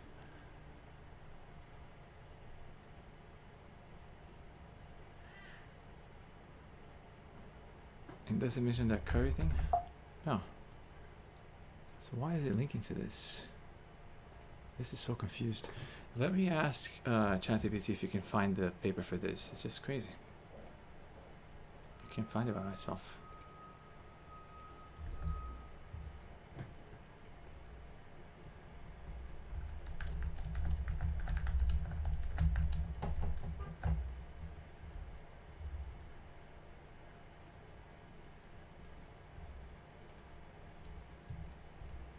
Yeah, because I suppose criticizing the paper that we haven't even found it because of its coverage by some you know, newspaper, it's kind of inconsequential. And so let me see if I can find the paper that this article is about. It should be Cassidy et al. 2016 maybe. But I really want to see it now because I don't even understand what it's saying. It seems to be talking about the Neolithic people, but they don't have anything to do with the modern Irish people. I think I found it.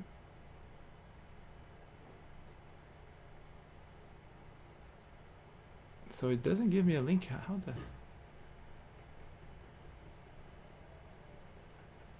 Let me see if I can find it by searching the name then, because it gives me the name.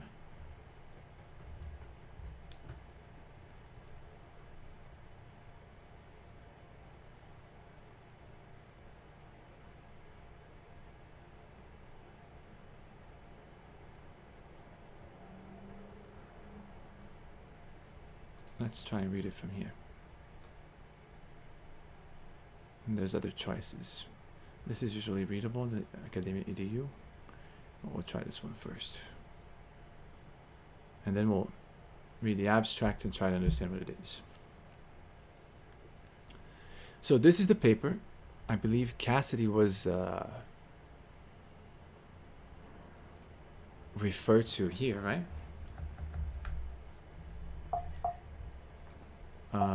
It wasn't. My God.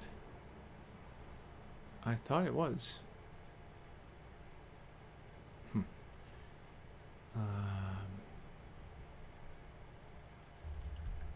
And this doesn't talk about the curry thing.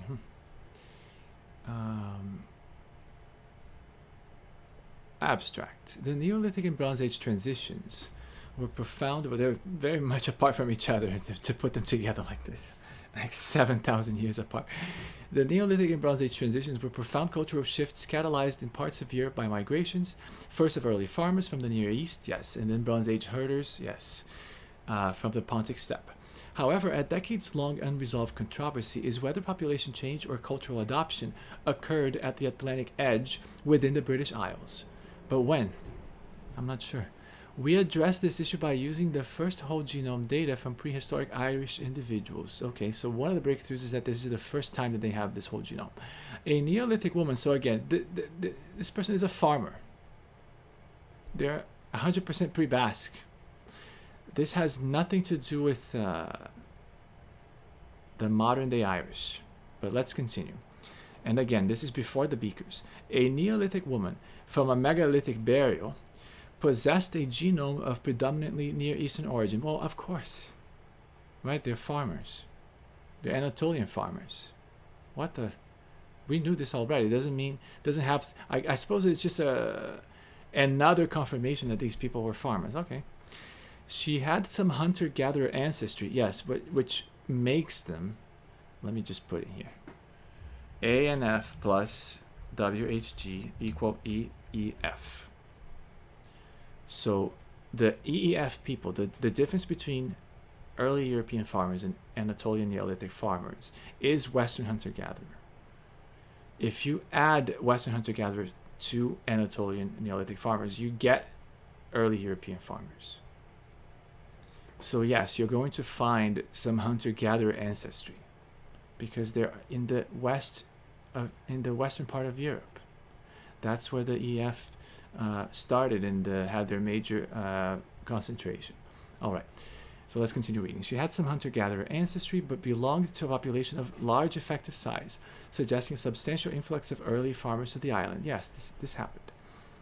3 Bronze Age, well, that's a long abstract. 3 Bronze Age individuals from Rathlin Island, and now they are going to be Bronze Age, so they're after the bronze was carried into Ireland with the Balbeakers, including 1 high-coverage genome, showed substantial steppe genetic heritage, indicating that the European population upheavals of the 3rd millennium manifested all the way from southern Siberia to the Western Ocean. Which, again, this is true. The upheaval, the turnover was about 90%, I believe. This turnover invites the possibility of accompanying introduction of Indo-European, perhaps early Celtic language.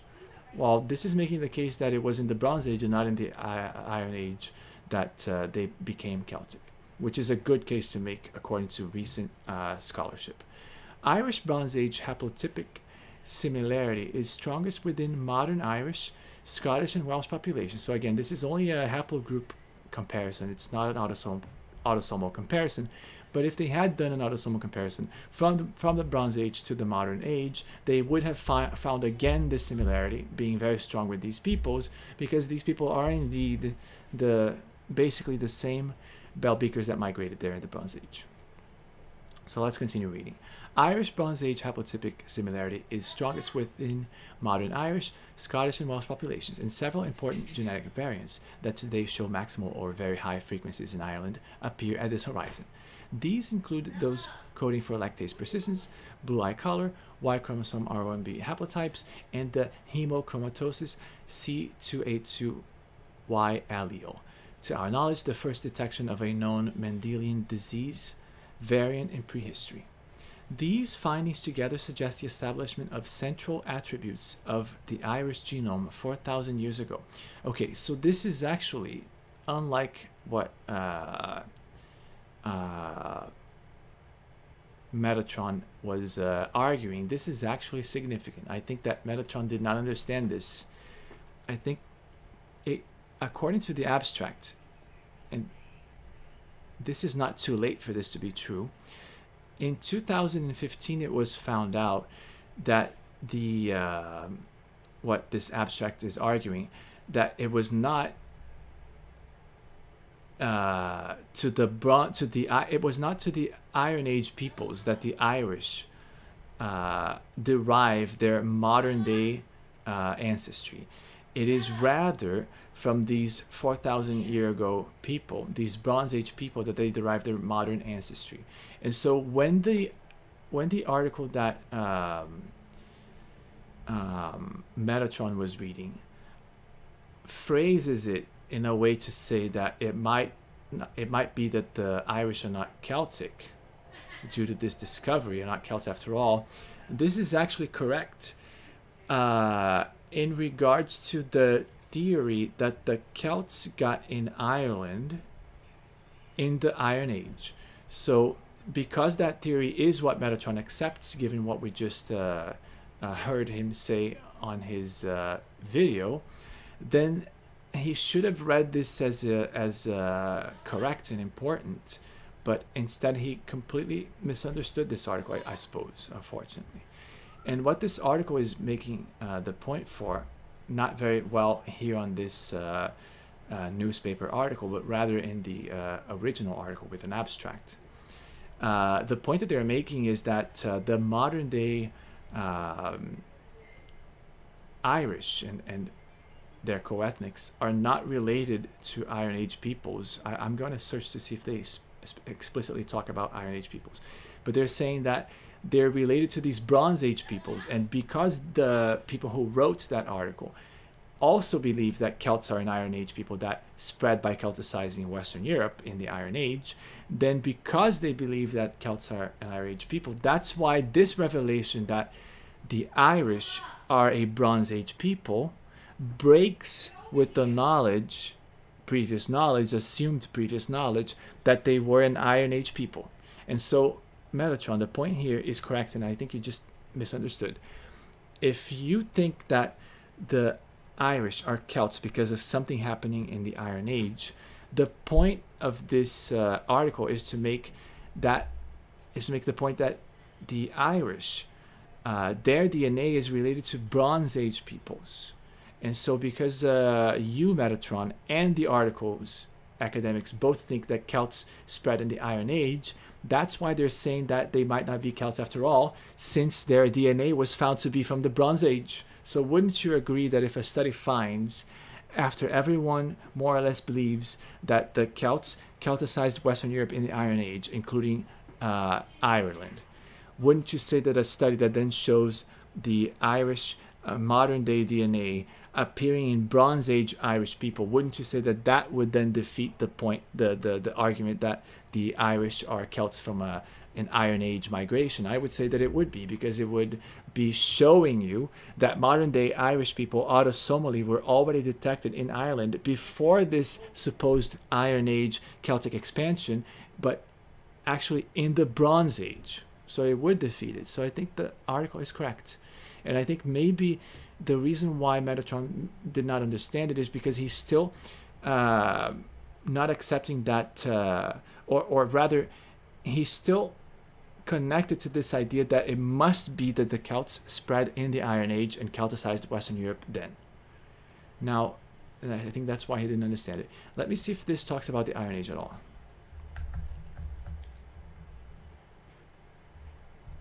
No, never mentioned the Iron Age. And let me see if it mentions the Celts.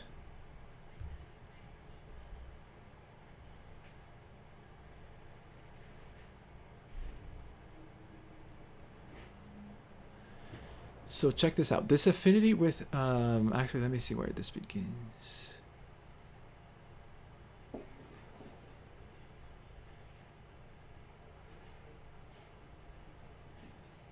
This affinity with Irish and so on suggests a degree of continuity stretching over 4,000 years at the insular Celtic edge of Europe.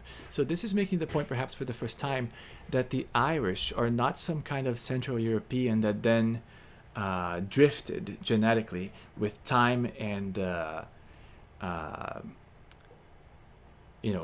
relationships with their own people, instead of continuing relationships with Central Europeans.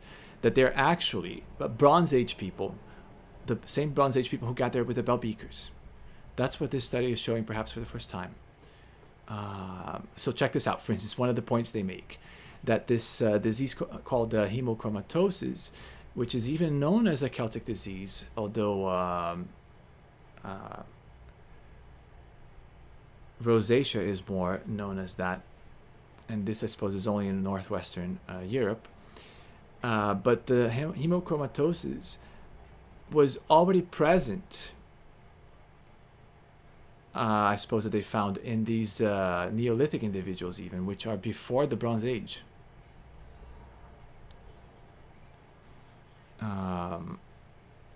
Or maybe I'm confusing these two sentences. Where do they say it's from? Known as Celtic disease is a variably penetrant recessive disorder, potentially fatal due to excessive retention of dietary iron. And then it talks about these alleles, but it doesn't relate to the Celtic disease, so it doesn't end this thought. It's interesting. And this is the last part where it talks about the Celts. Yeah.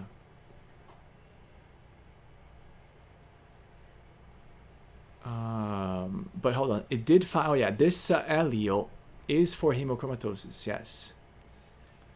In the C282Y hemochromatosis allele, and then it says that it's related even to the Neolithic. So it's saying basically here, Metatron, that some features of this so-called Celtic people, in other words, these Irish people, that have usually been associated with Celtic people, such as hemochromatosis, actually came from even before the Bronze Age, from the Neolithic, from the Stone Age.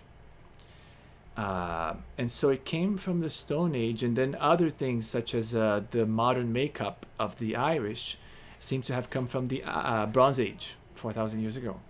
So if these discoveries are being made for the first time, as it seems that they are here, then I would say that Metatron did not understand this article and that it's actually correct.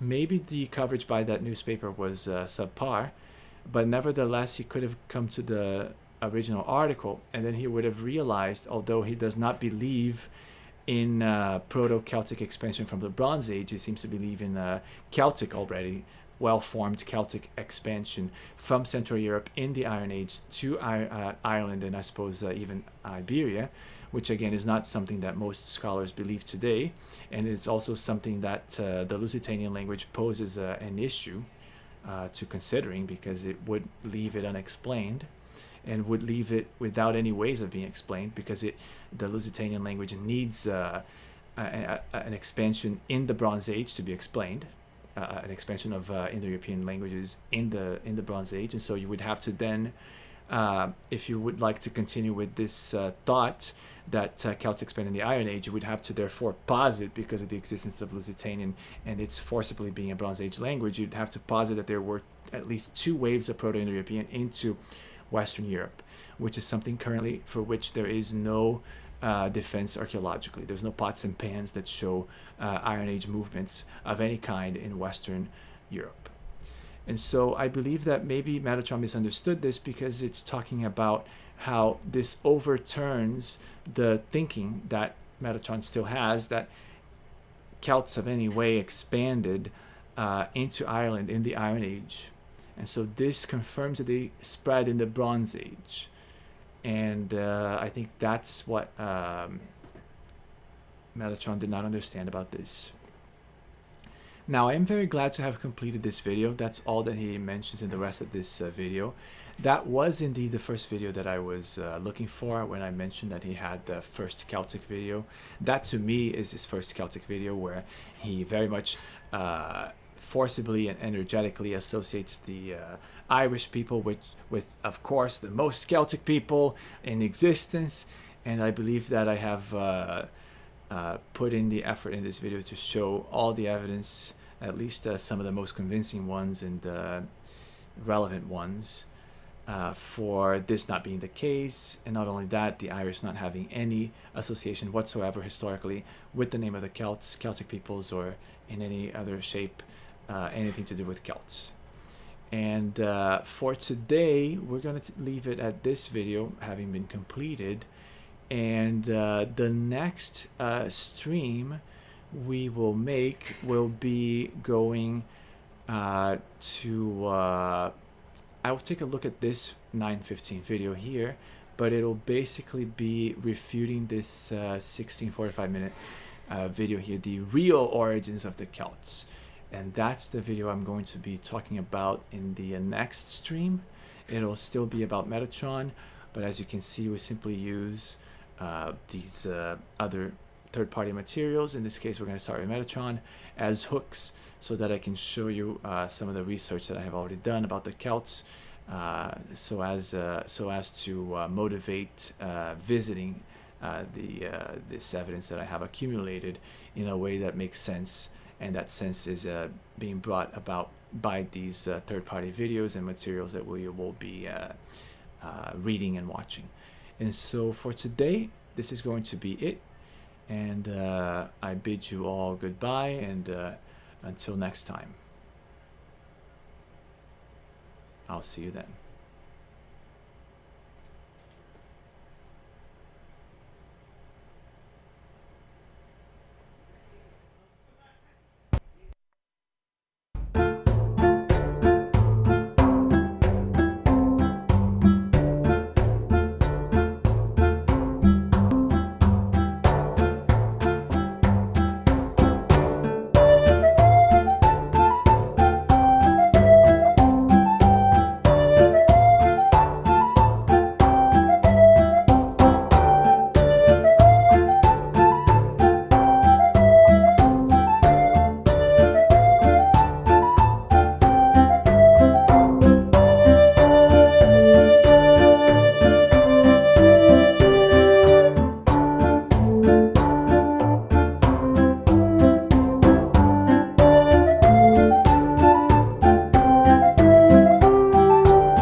Wait, Celts?